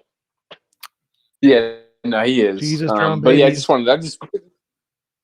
The only thing that I did have to say was that atheism sucks. That's a great argument. Jesus drowned babies. Do you know that? That's pretty much. Did you know that Jesus drowned babies?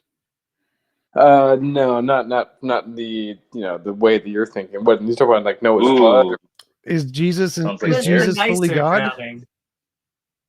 Well, yeah. Did God flood the entire world? Sure. Yes. Were there Yeah, he did. babies on the world when it flooded? Probably, most likely, yeah. There probably was. Is God and Jesus fully the same person? That's right. Well, not the same person, but the same God. So Jesus drowned babies. Yeah, that's right. Now what? Now He almost how is said that- hell yeah. Therefore, Jesus is a dick. morally wrong? If God is determined that all these people are evil and are wicked, and that he can even see their offspring, that they will be grown up in this environment, Be evil then babies. if God gives life, he could take life. Okay. And if God has every ability to do anything other than drowning individuals against their will, then And he's he clearly chooses moral. to drown them. So he could do other things. Well- No, he just chooses to drown them. That's totally. He chose to display his wrath onto those who rejected him, just like he'll do for you. By drowning the babies, right?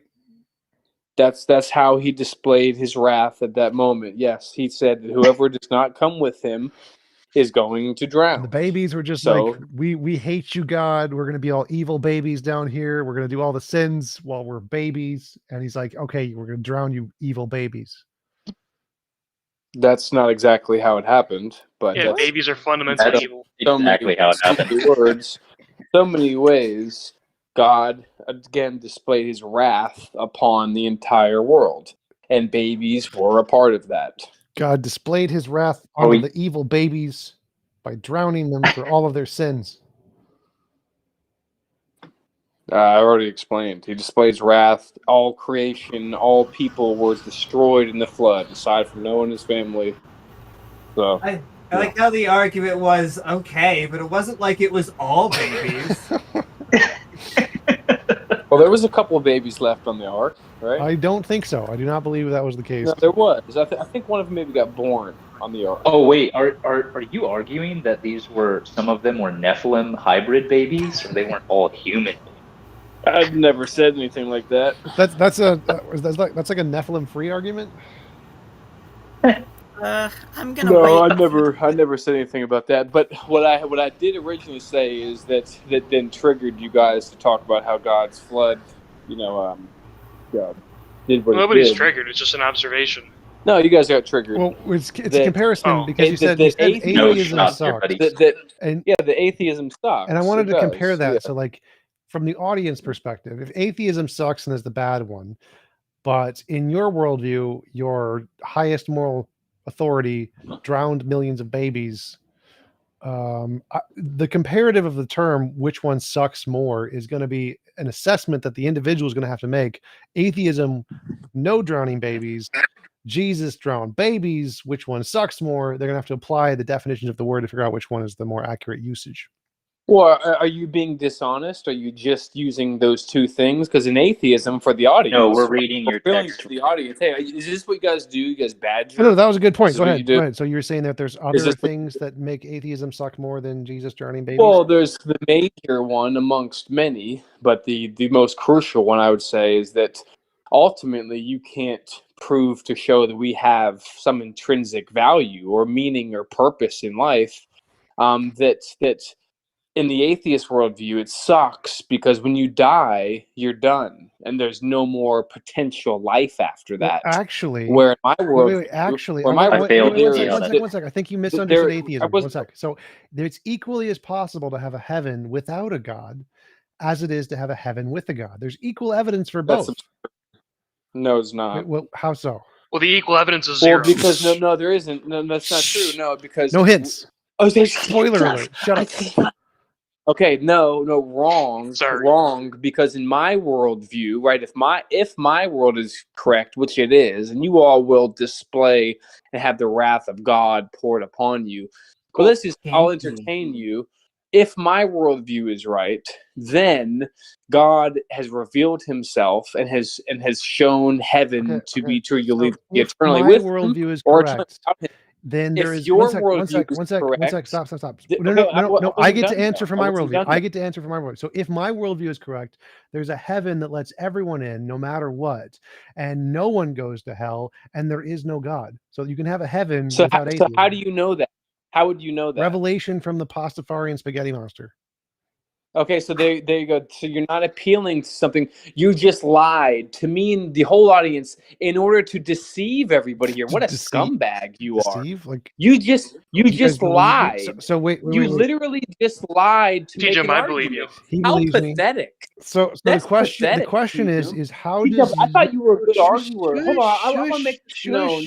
I want to make this known. You sound triggered. So the question is, how is your evidence better than my lie? So if I blatantly lie and say that I got a revelation from the spaghetti monster, how is that not the exact same amount of evidence you have simply because you believe it? Like, why does you believing it make it more likely to be true than me simply lying about it? Because it doesn't. They could both equally be true. Even if I lie, it could still be true, right?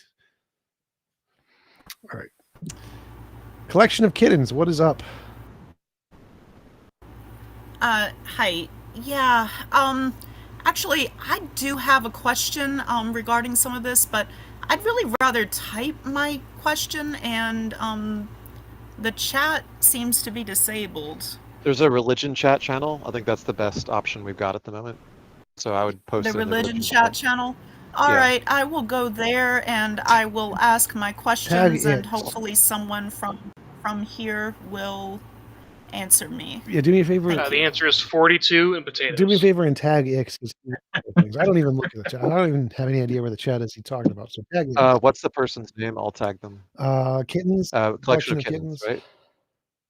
Okay, I'll tag them in that channel. Secondary answer is cheesecake. I just opened up the atheist call-in show very text true. chat, by the way. Of course you do. Perfect. Thank you, Taka. Yeah, just send me a message if you need that stuff. Woo, send a love taco. Taco makes this possible. I have a Thank you, question. If God loves everyone, why doesn't he give everybody free tacos? Yeah. He does, but you have to pay for them. You get then they're free not free. pancakes on International Pancake Day at IHOP. There's a free. Okay. You So you like saw freely, tacos and thought freely have the tortillas were choice pancakes? to pay for them or to not have tacos, so they're free. I mean, I can also just like rob a Waffle House, and actually, maybe robbing a Waffle House is not a good idea. To find tacos? I don't think so. I think it'd be hard to rob a taco. No, to find Oh, pancakes. gotcha. But I've seen Waffle House staff. I don't know if I want to, find out. What if you want taco pancakes? I mean, I guess that is a thing. Like green onion pancakes and stuff are very tasty. That sounds disgusting. Absolutely disgusting. Oh no, isn't no, that a- they're savory. They're very delicious. They're nice and crispy. Talking about a grape? No. Like green onion pancakes. They have them in like China and stuff.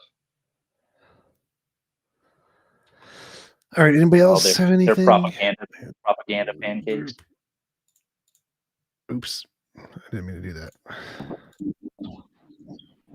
Hello. Hey. Tijam, you know the game GT5, right? Yep. I have not played it though.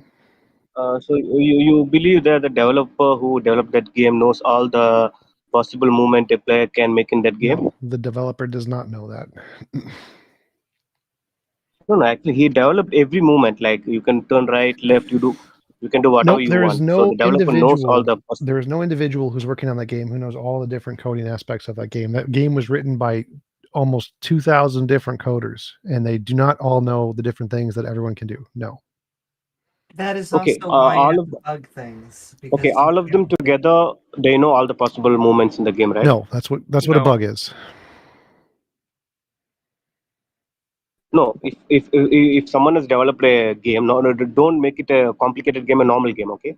And there are few movements in the game, and the developer knows all the 10 movements. And if the player chooses to do something in that game, does he have the free will to do that?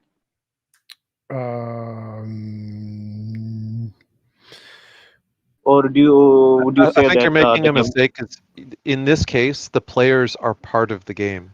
It's more like if a developer makes a game and the game has characters in it, NPCs, right?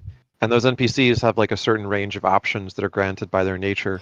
And that developer decided what their nature was. And that developer tries to constrain their options to like ones that he had in mind. On the one hand, the actions of the NPCs aren't free to do other than what the developer intended.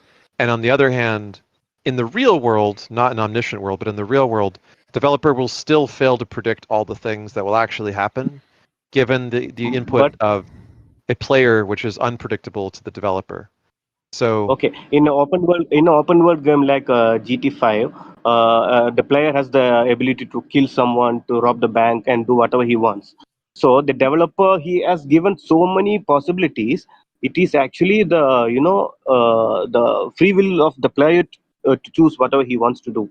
So if he but kills they're only someone, he's the doing one who's things. responsible. Not the They're developer. only doing things that are defined by the developer to be allowed to do. Well, I think he's talking Yeah, about obviously, you as the but- person holding the controller. Do you, as the person who's holding the controller, have the free will to choose to rob the bank in GTA 5 or something? There's actually a more interesting comparison, which was Postal 2.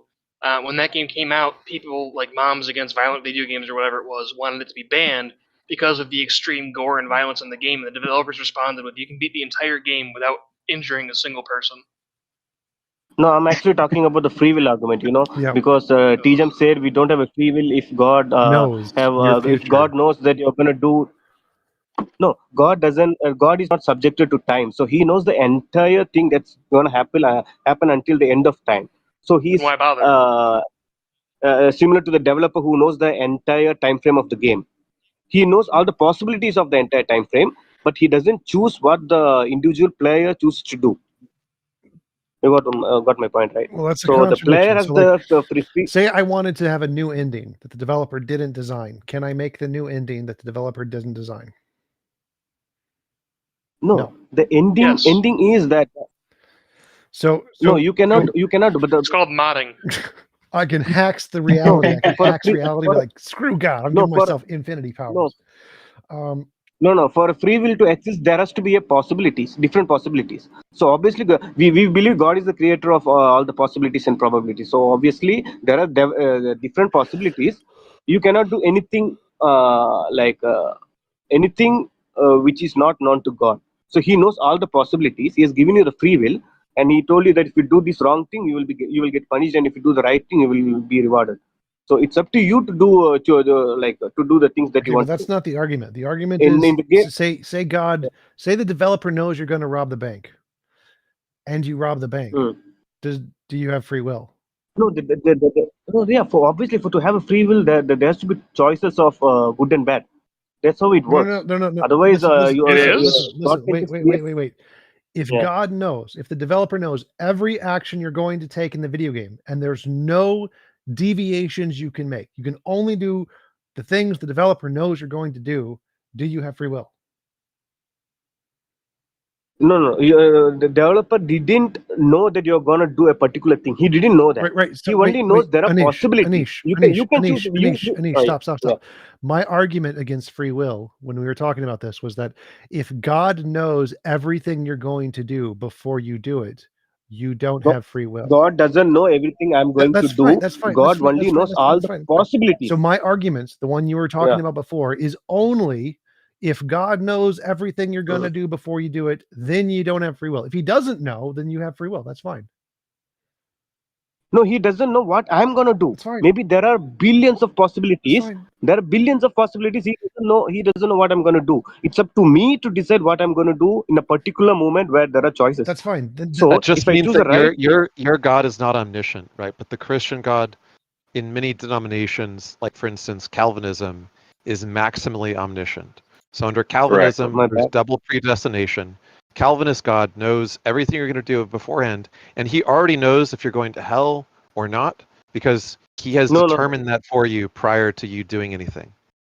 No, that's not the view in Islam. Actually, in Islam, God knows all the possibilities. He created the possibilities, but it's up to you. That's why in certain verses in the Quran, it says that God is pleased that you have decided to do these things, that you have decided to Wait, fight. but we You have don't decided to know pray. all the Yeah. possibilities, so that doesn't make any sense. We don't know. God knows. He has created all the possibilities in the That's world. great. Like the developer Right, actually so he has developed an the game. advantage over all of us because he's on. So Anish, remember when you first came here, you first joined the stage and you asked about what I said about free will. What I said about free will was that you don't have free will if God knows everything you're going to do. So if your God is different, if you're talking about a different God, then this a No, problem he wouldn't doesn't know apply. what I'm gonna do. He only knows the possibilities. Stop Yeah. and listen. When I said you don't have free will, that only applies to gods who know everything you will do. If your God doesn't know everything you'll do, then that's fine. Then my argument of free will would not apply to your God. It would only apply to these other definitions of a God. Okay? Does that make sense? Yeah, that makes sense. Okay. But what I'm saying is that still that doesn't prove your argument of the free will, saying that it's not a libertarian free will, and then everything is determined. Oh my God. Okay, so if God knows everything you're going to do and you can't do anything differently, do you have free will? No, I can do differently. That's why I told you. He doesn't know any what I'm gonna do. He has given me the possibility. If Hey, God, your God gave you 2 ears and 1 mouth for a reason. if so we're not talking about your God, Anish. We're talking about the Christian God. If the Christian God exists and the Christian God knows everything you're gonna do before you do it, and you can't change anything, do you have free will? No, I don't have a free will. That's my the argument. case. That you're agreeing with my argument, Anish. That is my argument. There is no extra part about your God who doesn't know everything. That is not a part of my argument. My argument is just that under the Christian God who knows everything and knows everything you're going to do, you won't have free will if that God exists. That's it. Full stop. No other gods included. Okay. So do you accept that we have free will? Forget about the Christian God. No, I don't think we have free will. In our view of world, Islamic view of world, do you accept that there's a free will? Yes, free will might be possible in your worldview because God doesn't know everything. God knows all the possibilities. He didn't know actually what I'm going to do. It sounds like the Islamic view is more like compatibilism. You're not actually saying you have alternative possibilities. You're just saying that like you're accountable for your actions because you made them. I think he's using open theism here, Yeah. where God knows literally everything that could Correct. happen. He just doesn't know which of the possibilities we're going to pick. The problem with that is that Islam includes like ironclad prophecies, which are supposed to be perfectly accurate. And so if God makes ironclad prophecies to his prophets, then God does know what's going to happen. Well, not to mention, didn't No, I Allah ain't for write the saying this. Quran I didn't get it. before? Didn't Allah author the Quran in heaven and then send it down? Through the No, angel no, no. He Gabriel, didn't yeah. send it down. No, he didn't. Okay. He didn't send it as a scripture. He revealed the revelation to Prophet Muhammad through angel Gabriel, the same way it happened with Moses and all other prophets prior to that. However, we know factually that it was written by scribes of the time. Yeah, it was written by Right. because people back then didn't write it; they memorized it because we used to recite the verses every day 5 times a day. So it's more of an oral tradition than written. So do you think that God didn't know how to do math? God, God does know math because there is a Okay. So very is strong God's best miracle in the Quran. I can. is God's I best can, is God's best ability to divide a whole into parts, one which leaves remainders? which one you are talking about? The Quranic I inheritance think system does not add up to 100%. So why does God in, have a mathematical system which is bogus? inheritance. You mean the inheritance of the property? That's right. It doesn't add up to No, 100%. If you follow the no, Quranic no, inheritance system, it doesn't no, no. work. Every Islamic family real structure world Islamic family structure differs from the liberal values. Actually, in Islamic family structure, a man is responsible to look after the family. Back then, in the 7th century, we don't have computers and AC rooms for women to go and sit inside and work 24/7. So men go for war. They look after the family. They are the earners in the that's not the household. point. So obviously, yeah. The question is, if you do the math in the Quranic inheritance system, why do the Yeah. portions to be divided not add up to 100%? It's like if I Divided said not. divide 100, if I said to divide 100 into 4 parts, and those parts are 25 Okay. each, and that's dividing it up. That's a good system, right? If I said to divide it into a bunch of parts which add up to 97 or 102 out of 100, that doesn't work. That's So mathematically can you flawed. provide me the proof for that? I never heard this argument before. Yeah, it's straightforward. If you look at the actual way that Islamic inheritance is administered, they have to modify the Quranic math to make it actually add up to 100%. There are competing No, versions of it where different people do it differently because they no. believe different I like never hadith heard because there are about how to several do it. people. There are several videos attacking Islam in all possible ways. I never heard this argument before because Look it up. this is the first time. This is the first time that I'm hearing this because if Yeah. this had been a Okay. case, people would have brought it before. Yeah, so it is the case, and they do have modified versions of it that they actually use. No. But Secondly, I guess we got the wrong information from somewhere. No, because no. Look, the fact is you've never even looked it up, but you know it's wrong. Why don't you look it up and then tell me that I'm wrong? This is a widely known problem. Okay, secondly, and you do your own research, come back to us maybe after you've investigated it. Secondly, do you think that anyone who is considering the truth claim that Muhammad was given the Quran by the angel Gabriel is going to consider that more likely the case than that Muhammad was a member of a family which included Waraka, one of the most eminent Abrahamic scholars in the region, and had access to Abrahamic texts as a family member of Waraka, who proclaimed his support for Muhammad and then died, which would have resulted in all of his texts being inheritance of his family, which could have included or passed on to his wife and him or their immediate family. You think it's more likely that the foremost Islamic Abrahamic scholar in the region's collection had no influence on Muhammad plagiarizing or imitating Old Testament as well as pagan writings, as well as the like interpretations, as well as apocrypha, which aren't even like part of the canon of Christian writings. Do you think it's more likely that all of those writings arrived to him in a magically better form through the angel Gabriel, or that he had access to copies of them through his family's extensive collection of Abrahamic scholarship? And I'm not asking you if you believe this, because I know what your answer is going to be. I'm asking you, why would any reasonable person conclude that Muhammad's access to Waraka's collection of scholarship and others in his family is less likely the explanation of him appearing to plagiarize it than the angel Gabriel giving it to him in perfect form?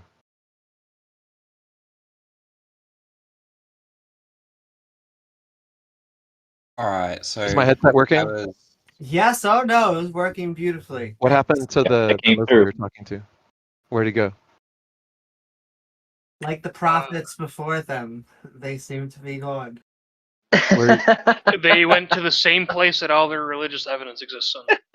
Well, maybe he had a cell phone connection issue or something, but we were explaining to him like two of the most Yeah. common arguments against Islam. God cut his cell phone connection for being so stupid. So Oh, sorry, I was kicked down earlier for some reason, but I wanted to say that the person referenced earlier, Massimo Pilagiusi, I can't really say his name. The response isn't good at all. It's most just sort of complaining about them attacking natural selection. But I mean, I can quote to you. I mean, there's many problems here in his response, but in the case of frogs, this is just like a quote. In the case of frogs, we can say that there is selection for capturing flies, but as a byproduct, there's also selection of the propensity to catch whatever small dark objects come within the frog's field of view, which look sufficiently like flies. Incidentally, this difference is why, contrary to popular belief, natural selection is not an optimizing process, why it makes mistakes and is inefficient. So Fodor's already responded to this in his debate with Sober. He's saying that, yeah, of course, in fact, his argument rests on there being a reason why traits come to fixation, why creatures, why certain traits are quote unquote selected for. So this isn't really attacking his view at all. It's Fodor's point is not that there's a reason why these traits provide fitness. He's saying that natural selection can't distinguish between the traits that are causes for fitness and traits that are ride-alongs. And Pigliucci, I can't say that. Massimo. Yeah, he's just saying that there is some reason, there is a trait that's causing fitness. Of course, Fodor's not going to deny that. And then later he says, when you realize that if they were right, the only law-like hypotheses supporting counterfactuals were to be given the status of science, then all historical sciences would go down the drain, not just evolutionary biology. Fodor never said that evolutionary biology is going to go down the drain. He never said that at all. And he doesn't think that all other natural sciences go down the drain either. So this is just not, it doesn't follow. I think this is one of the worst responses to Fodor, to be perfectly frank. And I don't really know what part of the argument he's attacking. Also, T-Jump never answered my question.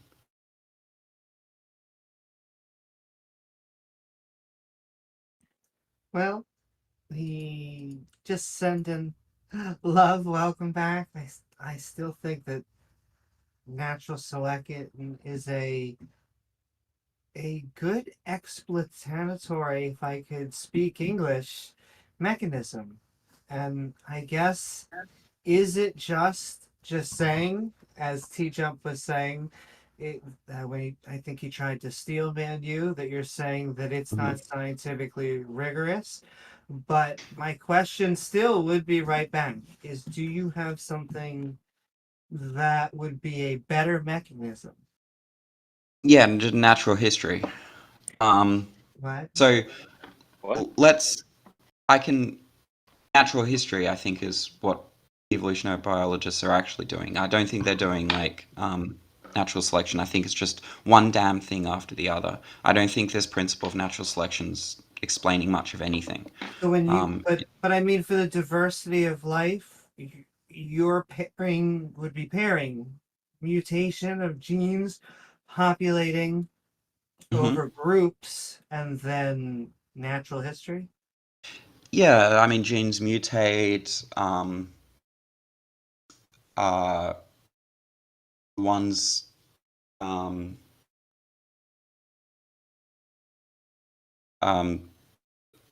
Sorry, what are you asking? Are you asking Well, why is it the case that we have such a diversity of life? Is that the question? yes, in essence, because both of these facts between populations of genes mutating and natural selection, in essence, the environment having a natural selector, what would be your competing mechanism for the diversity of life?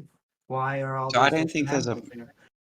Yeah, so I don't really think there's a mechanism. I think that it's just natural history. I think that the reason why sort of creatures survive in a given ecology is due to a whole host of things, and to try to find a theory about it is just I think is sort of a doomed project from the start.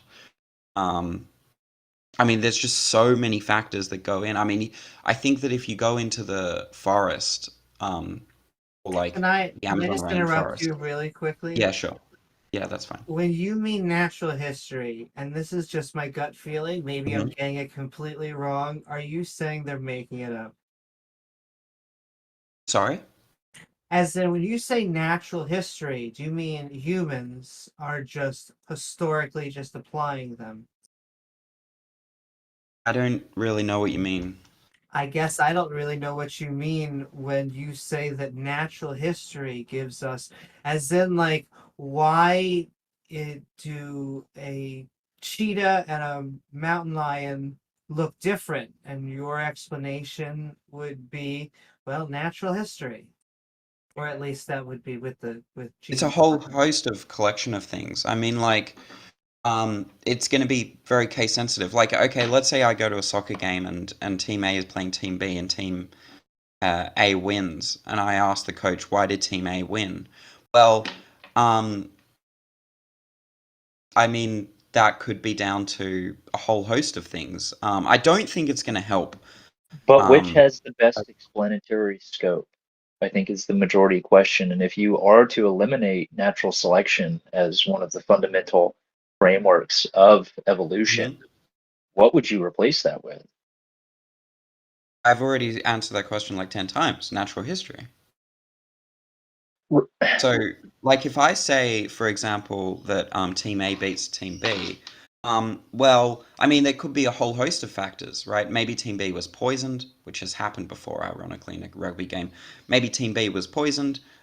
Maybe Team A was faster and stronger, and that won out on the day. Maybe the goalie had a really bad night's sleep the night before and missed a goal. I mean, there could be like a whole host of factors as to why This Team A almost won. sounds like It's natural selection, though, right? Like, I mean, these are all potential hypotheticals that could fall under the category of natural selection, where these circumstances, be it as they may, are occurring and forcing whatever position Team A or Team B to adapt or evolve. and sometimes they don't. So I don't really understand what you're trying to say.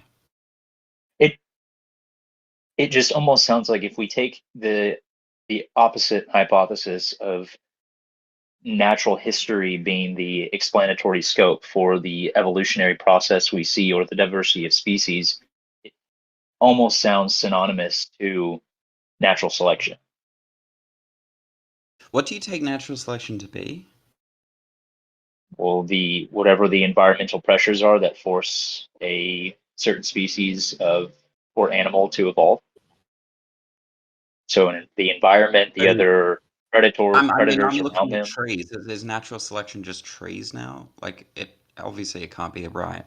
That can't Well, be right. what's the weather of the trees that they're what's the environment that those trees are growing in? What are the other They're predators dry. that are feeding on? So is natural selection dry trees? No, we're talking about the pressures, the environmental pressures that are forcing those trees to adapt, like cactus. When you go out into the So Arizona natural desert, selection is the environmental pressures. to some I take degree, natural yeah. selection to be what? Natural selection are environmental pressures. It's a form of that, yes. I mean, that's not even like a proposition. I don't really understand that So your much at example, all. right? We have team A, team B, right? And you're saying Mhm. that suppose the other team overcomes team B overcomes team A through poisoning or lack of sleep or a host of other Maybe they just variables. got lucky.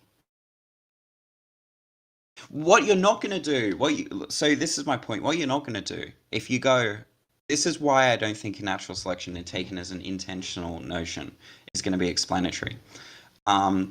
What's not going to be explanatory is if I go up to coach of team A and I say, why do you think your team won? And his response will be, well, I think there's something about team A and there's something about team B and there's something about the environment which allowed them to win. You really think me as an interviewer is going to be like, thank you, wow, that was really, you really explained Well, to me why your obviously you team wouldn't, won. right? Like that. And that's what I we take wouldn't. natural selection to boil down to. Natural selection, taken as an intentional notion with an S, is saying that there's something about trait A, or the ecology, or both, that allowed trait A to come to fixation. Right? Obviously, right? That's trivially true. That's not explanatory. But can I That's not continue to helping at all. ask? So we Yeah. go to the Arctic and we see that these types of bears happen to have white fur. What would Mhm. be your explanation for that? I don't have an explanation. Well, I guess I don't that's know. where. There is an explanation. I'm not denying there's an explanation. I'm not saying I know it. Sure. I mean, but from our That comes across perspective, as disingenuous. Like, let me put it this way. Why can't you posit an explanation? I can posit an explanation. I can come up with an ad hoc explanation by saying, like, why do they have white fur? Well, maybe they had white fur because there was some, like, maybe they had, like, there was a collection of brown fur and white fur creatures, and the white fur either allowed them to sort of heat their body more and survive more This than the is brown just fur creatures. intellectually dishonest because you don't actually think that, right? What? Like, I don't know why. I don't know why polar bears have white fur. okay, What do you want me to say? polar bears live in snow and they have white fur, right? Yeah. Bats live in caves and they have like dark coloration, right? When moths are in an environment where the soot covers the environment, the moths evolve very quickly to become as dark as the soot of their environment. When the soot goes away, they evolve back to being light colored. What do you think explains the fact that the coloration of animals evolves to change to match the color of their environment? Yeah. Environmental Okay. pressure. Well, I mean that. You just Yeah, sound obviously, dishonest in right? denying this or being unwilling to say the obvious thing that like 10-year-old children can understand when they learn this in school. Okay, so I don't know how I'm being dishonest. I don't really appreciate that. But look, I know for the moth example, right? I got taught this in school. I know exactly why the moths example in the Industrial Revolution, because moths are bird food, right? Birds like to eat moths. And so there were sort of white moths and black moths. And prior to the Industrial Revolution, the black moths were getting absolutely yeeted by the birds. They were getting picked off one by one, and there were very few of them. And the white moths were able to survive because they could blend into the environment much better. And then when the Industrial Revolution came around and everything was covered with soot, then the black moths could survive much better, and so they got picked off. Sorry, they allowed to survive, and the white moths got picked off. And then when the Industrial Revolution settled down again, then the white moths came back and the black moths started to get picked off more. So I can give an explanation for that one. As for So bats, as for all that, congratulations, I don't know. you just gave an explanation that involves the theory of natural selection. How? Wait, what do you take the theory of natural selection to be, X?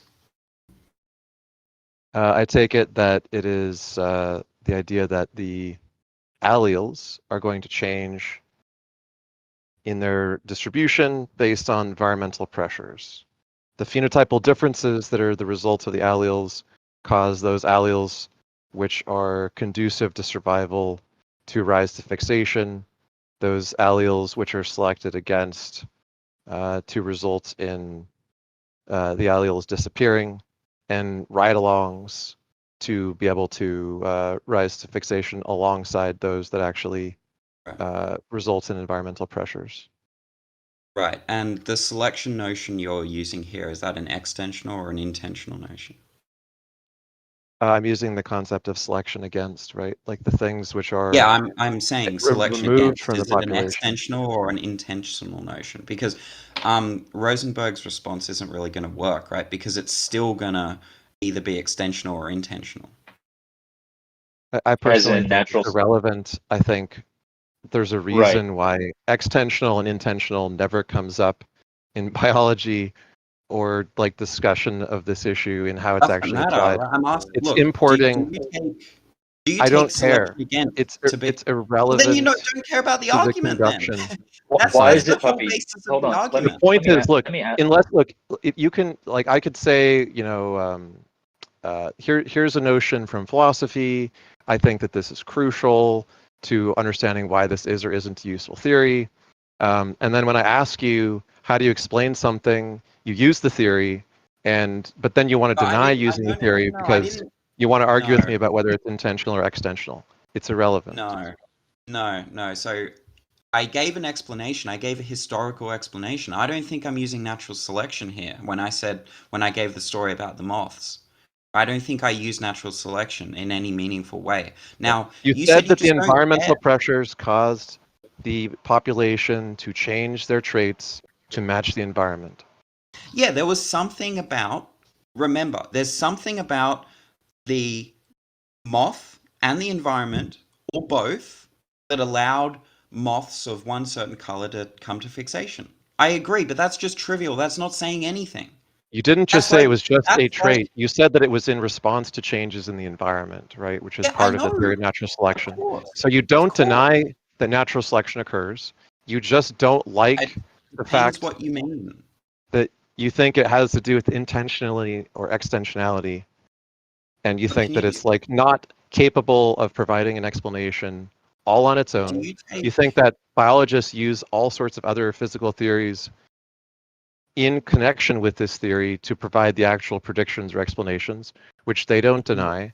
So what you're saying and what Fodor says matters literally zero to how biology works. But okay, As so a field, it might not. like just as a field, can you show me like a biologist whose methodology was like radically altered by this? Not just that they gave it a positive review, because sure, there's some people who like hate neo-Darwinists a lot and want to agree with Fodor for motivated reasons. Can you show me like a change in the practice of evolutionary biology or the methodology thereof that resulted from Fodor's writing? No, and I don't think Fodor wanted a big change in methodology. I don't think. Any. In fact, I I'm said not convinced. any. Can you show me any, I don't not a think. big? I'm not convinced that Fodor wanted any change in methodology. I think that what Fodor wanted was people to recognize that what they're actually doing is a theory of natural history, not a theory of natural selection. And natural selection taken to be an extensional notion is false, and natural selection taken to be an intentional with an S notion is vacuous. And So if all he wants to natural do is selection rename it is the theory of natural history selection or whatever, and there's a difference without a distinction in a meaningful way to any practice of the theory, then it has literally no impact. so. Wait, I don't understand this whole like rabbit hole. Like, what's the point of this? Like, are you objecting to the If argument? Fodor is not disagreeing with any of the predictions that are made in connection with the theory of natural selection, he just He's saying that doesn't like natural the selection. terminology. He No. doesn't He's like saying the way that natural the selection argument is doesn't framed. make Whatever, those it's fucking predictions. stupid. Look, he's saying natural selection doesn't make those predictions. You keep saying that these predictions to do with natural selection, right? Fodor is denying that natural selection is making these predictions. So that you keep sort of I said they're assuming that made in natural selection connection with it. You're just like straw manning what I said. Well, made in connection. in Okay, well, essence, I we don't know what that. sometimes get creationists who will reword kind all the way to the point where it sounds indistinguishable from species. I know you're not a creationist, I know you're an atheist, but it does seem like a lot of rigmarole just not to say the word natural Sounds like selection. Kent Hovind. To be clear, like Fodor is an atheist who agrees that evolution occurs. He wants to like be famous for arguing that we should rename something. Look, I'm just wondering what part of the reasoning do you disagree with? That it's relevant, that I should waste any time arguing it. Wait, so you're saying that the argument is sound, but it's useless? No, I'm saying I don't care if it generates no meaningful distinction in the practice of science. That's the exact Do you response think that there's most biologists have anything? to it. So Do let me you just put it think this that way. Fodor Lols, makes a when I mistake? asked you, Lols, I don't Do care. you think It's Fodor very makes a... simple. You don't care? Well, It's that's what very I'm simple. talking If about. Fodor cannot make any meaningful contribution to the conduct of science, then his so-called like groundbreaking attack on Darwin or whatever is just like a big dud. That's why this book has no impact on the field. Okay, look, I don't care about the impact, right? Whether it has an impact on the field, whatever. I'm just asking you, does he go wrong in his line of reasoning? I don't care. Show me where this Okay, well, you don't so-called go... breakthrough has any effect on the Oh practice my of science. gosh. And I could attack a point, which is natural history needs to fulfill the same type of explanation that other mechanisms fulfill. I'll give you an example. So we've put the environment, which is what natural selection does. We have artificial selection, which the pressure comes from people. However, there's another one. We ask ourselves, where did the peacock's fabulous feathers come from? It's not really the environment because it's actually dangerous in a lot of environments. It didn't come from us. And so the answer is sexual selection. Just that the females decided this is what we wanted in men. And slowly but surely, that is what they got. And so these type of mechanistic explanations, they have to be the same type of fulfillment in something that you're explaining like natural history. And it would have to be separated from something like those three. I didn't really... I'm not trying to be rude or anything. I didn't track all of that. Sure, I can sum it up real quickly. We have pressures like the environment, which is natural selection. We have people, which is artificial selection. And then we have, like the name sounds, sex with sexual selection. And Sure. so these type of pressures we can, I would say, safely say exist. Sure, no. I'm not denying, and Fodor isn't denying either, that creatures' desires can cause changes in phenotypes, and environment changes can cause changes in phenotypes as well. I'm not denying that. That's fine. That's not sort of addressing the argument. I mean, I'm concerned about whether the argument is sound, not whether it sort of, I don't know, makes necessary impact. The question is this a difference without a distinction, right? Because you don't deny environmental pressures shape phenotypes. You don't deny any of the conclusions that biologists reach in the framework of natural selection. You just don't like the way some people talk about it. This is like objecting. No, this is like objecting to teleology because you think that like it's confusing and you think people shouldn't use, or sorry, teleonomy, because you think it's confusing that it implies teleology when no biologist is actually implying teleology, right? It's just a way that they use the language. So there's no methodological problem with how people use the theory of natural selection. It's just kind of a semantic dispute that you think it ought to be called the theory of natural history and environmental pressures and et cetera, et cetera, et cetera. It's a semantic dispute. So it's not a semantic dispute, and the reason why it's not a semantic dispute is because, and the substantive disagreements are that natural selection is making predictions. The substantive dispute is that natural selection is a sort of a theory, in the scientific sense of the word, and it is not a semantic dispute. Now there are some semantic disputes, like when I talk about this argument, sometimes it does boil down to semantic disputes, and I find out they actually agree with what I'm saying, but they sort of have a different concept of natural selection in mind. So I'm not denying that there can be semantic disputes, but for a lot of people, it's not a semantic dispute. When I watched last night Fodor talk to Elliot Sober was arguing that natural selection does make predictions, right? That's not a semantic dispute. They actually had and they clarified the terms at the beginning, what they take natural selection to be, to make sure that they're not having semantic disputes, because they're both philosophers. They understand that there often can be semantic disputes. And also the person that you cited, right? Massimo, how do you say his name? Pagliucci. Pagliucci. Is he Italian? Just say Italian guy. Well, one of the co-authors of Fodor's book's name is also Massimo, so you can't just refuse to pronounce Italian names. He said that, and my mum's Italian, so she wouldn't like that, but he said that natural selection does make predictions, right? He's actually disagreeing with the substance of Fodor and Piatelli Palmerini. So it's not just a semantic dispute. Whilst there are semantic disputes, it's not entirely a semantic dispute.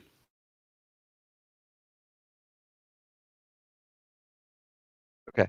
Let me know when Fodor's breakthrough argument results in any impact on the philosophy of science or the conduct of science in any meaningful way. So far as I can tell, it's a big whopping thud.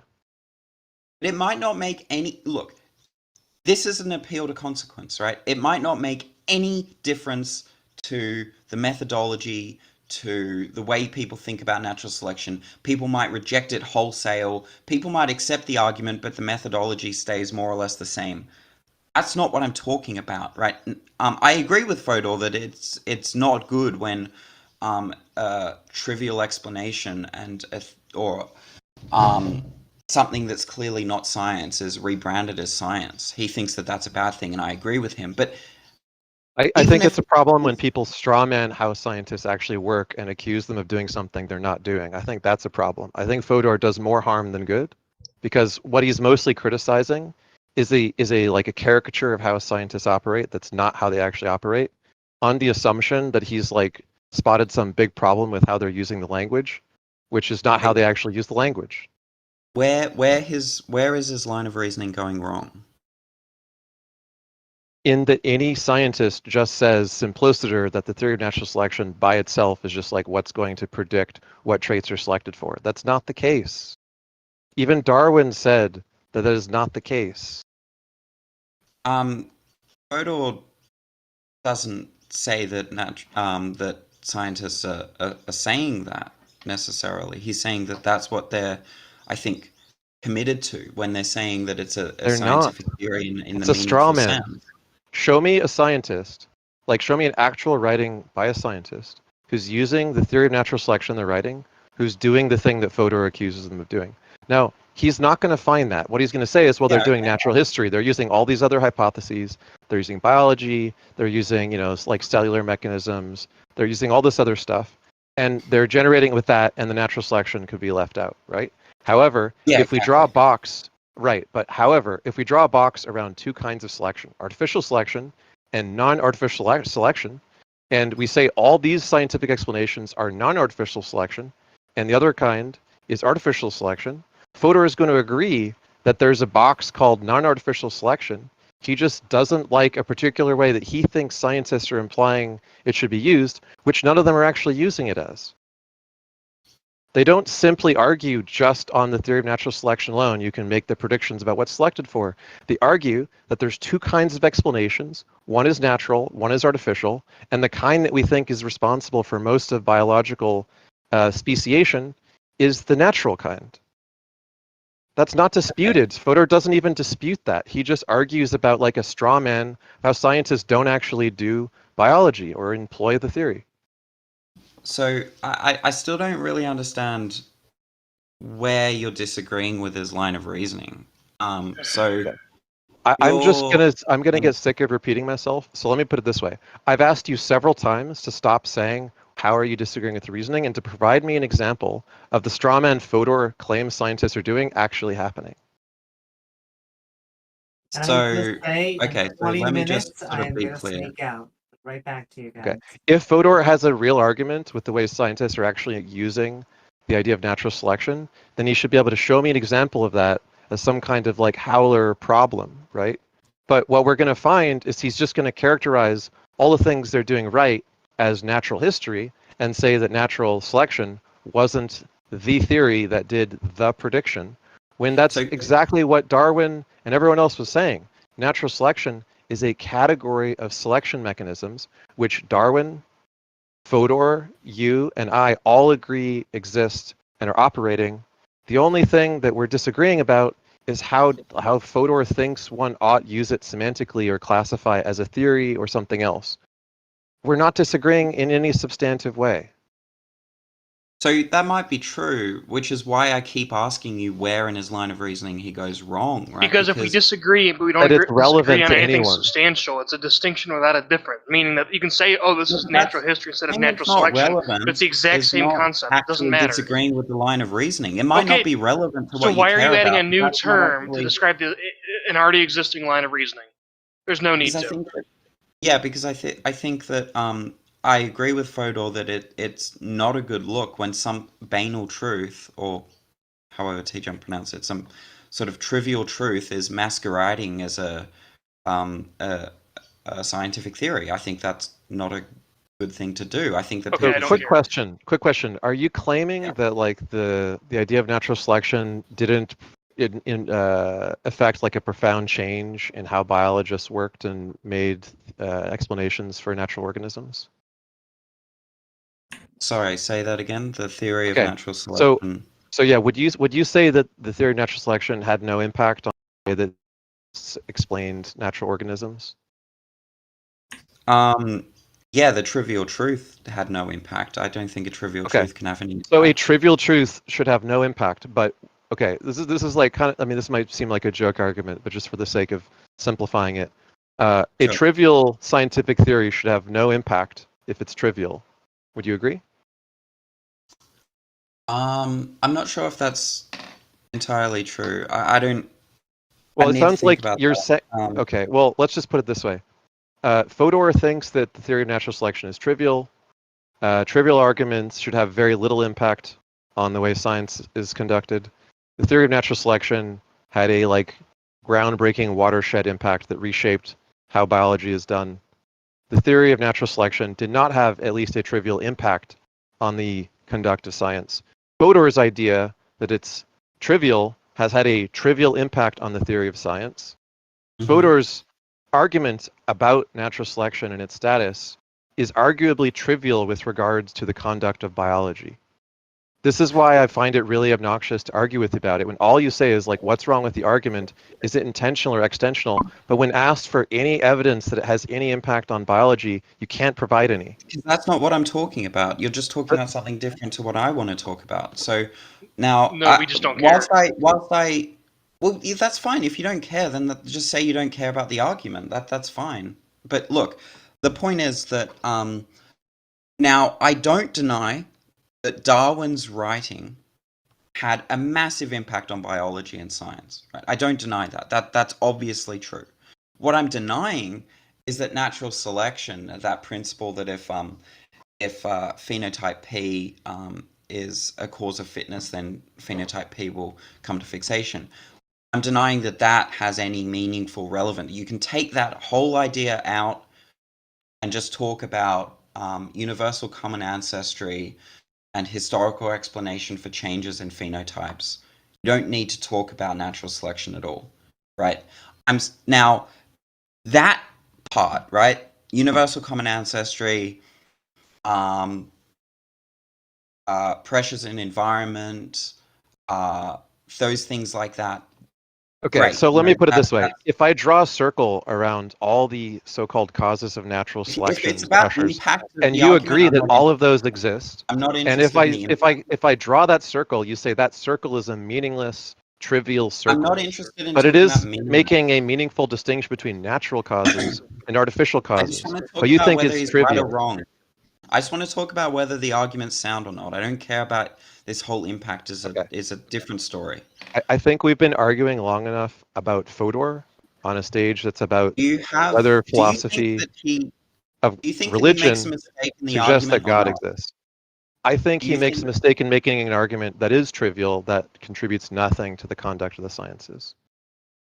I'm kind of done Okay, arguing with you about it. fine, whatever. It doesn't make a contribution to the sciences. I disagree, but whatever. I'll grant you. Fine, fine. It doesn't make a contribution. Does he go wrong in his line of reasoning? I don't care unless it has some actual impact Okay, on you the don't care. sciences. I'm not Okay, well, interested. why are you even talking about the argument if you don't care? You don't even know if the notion is Oh a my selection god, bro, are you done? extension or intention. This is getting ridiculous at this I point. think we're going to move on to somebody else. I mean, why didn't you just say from the start that you don't care about the argument? I've said it No, multiple it's- times. yeah, I've told we've you I all don't said want to it argue multiple about times. this You're because really it's a waste annoying. of time. We've argued with you about it before, and it's the same loop where you will refuse to provide any example of how this is impactful on the actual sciences, but you'll insist that it's Because this it like doesn't watershed matter. That's argument not that's what I'm crucial to talking debate. about. And Okay, puppies, let's although say that it you're made although no you were an impact atheist, on the sciences whatsoever. It made You no don't impact. deny that any That of the doesn't things mean called the theory of that natural doesn't selection mean that occur. You just think it's a trivial thing to draw a line around those and say that they're more explanatory than actually some other so explanation. Look, even if it makes no impact on the sciences, that doesn't mean the argument is false. I'm talking about whether the argument is sound or not, right? And That's you're fine. talking about whether If you want to the talk argument about makes how an the argument impact. has any impact on any actual useful predictions, then let us know. Okay, let's move on to somebody who wants to actually talk about whether God exists. and my thing with evolution is I just think it's a proxy war. It's our Vietnam for religion, because that's what they really want to talk about 95% of the time.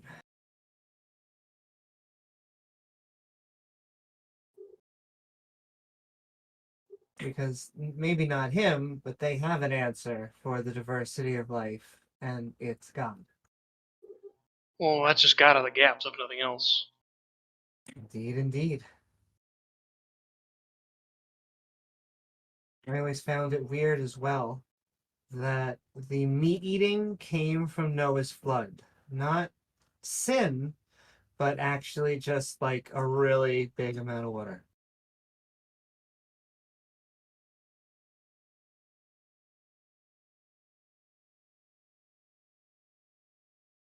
But yeah, anyone else down there, if you do believe that a god, and I know Randolph Richardson in the back of my head would say, a goddess exists, please come tell us why. Or maybe multiple gods and goddesses. I just like worshiping Cthulhu. I hear he has a good health plan. He does, and free octopus for everybody, free takoyaki. Mm-hmm. You're into calamari? Is About the Cthulhu's spaghetti health plan monster just tree that like noodles. all flesh will be devoured and is irrelevant or something like that? Exactly. You no longer need a health plan because the skin is melted off your face. Works every time, though.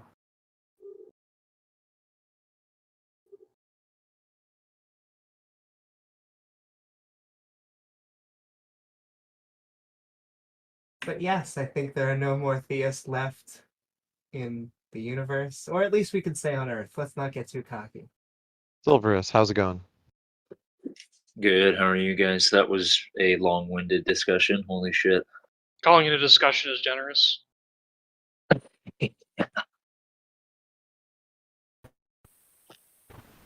I left a question in the Atheist Call-in show text. Oh, hey, yeah. Thank you. Let's look at your question. Okay, so Collection of Kittens asks,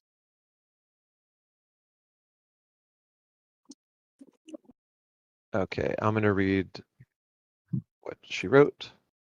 She says,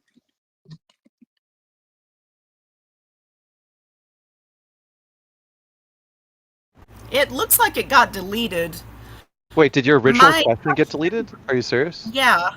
Yeah. Can you repost it? My question, yeah, let me do that. 'Cause I will see you say- discussing it. I don't know how the first post could have gotten deleted, but Well, even though I recommended general, I'm now realizing that general often gets deleted every few hours. Oh yeah, every chat gets purged in a few hours. It's how they hide all the TOS breaking stuff. So many things to continue on with being related with 4chan. But we're sending love.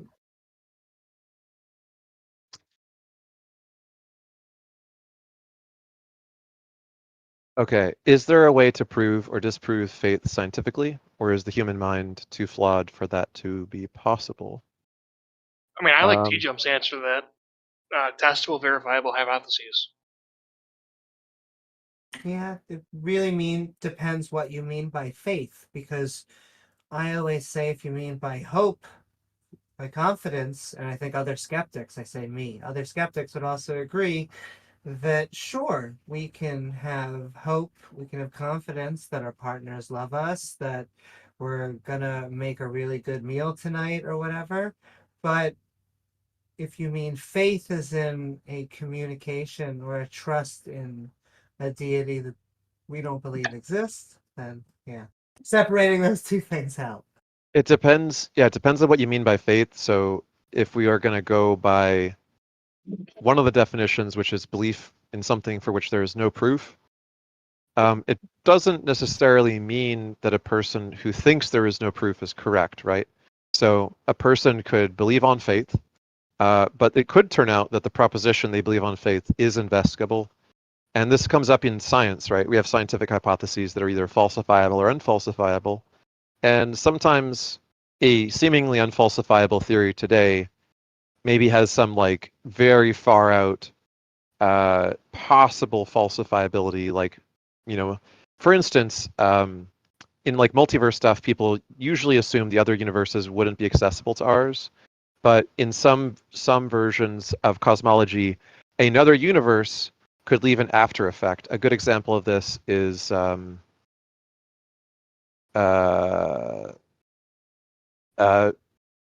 Roger Penrose's cyclical conformal cosmology, where he thinks that when a universe gets very, first of all, the theory is based on the idea that thermal equilibrium is predictably required at the initial state of the Big Bang.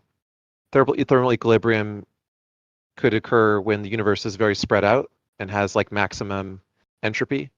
And so he concludes that maybe it's the case that when a universe gets spread out enough, the spread outness does this weird conformal mathematical thing that causes a new universe to come into being. So he thinks it's one universe spreads out and then another universe spreads out and it's just universe after universe. It sounds like you could never test that, but he does make predictions. He says that there would be rings left by gravity waves because gravity waves would emanate between these different universe spacetimes, that the gravity waves would not be conformal. And so those predictions could allow us to falsify a theory which someone else could have not realized that that's a testable prediction and said that it's not testable.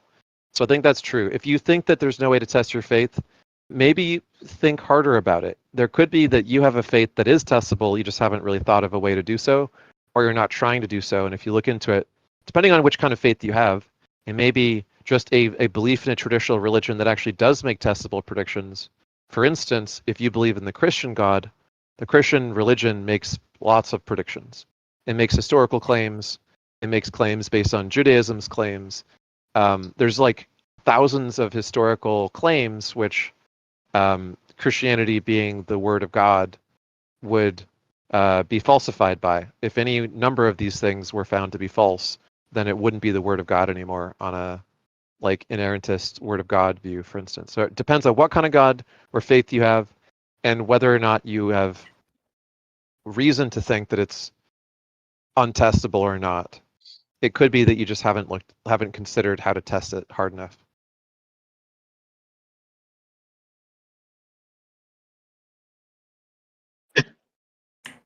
And on that answer, I'm just going to completely agree with Ix. Send love to T-Jump and everyone over there. You should all like, follow, and subscribe. And thank you so very much, guys. Bye, Amy. We love you. Later, Amy. Bye, Amy.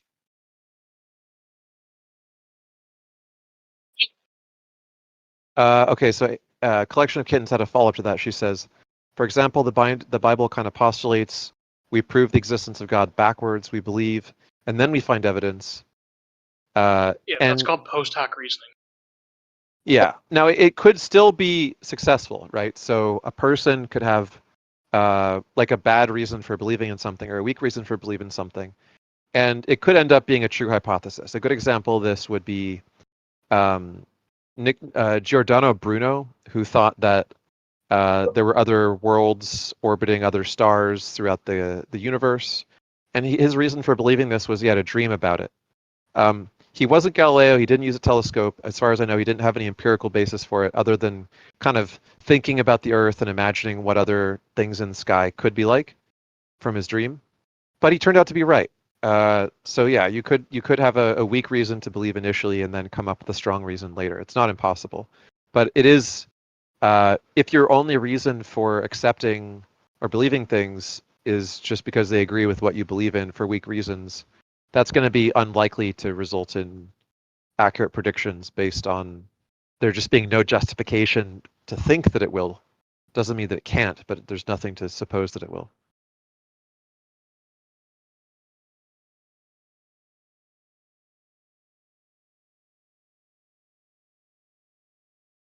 And I think in general, like if there's two explanations, the better way to think about this is abductive reasoning between the competing explanations. So you want to consider the explanation that's the null hypothesis for whatever hypothesis you're putting forward. In other words, what would we expect the explanation to be if my hypothesis were false? And in biology, they do this with like medicine where they say, okay, we're going to administer this medicine, we'll see if it has an effect. But we're also going to have people who we don't administer any medicine to and see what their results are and compare the two. And we're going to give people placebos where we lie to them and tell them we gave them super medicine and it actually was nothing. And so they want to see if the explanation or the medicine or nothing at all is what is generating a meaningful difference from the others. If they all result in the same result, or if two of them result in the same result, then they conclude that it's likely that it's either a placebo or nothing at all.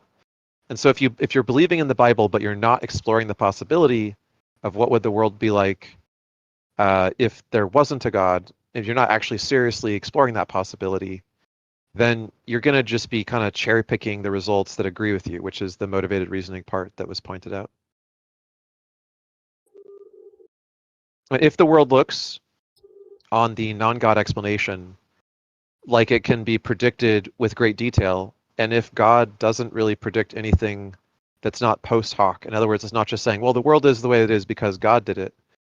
Unless any of the things about the world are predicted solely on the God hypothesis and not on the natural hypothesis, then God's not generating any novel predictions. He's just generating existing predictions which are compatible with the predictions actually being done by the natural explanation, which actually... Yeah, and those predictions conveniently match the knowledge at the point of history where these religious texts have been written to, which is kind of convenient. Yeah.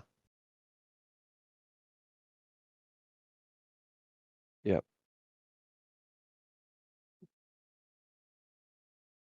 Yeah, you don't have to prove that it's impossible for something unjustified to be the case to have no reason to accept the unjustified thing over a thing which is well justified and generates predictions that actually do work.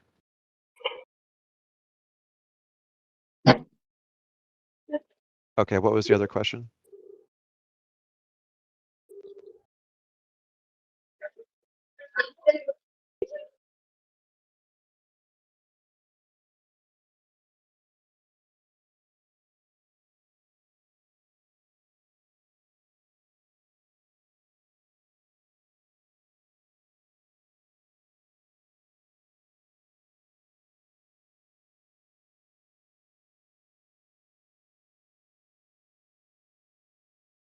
You said a lot, so I need you to restate the question. If you could just copy paste it.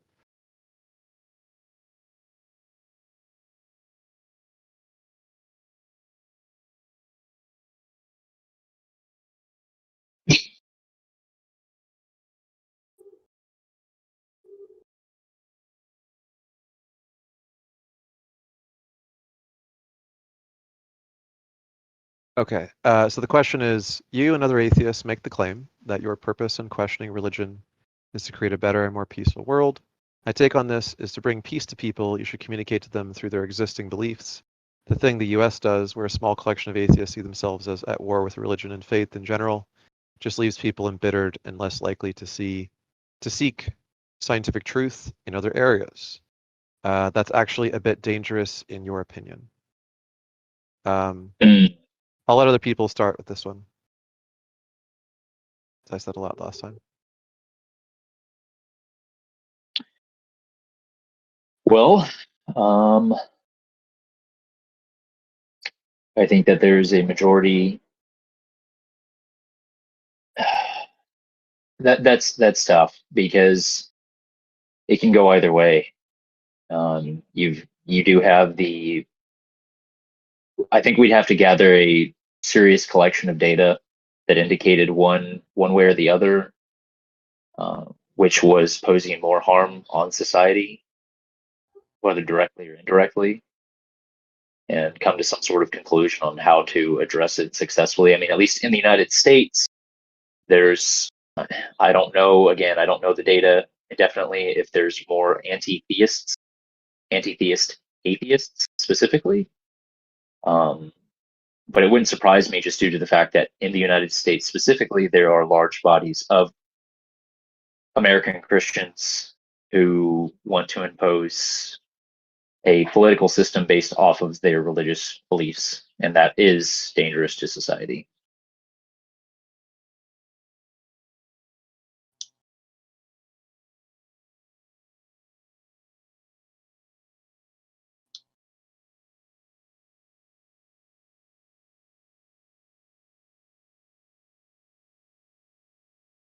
Hello?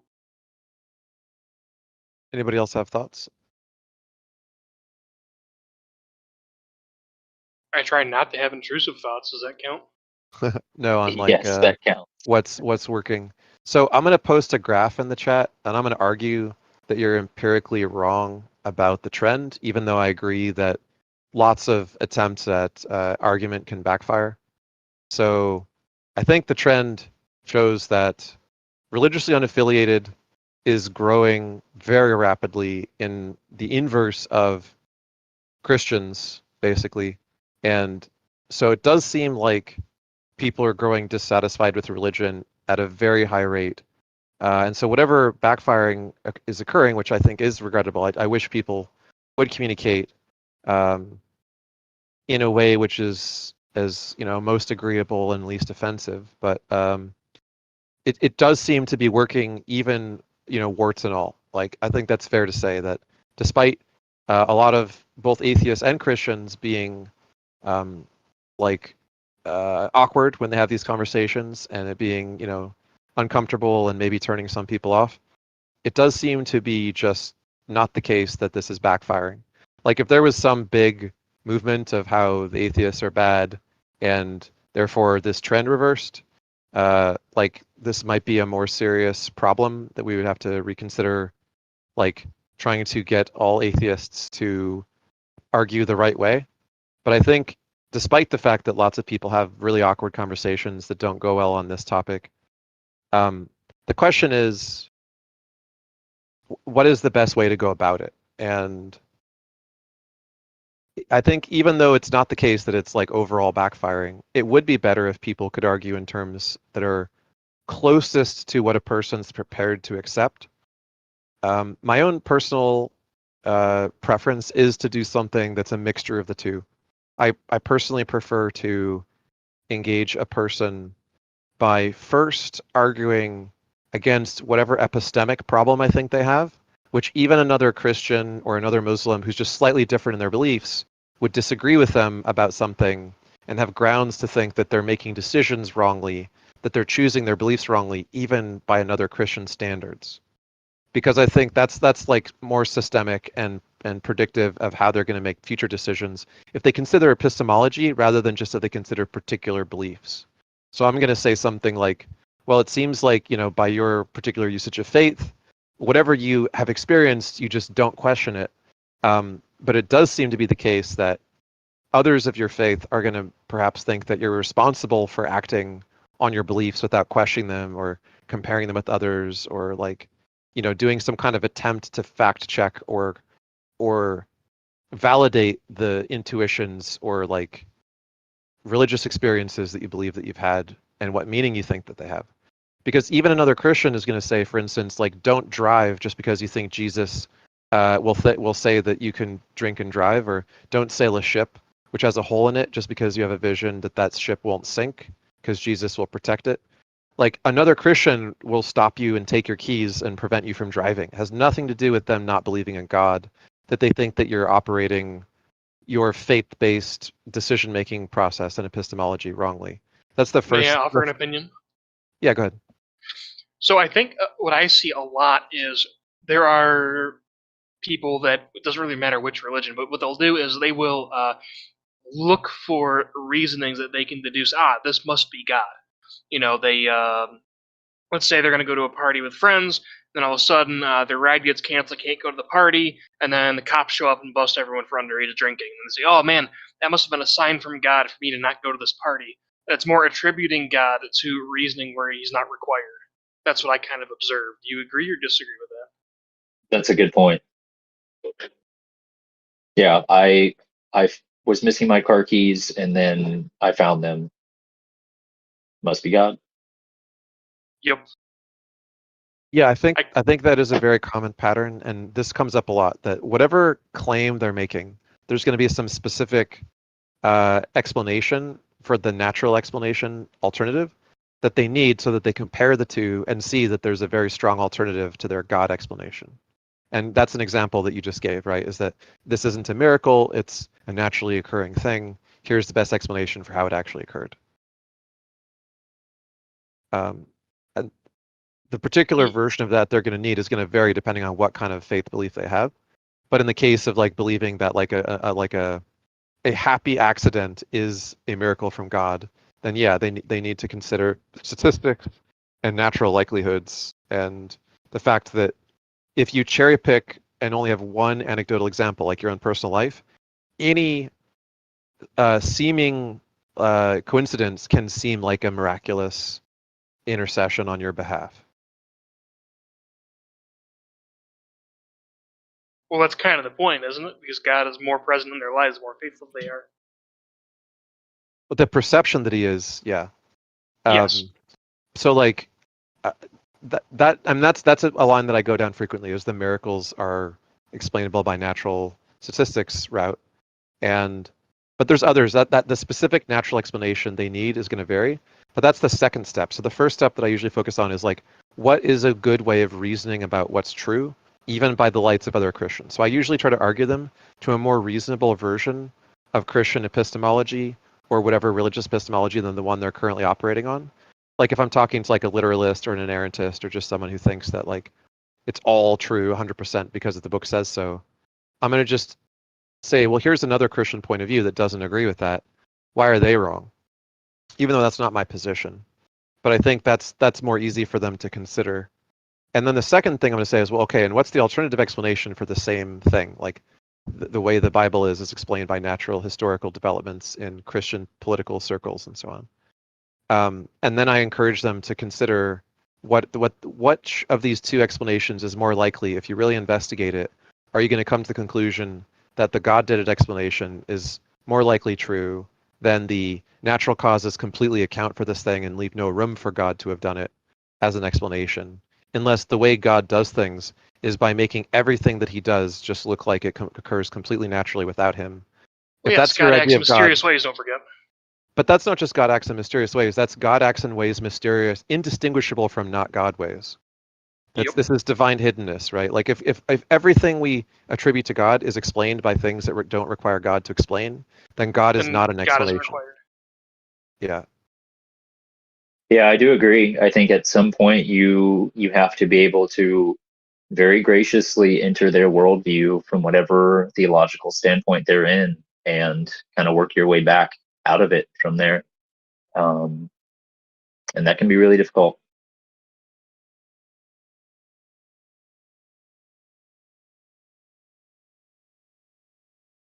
Okay, so Collection of Kittens is just saying that it's a problem that science deniers are frequent theists who deny science because they think science is against theism.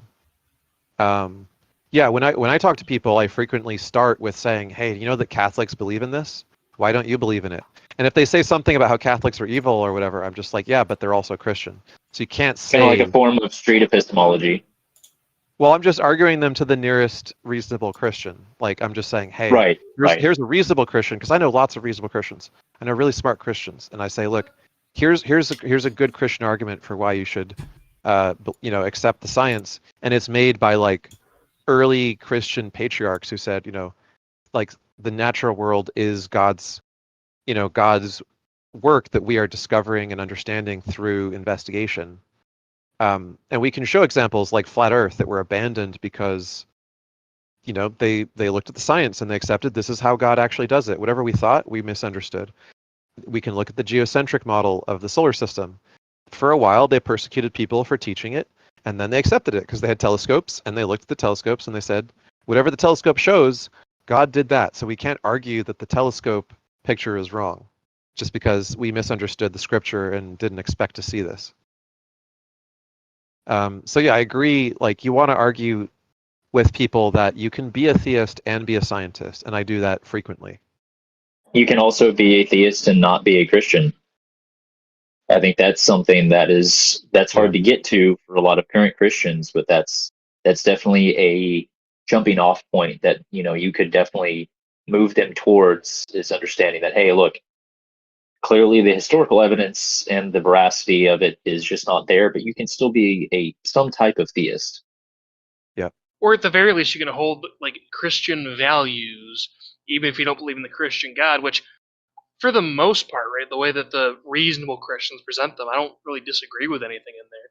For me, it's more Right. an issue of the non-reasonable Christians that are trying to pass legislation to make people's life difficult for no reason. Right.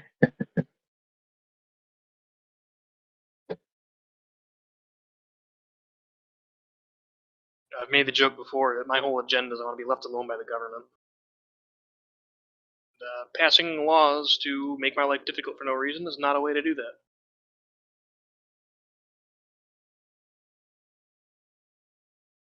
But I don't know. Maybe it's just me.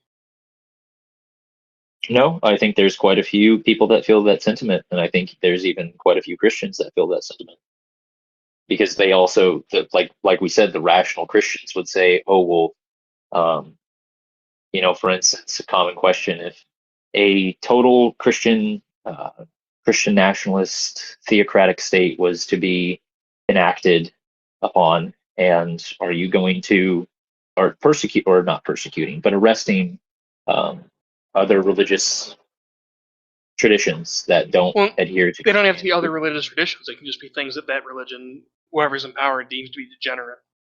Precisely, right? Like just basic Socratic questioning along those lines, I think can really also crack that egg. I think also, like, there's evidence that, like, the Catholic Church had good reason to embrace astronomy and to embrace biology and to kind of get with the program with science as much as possible. And that is that they would lose a lot of credibility and belief if they were making a losing argument against like overwhelming incontrovertible evidence that they just kind of can't actually refute. So even if they were motivated reasoners and even if they wanted to deny it, the writing is on the wall that they just can't, right? And so Correct. the strain of like science denialism in the United States and like amongst like evangelicals is kind of an outlier in the religious landscape of Christians because they're not the majority of Christians, right? So the majority of Christians are already on board with science and they're doing much better as far as like their growth rate. Everything. Catholicism is continuing to grow because it doesn't have like a major attachment that totally defeats it. Whereas evangelical creationism tends to only be able to replace itself through child indoctrination and like the occasional person who just is scientifically illiterate who falls into it. Or grifters, paid grifters. And so it seems like science is something that successful religions are embracing, and religions that don't embrace it rely mostly on childbirth as their method of recruitment. Yeah, that sounds all right. That's true of Islam as well. Like Islam mostly is replacing itself through childbirth and not actually recruiting faster than it loses people through proselytization and people apostatizing. And that's in a religion where you're literally threatened with death in many countries for apostatizing. They're still losing people at about the same rate that they're recruiting people if you don't account for just their high birth rate. And see, that's something that's kind of hilarious to me, in that if your belief system is an inherent truth, then why do people need to be indoctrinated into believing instead of arriving naturally at that From conclusion? birth, yeah. It's a good point. Like another really interesting thing is, shoot, I don't want to phrase this. All right, never mind. I'll give the floor back with how I want to phrase it. I think we have another person in the audience who wants to speak.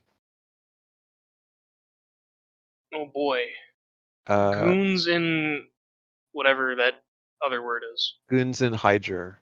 Go ahead. What would you like to talk about? You are on mute. Yeah, you got to unmute yourself.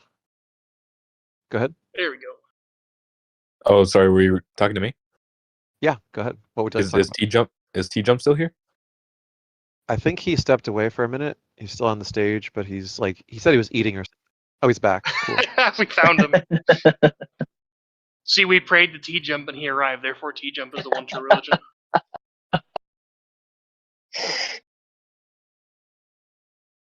So what was your question, Goons and Hyger? Oh yeah, I was just gonna ask how he grounds anything to be true. Reality. And how is that not a figment of your imagination? Because I can't imagine myself into existence. No, but the specific reality you're in right now, like What? Earth, right? Well, that Earth, part's like, that's imagine the Earth. not relevant. So I just said reality. I don't care about specific reality. Well, yeah, but how do you ground reality? Reality is everything that exists, which includes me. So I exist, therefore I am in reality. Do I exist? No. Oh, unlucky. Okay, try so again you're next week. grounding your reality from reality. What? No. Reality Is that what you said? is everything that exists. I exist, therefore I am in reality. Right, but how do you know that what you're living in is not a figment of your imagination? How do you know anything to be true? That's like a deeper. How do you know stack of that the like a argument. rock outside is actually a rock outside? Is what I'm asking. Oh, okay. I don't know why you're going. Gotcha. I didn't mean it in such a broad way for you to answer a question like that. Okay, so I start with I exist, cogito ergo sum. From my existence, I can see there's some difference between the things I experience and the things I imagine. I don't experience all the things I imagine. I need some way to differentiate between the two. I use novel testable predictions, scientific method for lots of reasons. Scientific method can differentiate imagination from reality. Via novel testable predictions, I have a hypothesis. There is an external world that makes predictions, confirm the predictions, and now I have a justified belief about the external world. Right. So, in the example of a rock outside being a rock, how do you know a rock is a rock? Same thing. So I have a hypothesis. There is an external world. That hypothesis has made many novel predictions. Those predictions have come true. So my hypothesis there is an external world, including the rock, is a justified belief. And so my belief there is a rock is a justified belief. Based on a prediction? Yes. Well, no, you don't even have to go that far. You can just say that a rock is an arbitrary word that can be assigned to mean basically anything. We just assign it to mean what we currently refer to as a rock.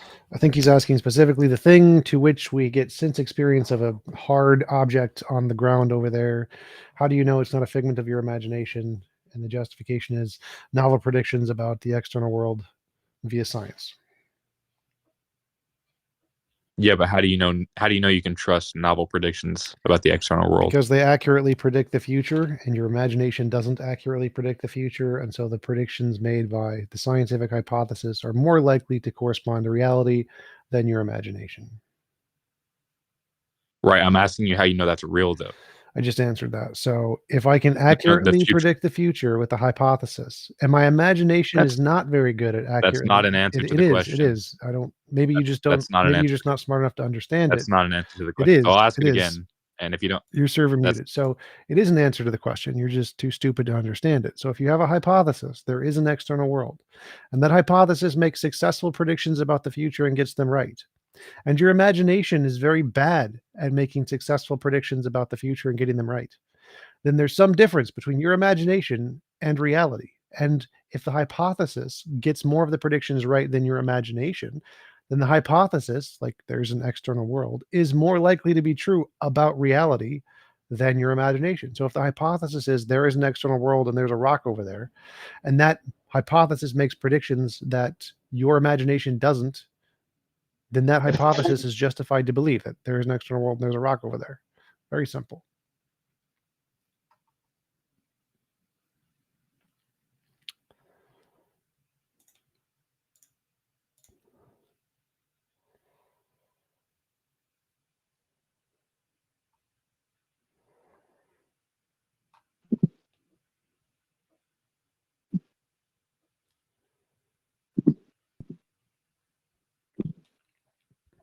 I think you broke him. Hopefully.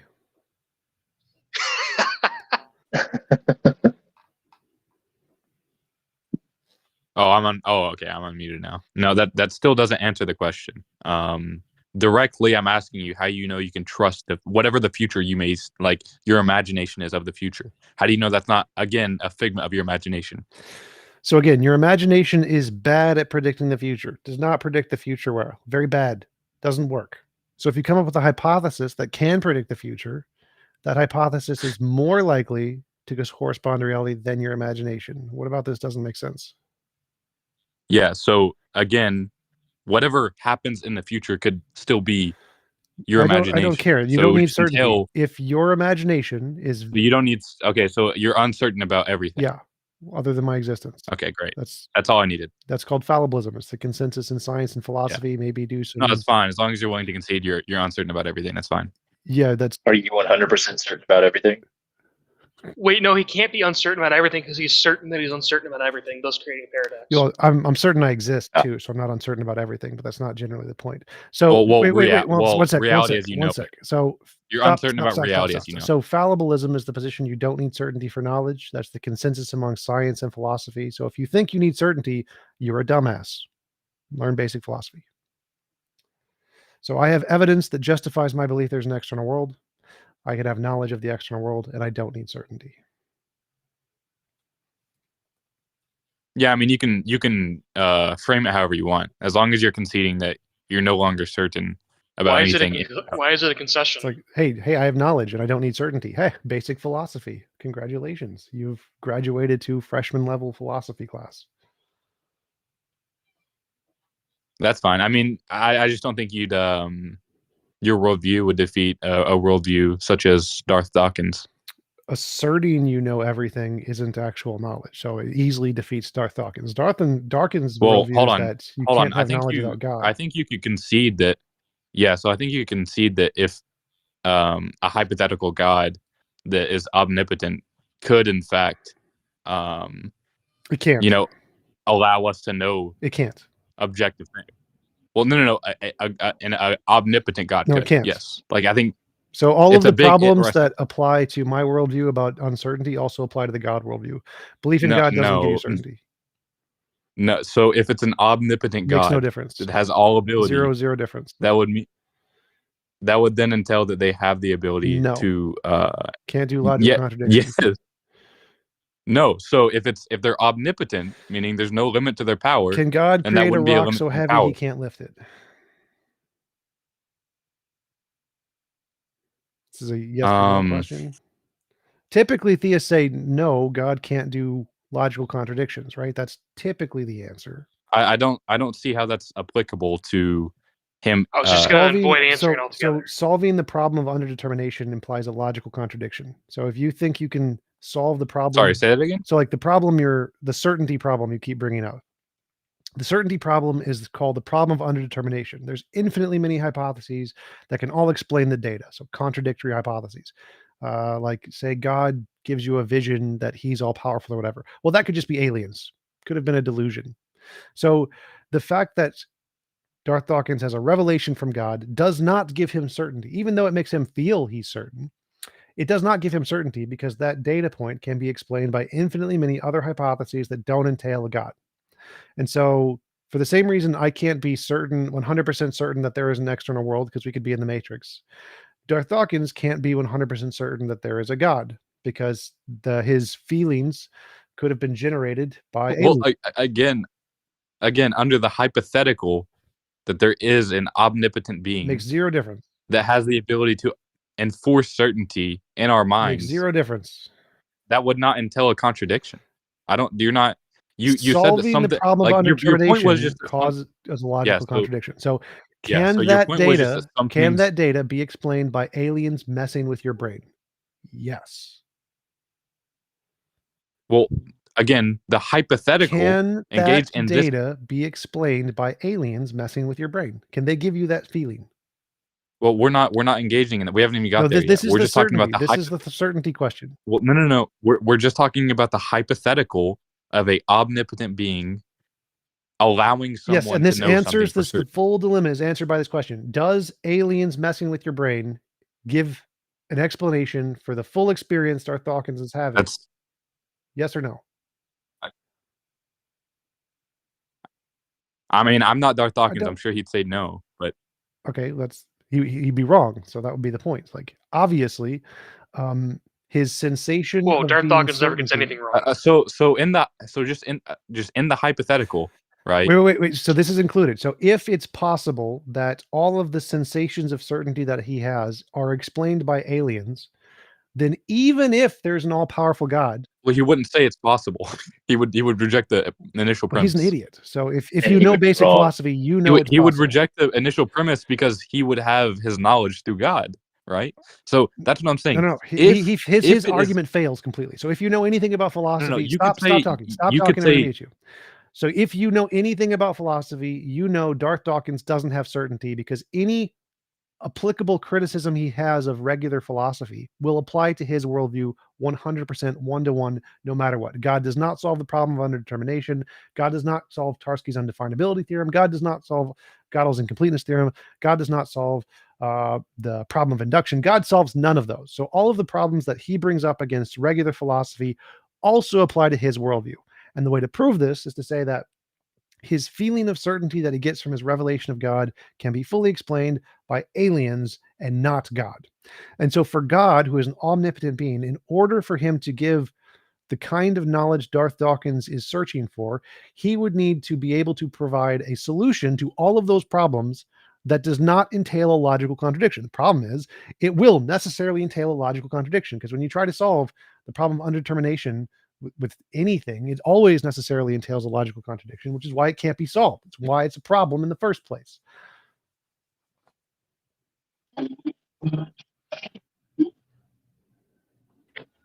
Can you define the problem? The problem of underdetermination is that it's necessarily the case that there are infinitely many alternative hypotheses that can explain any empirical data. And what's the justifier for that? The universe was created by a pixie, a leprechaun, a fairy, a banana. You can just make up infinitely many things that could cause X.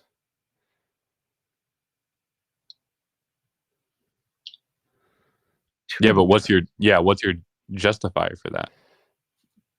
There's no logical contradiction in the statement a magical pixie created the universe or did whatever, knocked over the cup. So there are infinitely many hypotheses that don't entail a logical contradiction that can all explain any given set of phenomenon. And so in order to break that, God's going to have to break the laws of logic somehow. And make a logical contradiction in everything that he doesn't like, essentially.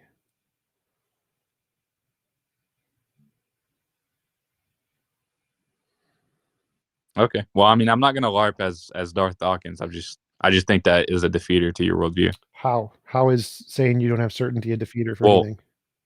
so he's saying that he can know things through God, Right. and it's within the realm of possibilities that God could do that. So yeah, I mean that's just that would That's follow not that. certainty. Remember, so if it's possible that God could give knowledge, then it's not 100% certain that God gave knowledge. So if it's possible I'm right and I have knowledge, then the possibility I'm right and the possibility he's right are no different because neither of them have certainty in this case. So if you're saying that it's possible a God gave Dawkins knowledge, sure, and it's possible I have knowledge through my epistemology. Both of those can give knowledge. Neither of them are certain. So equally, I mean, his has less certainty for lots of other reasons, but let's suppose they're equally not 100% certain. That isn't a defeater because they're both equally not certain. He just asserts he's certain when he's not.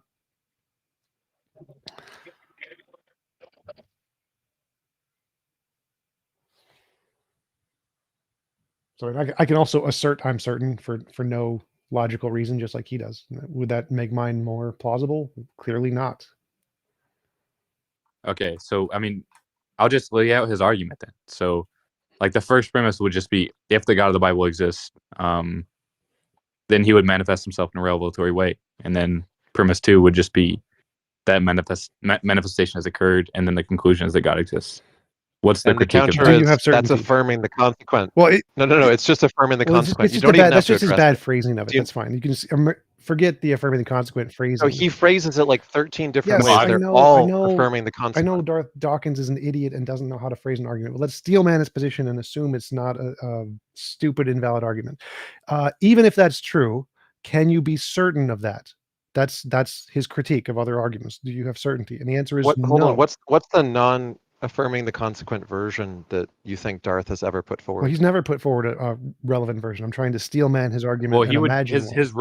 his refute to that is just that it's not a affirmation of the consequence if it's the only logical It's still possibility. affirming the It's like the one. consequent. That's like literally you have to be an idiot. I know he just. I've talked to him about this before. He just says that it doesn't matter because it's the only possibility. It's still affirming the Like consequent. It's still a what is fallacy. it? Ad absurdum. Like no other possibility. That doesn't make There's it no not other a possibility. fallacy. It's still a fallacy. He's still a moron. Saying Well, that I'm just saying that's his defense because I've talked to him about he's a affirming moron. the I don't care consequence about him. before. Let's steelman the position and address something that actually is coherent. If we say there's a coherent argument that if God exists, he can give knowledge, he does exist, he gives knowledge, etc., that does not give certainty because that knowledge that could be given from aliens, not God. So the hypothetical possibility that God could give you knowledge does not give you certainty. And so if his requirement is for knowledge that you have certainty, his worldview fails. So all of the philosophical problems, this is what precepts do. They take the biggest problems in philosophy, say, you can't solve those, God can, therefore God's right. But God doesn't solve any of the biggest problems. So when he brings up the problem of induction, the problem of universals, the problem of the one and the many, God doesn't solve any of those. He has the exact same problems. He doesn't give you any certainty any more than anything else does. Nothing. It has more problems. But the same problems that he brings up against other philosophies applies to his own philosophy, and his philosophy doesn't solve any of them. Like, does your feeling that God gives you knowledge, does that justify certainty? No, because the exact same feeling could be produced by aliens. Therefore, there is a logical possibility of this feeling of certainty you have not coming from a God. Therefore, you don't have certainty.